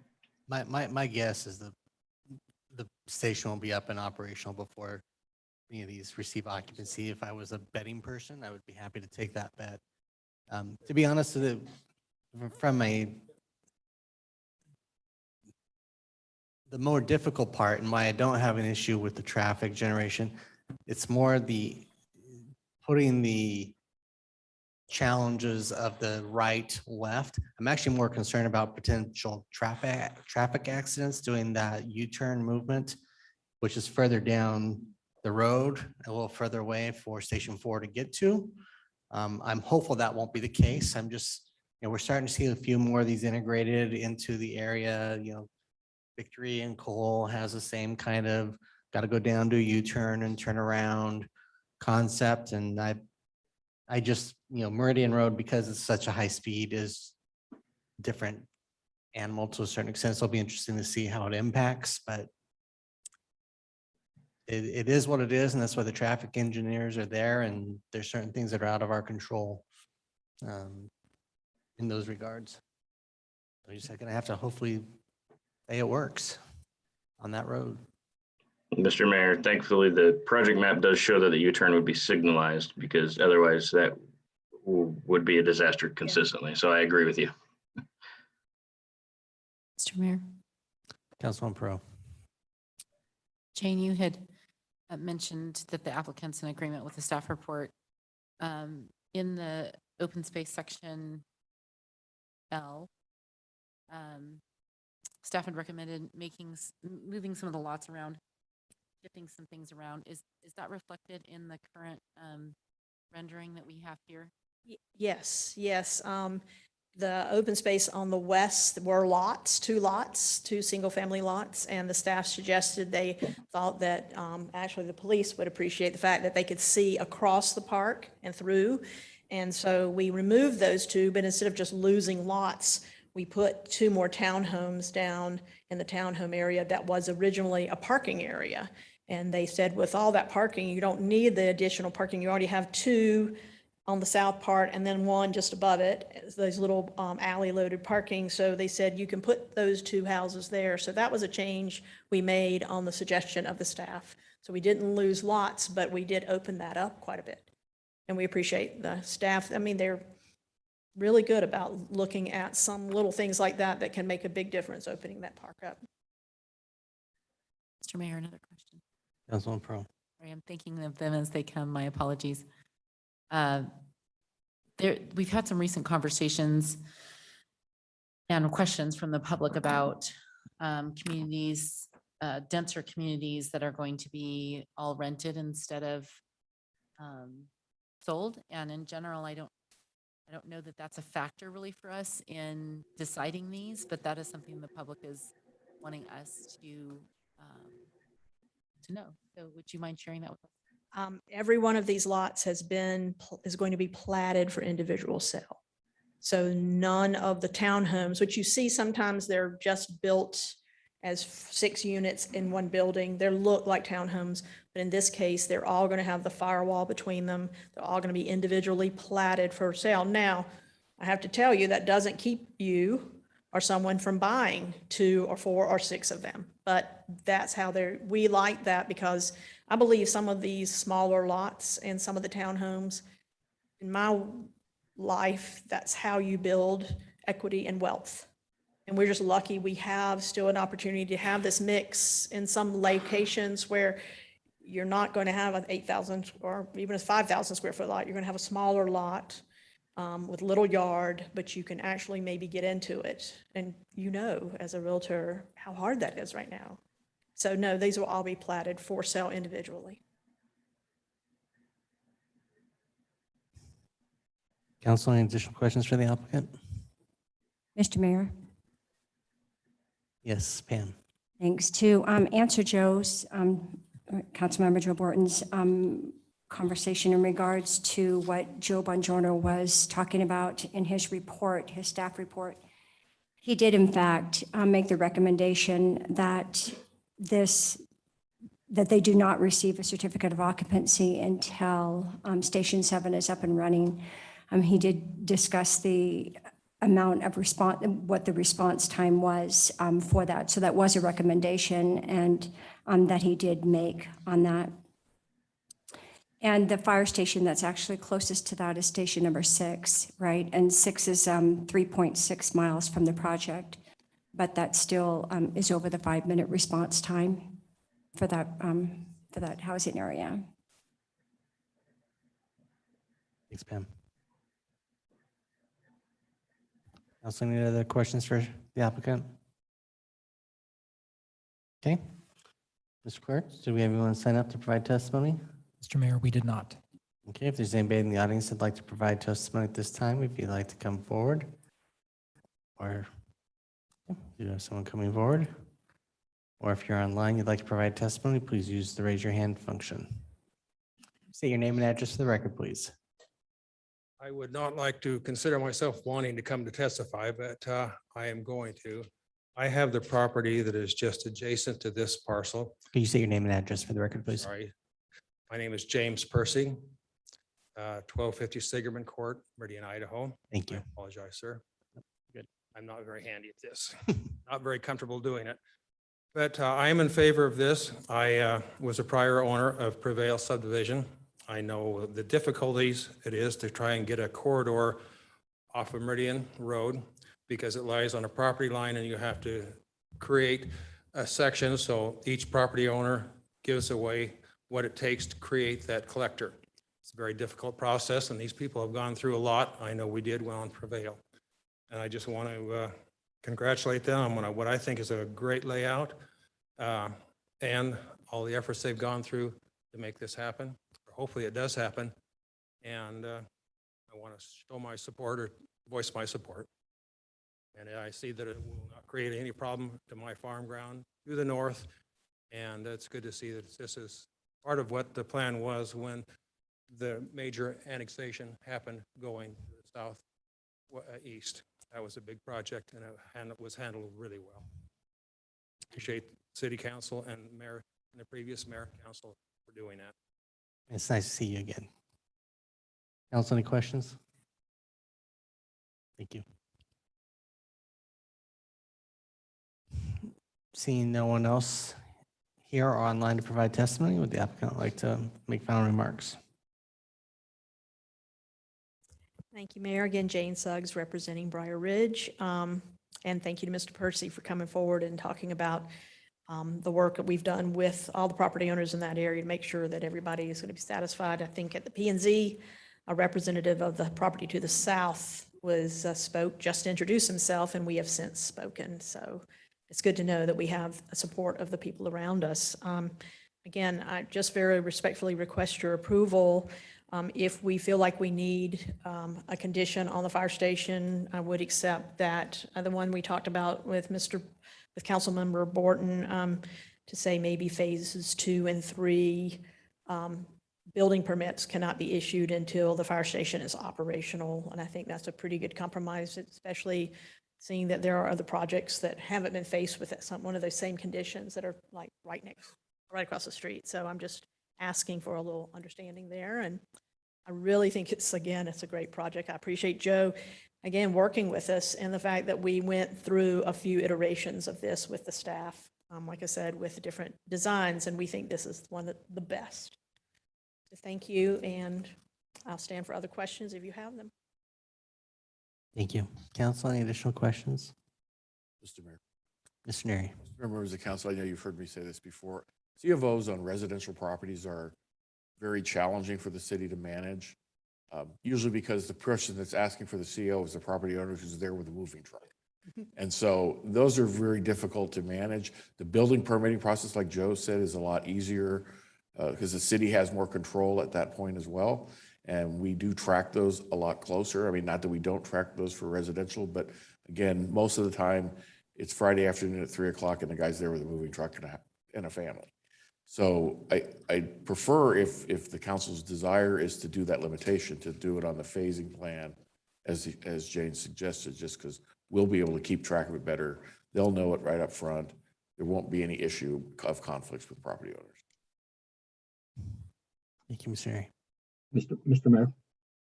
Councilman Burnt. So just to clarify what Bill said,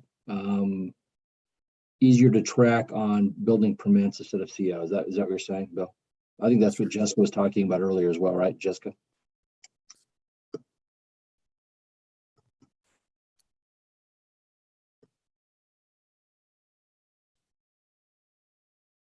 Thanks.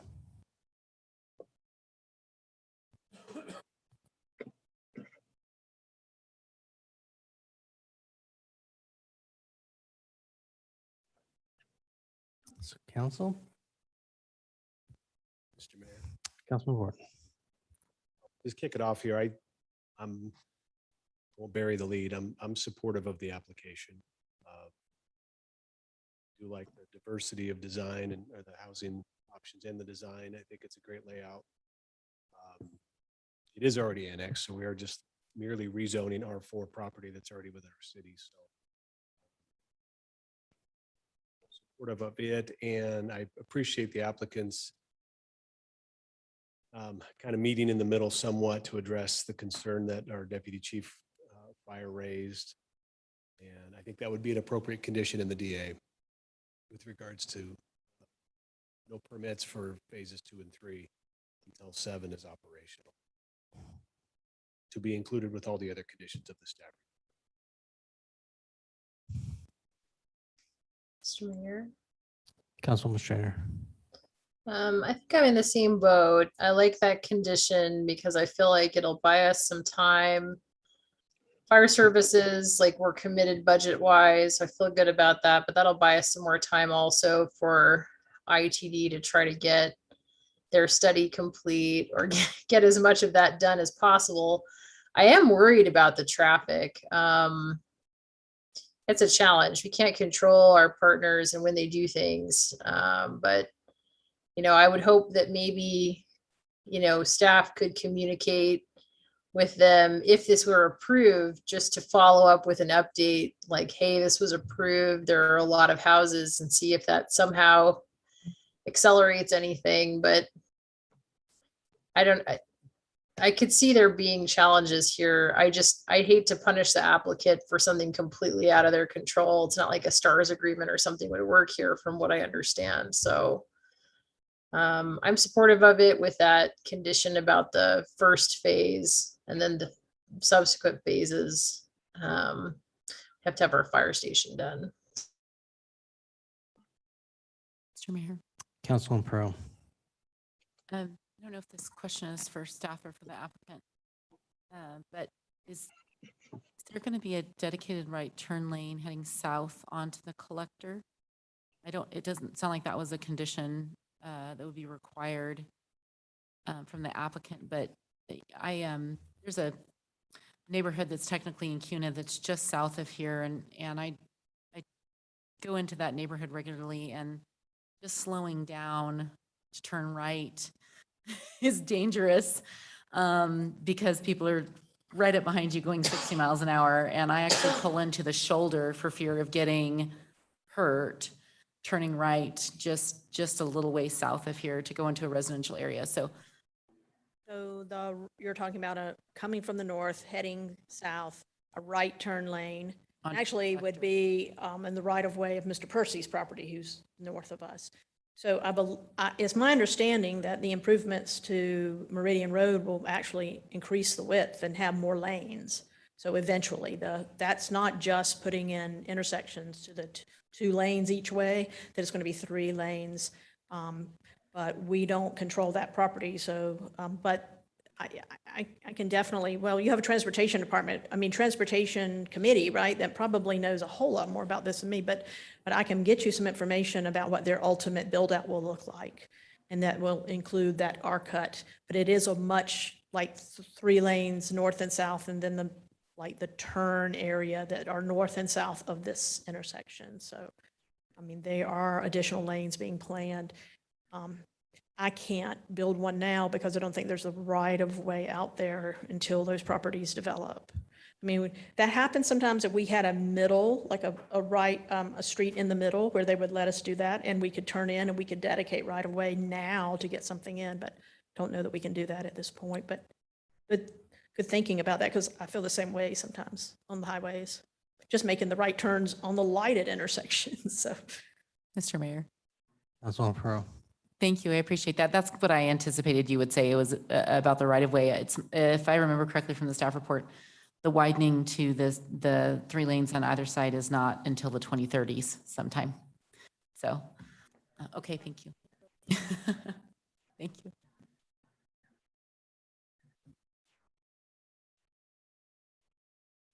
Council, do I have a motion to close the public hearing? Mr. Mayor. Councilman Borton. I move we close the public hearing on item H 2021-0036. Second. I have a motion second to close the public hearing. Any discussion on the motion? If not, all in favor signify by saying aye. Aye.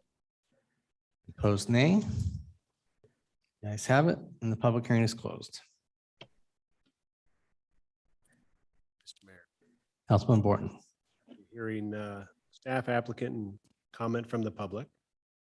I move that we approve H 2021-0036 for Briar Ridge subdivision, inclusive of the conditions in the staff report of September 14, 2021, as well as a condition added tonight that was agreed to by the applicant that no building permits will be issued beyond phase 1 until the fire station number 7 is open and operational. And that would be memorialized within the DA.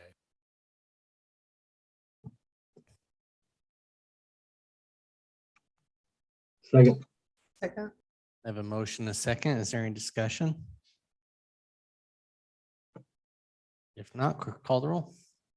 Thank you, Mr. Mayor. Borton. Aye. Perot. Aye. Strader. Aye. Burnt. Aye. Is that an aye? Aye, yes. All ayes, motion carries, and the item is agreed to. Thank you. Next item up, future meeting topics. Mr. Mayor. Councilwoman Schrader. So suggestion for a future meeting topic. It's been a long time, I think, since I've received a COVID update from the city in terms of how we're doing. Are we seeing any issues and what measures we're taking? Just seems like with the Delta variant, maybe it's a good time for one of those updates. Duly noted. Mr. Mayor. Ooh, we got a party tonight. I'll defer to Mr. Borton. I'll take the last. You're a good man.